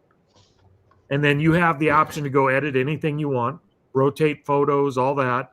It has the price field on it and then there's a little button next to the price field or a link that says show me eBay comps. And you can go look at sold comps if you want to price them all individually, which I don't do. I set tiered pricing. So I know all my postcards are going to be this price. Right. With sports cards, it'd be a little different. They would have to be. They don't have to be. They don't have to be. If you can list 1,000 postcards in an hour, do you care if one of them's $7 and one of them's $8 and one of them's $4? Put them all at $5.99 and say hell with it. Well, these wouldn't be. They would be what I would call $2 cards. Okay, so set a tiered pricing. Put them at free shipping and put them all at $2.99 or whatever you want to do. They'd be $1.99 free shipping, every one of them. Yeah, you don't have to look up pricing. So you set that. So when it does your listing, it sets your prices for you. So then all you do is hit send to eBay. And it takes about another 30 seconds and all those listings are active. How much does that cost? $70 a month. Now, if you hold out, Josh ran at the wrong time. Because I just heard Josh say somewhere they are going to build another tier, a cheaper tier. Okay. So they're going to do 70 a month gets you what? 1,000 listings. And I rarely make it to the end of the month. Yeah, you wouldn't make it to the end of the month doing it that way. We run out of listings first. So then what do you do the rest of the month? Well, if you run out, you can't list the old way. Nope, we don't. If I run out of listing too soon in the month, like right now, we have enough left over because we had some overflow from we had 2 accounts. So I used the one account till it ran out before I switched to the other one.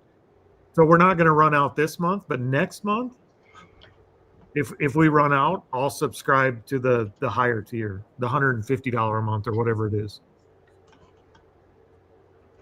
Because we had 2 accounts for the longest time. How much is the next tier up is 3,000 listings. And I think it's 150 or 160 a month.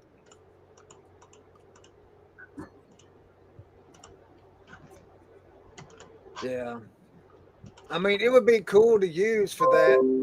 I mean, eBay has its own, but the problem with eBay's is it's not accurate. You follow what I'm saying? The Oh, it's listings horrible. on It's the not even close. It's yeah, horrible. yeah, it's not accurate at all. So And it's not the same. The using eBay's is 10 times the work as it is to use List Easier. If you used it once, you'd see.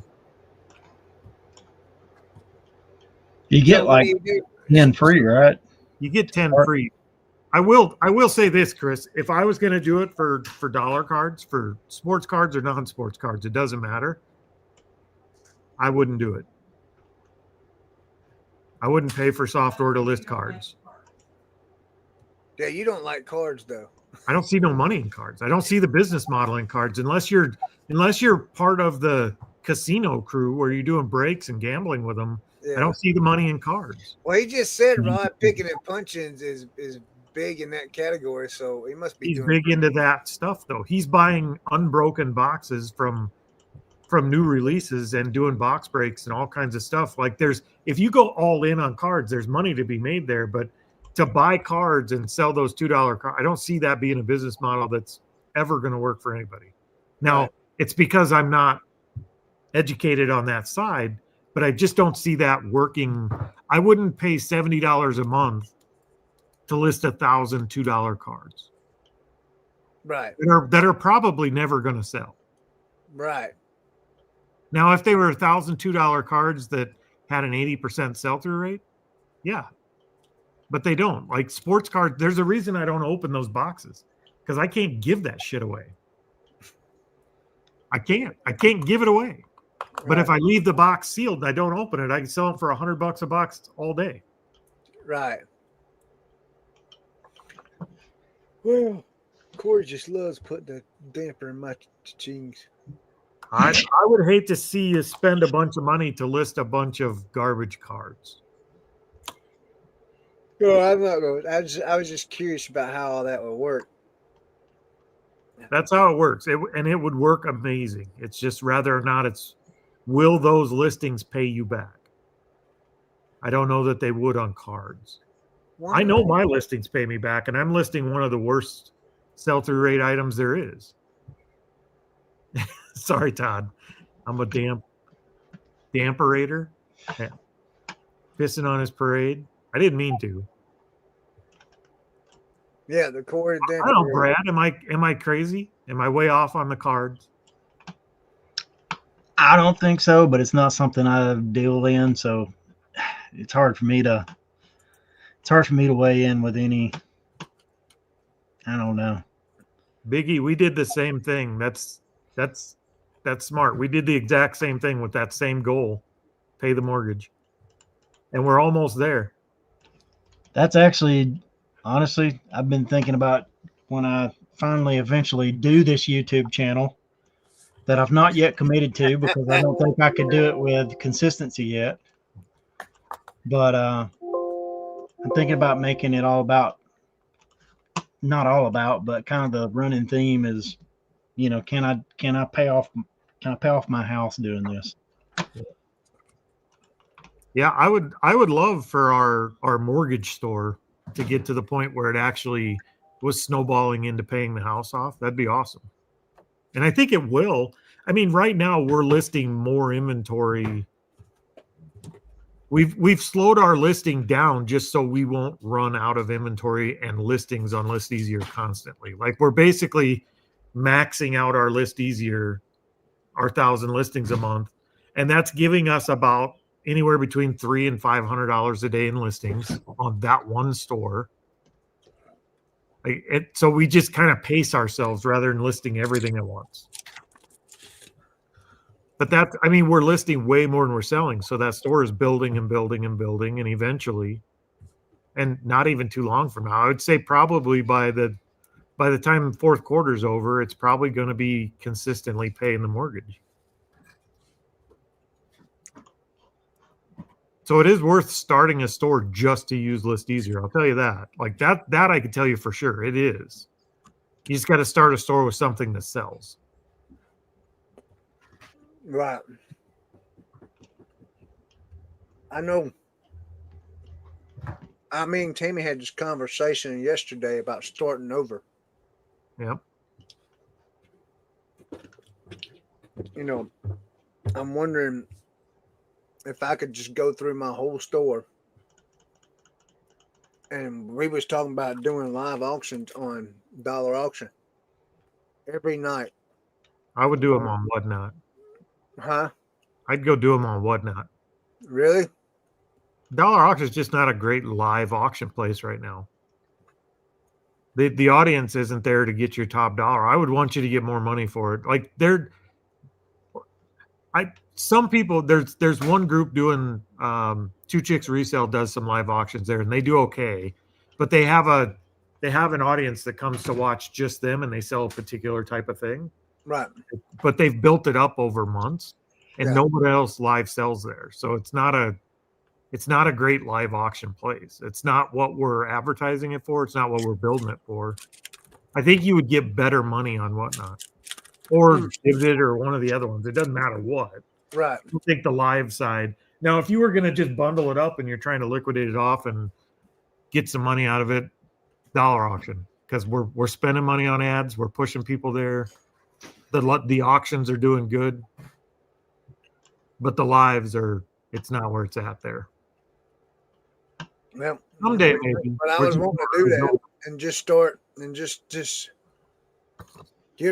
start getting rid of it, and then if I can figure out how to do that and afford to restart and pay bills at the same time, I want to do it. I think it'd be a good thing for us to just start over, because I'm running out of space. And I'm running out of physical space and inventory space on eBay or to list bunch of newer stuff, Yeah. So, well, we've done essentially the same type of thing. I mean, we're still doing it. That's part of the whole dollar auction strategy is we need to move stuff. It can't sit around. We need the room for the higher ticket inventory. And that means we got to move stuff out. It's got a very finite time to stay with me. Then it's got to go. Listings done. 75 military surplus flash. Are they the L-shaped ones? The old green ones? how do you get a hold of stuff like The that? 3 different lenses? That like Timu or? No. They're military surplus. They're not Timu. All right. It's 5:30, man. Yeah, I got to go edit a video. 4 hours. Got to go talk to a guy about some ATV parts because Chris ain't gonna.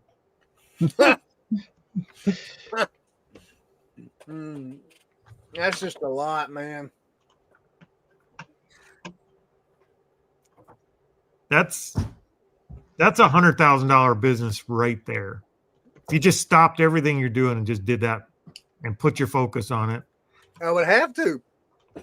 that's $100,000 a year business just with him, just one guy. You think so? Yeah. The cone tipped ones, okay. I mean, you definitely have to. I definitely have to have a bigger store. A $20 store would not cut it. No. How many items can you list on the $60 store? I'm not sure. 1,000, 10,000, Yeah, 1,000. it's up there. It's up there. I don't It's think 1,000. 10,000 would be enough. No, it's 10,000. 10 or 15 on the It's $60. 10,000. How many items? 10,000. 10? Yeah. See, that one's not even big enough. What's the next one? That's big enough. Then you get up No. into the. I'm not saying it's big enough to hold everything if you listed it all tomorrow, but it's big enough because by the time you get to 10,000, Yeah. 4 or 5,000 of those would have sold because you didn't pay for them. You can mark them aggressively. You don't have to be at the top of the market. You could be 20% below market. Like you're gonna be moving stuff pretty quick. So they're gonna sell as you go, and then after 30-day point, they've got 30 days to send it back. So at the 30-day point, you look at what you made net after fees and everything else. Send him a check for half of it. Just keep rinse and repeat. Absolutely, there's Yeah, even with just him, just the one supplier, you've got $100,000 a year business there. And you've got probably 2-3 years to look for another supplier while you empty his shop. Right. It just depends on if you want to put that work in. Man, That's a lot of work. You're right. Yeah, it is. And it's an hour and a half away. So you'd have to go, every day you'd have to go over there. No, you wouldn't. You go over there with one pickup load, take 5, 6, 8 tubs home. Sell those. When you get room, go get 4 or 5 more tubs. Man, I wouldn't run back and forth. That's crazy. Sounds like work, man. Right, it does, don't it? Man, it sounds like a lot of work, man. That's what money smells like. It smells like work.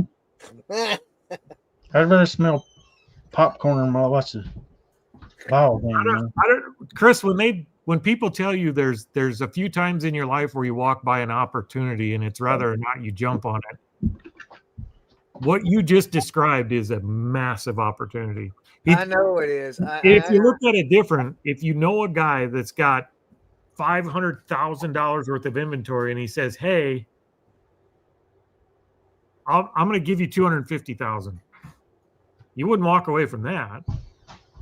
Right. It's a massive opportunity. It's the ones you. If I had to go pick it up, I would. Want to jump on it.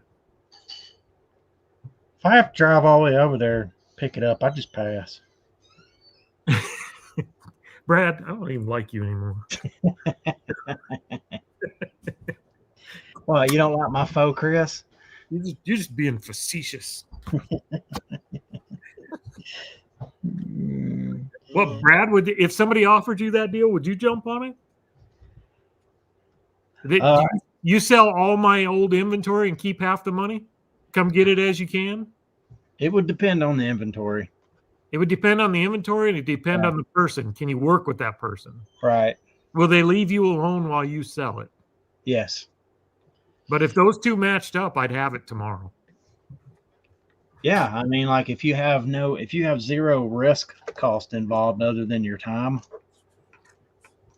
But see, it would have to be it wouldn't be a 50-50 because I would be the one to pay taxes on it.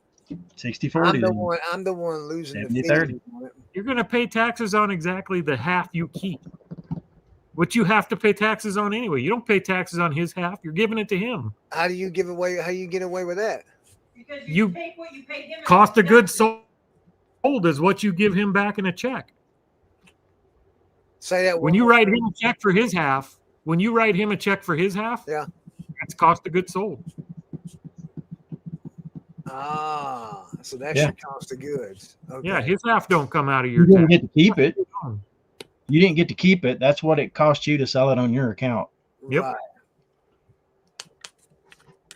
You'd only pay it on the income you had, the profit you had, which is always the case. I wish I could pay more taxes. That means you made more money. That just means I made more money. Yeah. Taxes. If you tell me I gotta slow down or I can't do this because you're going to pay more taxes, I'm running to that. Well, that's not what I was saying. I was saying that I didn't think about that. The check over here will be cost of goods. Yep. So does that check come out after fees? Yeah.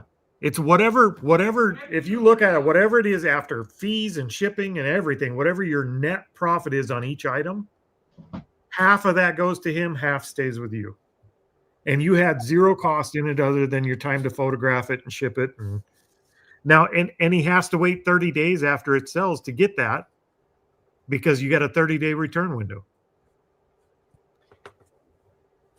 How many times have you come on these shows and said, I can't find good inventory. I don't have enough money to go get inventory. Right. There's a warehouse of free inventory. Right. Well, what I'm saying, though, is that, you talk about the 30 days. So how would you do that, though? I mean, you have to keep a spreadsheet on all that, right?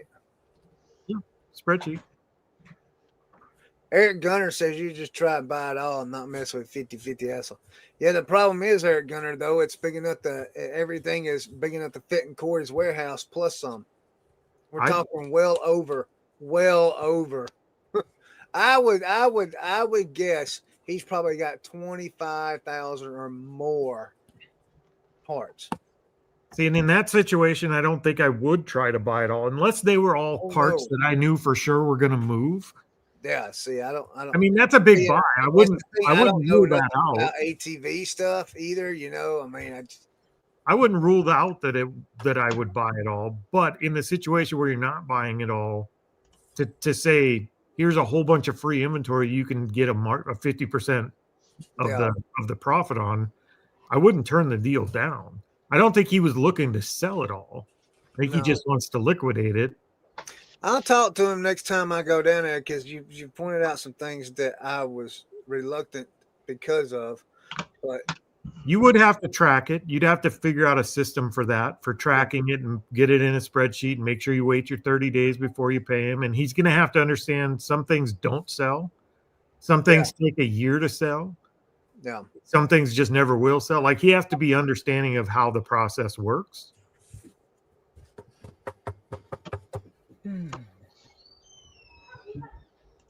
Yeah, Todd, I'm in the same shape. Like I have the ability to buy big if I had that opportunity and I could buy it all.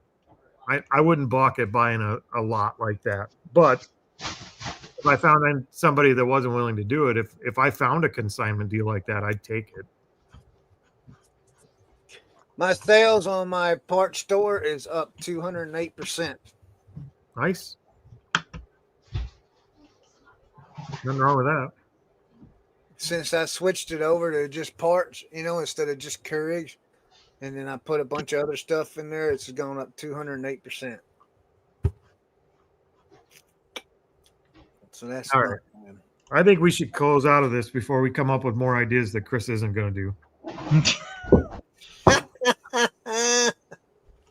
Chris, you don't think we're pressuring you into going and doing that. That's a deal you got to think about on your own. We're not in your seat. Yeah. I'm just giving you crap. Ideas. Corner office ideas right there. That's what it is. It's what? Corner office ideas. Go watch that podcast. Corner office.